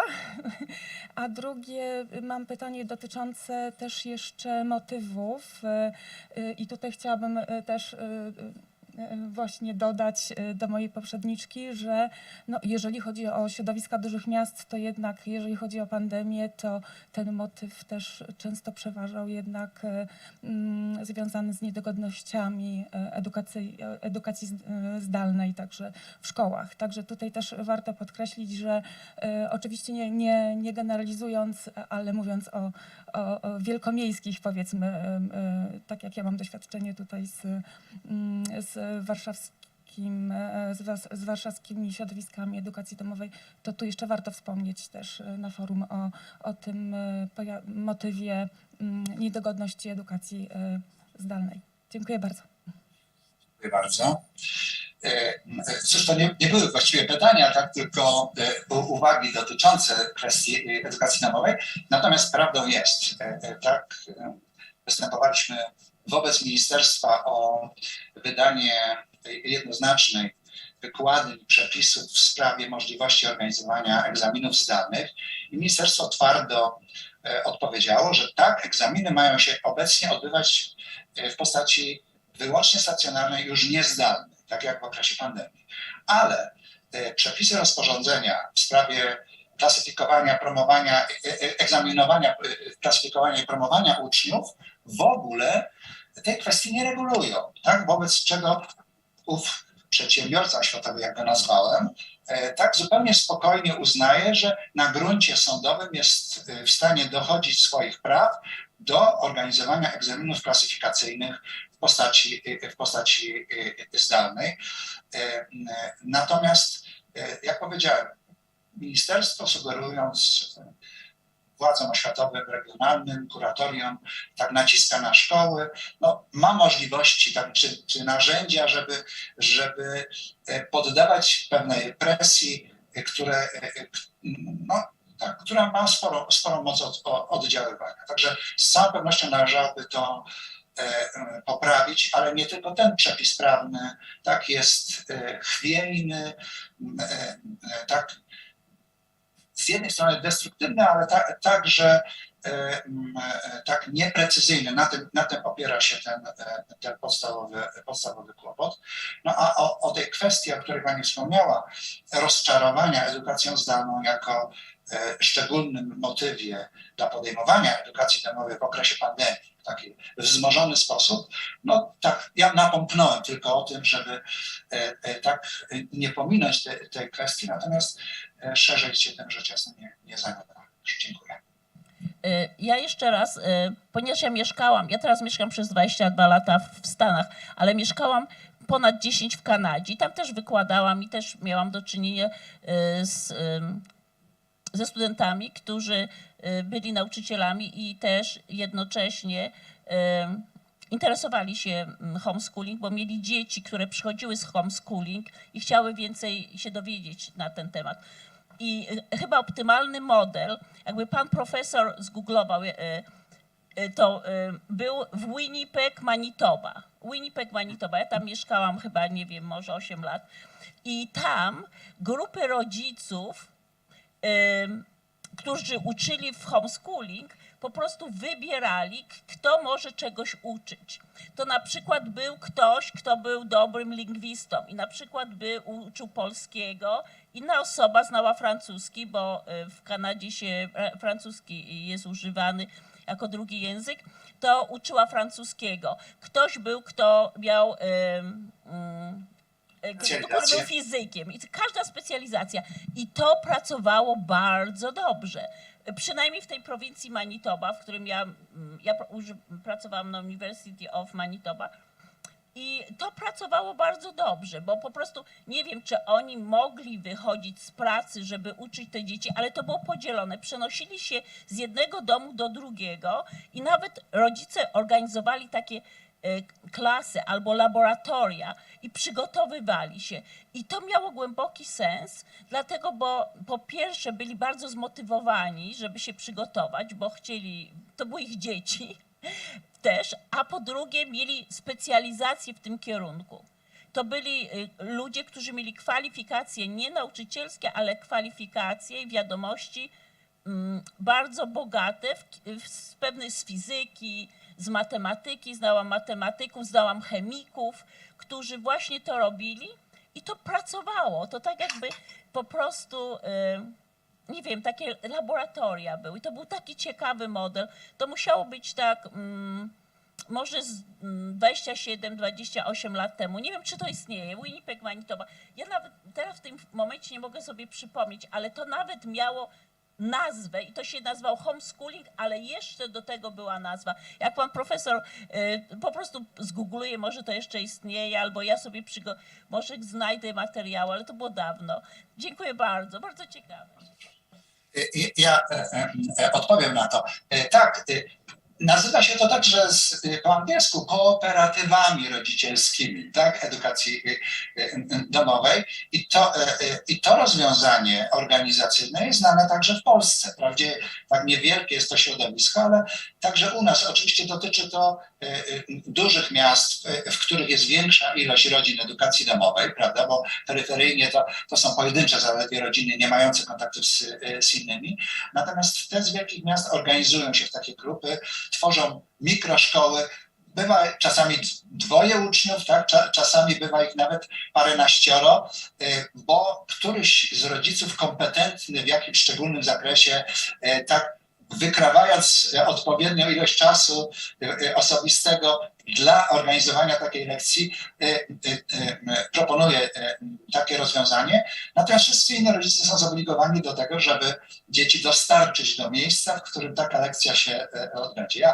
Ja w takich lekcjach także w USA brałem udział osobisty, także jako czy pomocnik nauczyciela w pewnych zakresach. Także rzeczywiście to jest rozwiązanie, które cieszy się popularnością, bo zdejmuje z barków rodzicielskich część odpowiedzialności za edukację, bo jest taka wątpliwość, prawda, która dotyczy edukacji domowej.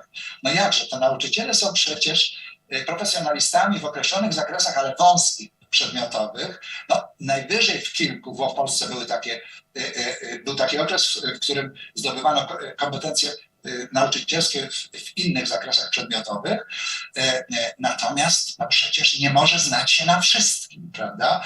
A to musi skutkować szkodami w jakości edukacji dla ich własnych dzieci.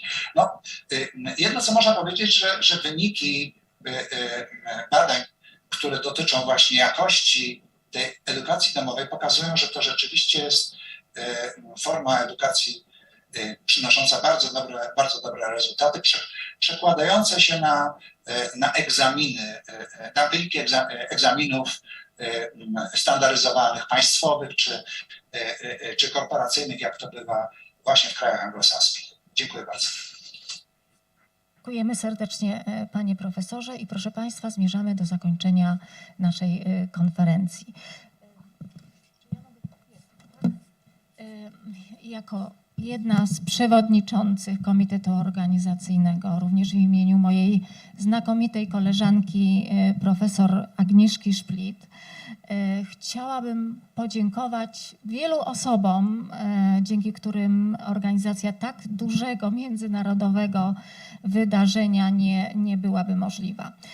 Dziękuję wszystkim, którzy przyjęli zaproszenie do uczestniczenia w konferencji. Tym bardziej, że Kielce nie są miastem, do którego się łatwo podróżuje, do którego się łatwo dostać.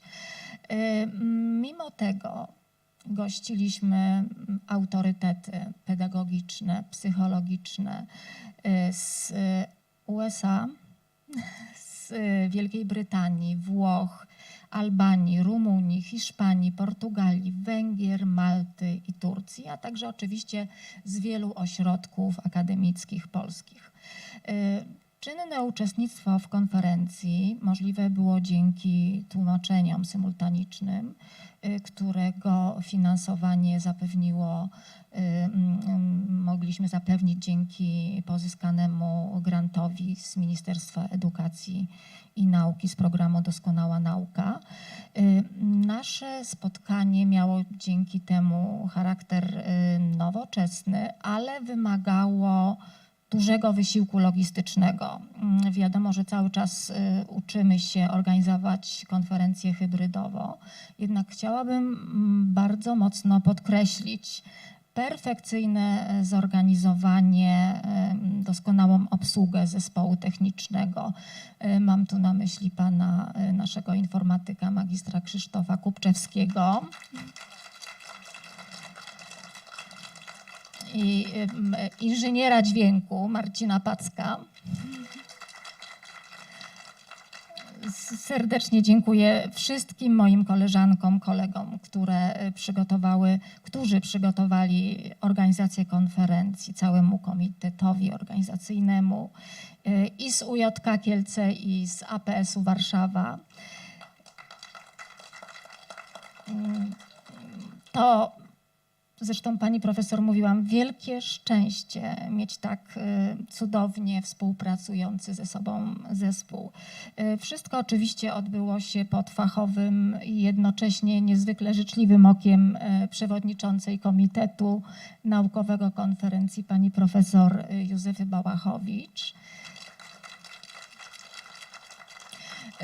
która jest jednocześnie przewodniczącą sekcji edukacji elementarnej Komitetu Nauk Pedagogicznych PAN, w której współpracujemy, projektując i realizując badania naukowe, dyskutując nad aktualnymi problemami wczesnej edukacji.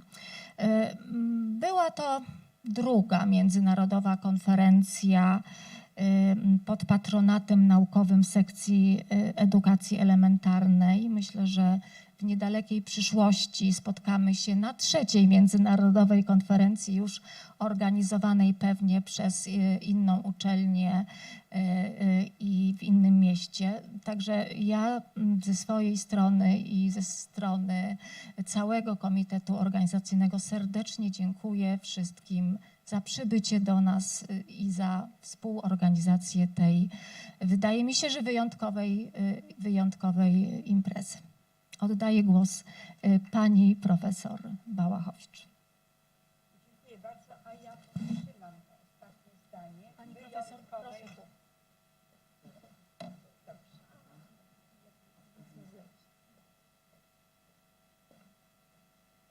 Podtrzymam to ostatnie zdanie wyjątkowej imprezy, wyjątkowej z różnych względów. Tego, że mogliśmy się spotkać po 2 latach. Też przez 2 lata naszą wspólną pracę organizowaliśmy zdalnie i sekcje, zespół cały, w ogóle bogaty, 60-osobowy, spotykał się zdalnie. Także cieszyłyśmy się i cieszyliśmy się bardzo z tego, że mogliśmy nareszcie po 2 latach i uścisnąć się tak, jak dzieci to robiły, ale i uczestniczyć w tym święcie, które przygotowywaliśmy. Kilka tylko liczb. Tak, jeśli patrzymy na tę salę dzisiaj, to wydaje nam się, że niewiele osób by brało udział, ale warsztaty, sekcje, które odbywają się w innych częściach, w innych pomieszczeniach tego budynku, wskazują na to, że było nas wielu. W sesji plenarnej było 15 wykładów. Także wszyscy w tym uczestniczyliśmy i mogliśmy dowiedzieć się, co się stało z edukacją, wczesną edukacją, edukacją studencką, profesjonalną, rozwojem zawodowym nauczycieli, kiedy pojawiła się pandemia. Jakie cechy przybrała nasza rzeczywistość, jak my, ludzie z różnych kultur, ale powodowani wspólną troską o dzieci, o ich rozwój, o dobrostan, o bezpieczeństwo i o rozwój. Nasze dzieci nie czekały przez 2 lata, aż pandemia się skończy. One rosły, miały swoje potrzeby, one musiały się kształcić i dorastać też w tych trudnościach, jakie są. A więc wszyscy spotkaliśmy się tutaj, żeby porozmawiać o tym, co nas łączyło, co nas trapiło i próbowaliśmy odczytać te nowe konteksty, zmiany, które pojawiły się w edukacji. A więc i dotyczyły one całego środowiska uczenia się i to było szczególnie tytułem naszej konferencji. Zmiany w środowiska uczenia się we wczesnej edukacji podczas i po pandemii. A więc rozmawialiśmy, co było na początku, co działo się już po pierwszym lockdownie, jakie doświadczenia nauczyciele, rodzice, dzieci mieli właśnie po pierwszym lockdownie, jakie działania podejmowali, jak szybko następowała taka twórcza adaptacja ze strony nauczycieli. Dowiedzieliśmy się bardzo wiele, że to rodzice zostali włączeni do edukacji. My tu w Polsce rodziców traktowaliśmy zawsze z dystansem. Rodzic to był petent, który czekał za drzwiami, żeby dostąpił zaszczytu spotkania z nauczycielem. A tu się okazało, że musieliśmy podzielić swój czas, swoje umiejętności, swoje potrzeby w wspólnej trosce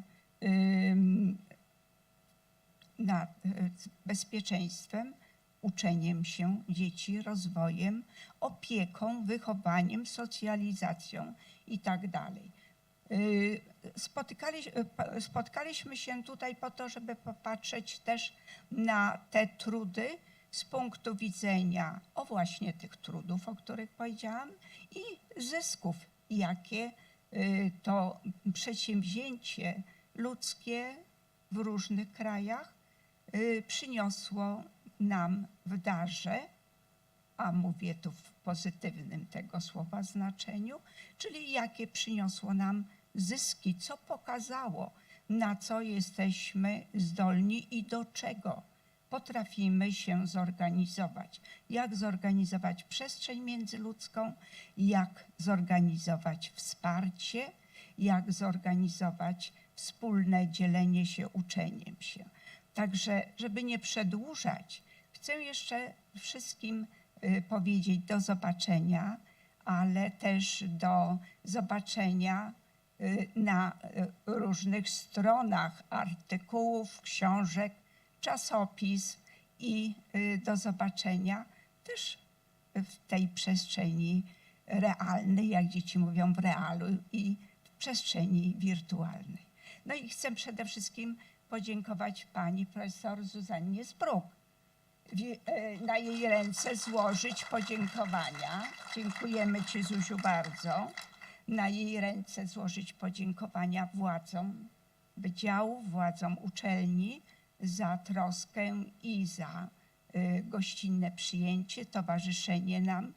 Wczoraj osobiście, dzisiaj na pewno, jak to władze mają mnóstwo obowiązków i nie mogą poświęcić aż 2 dni na to, żeby nam towarzyszyć, ale na pewno myślą i troską są z nami. Dziękujemy za wspaniałe przyjęcie, za słodkości, za kolację, za to, że mogliśmy ucztować i tutaj intelektualnie, i duchowo, i fizycznie, i smakowo, i zapachowo, i kolorowo, i różnie. Także serdecznie dziękujemy za ogromny wkład całemu zespołowi, wszystkim z Państwa, paniom, które tak dzielnie organizowały przez wiele tygodni na pewno to spotkanie, panom, którzy nam technicznie pomagali przygotować to przedsięwzięcie.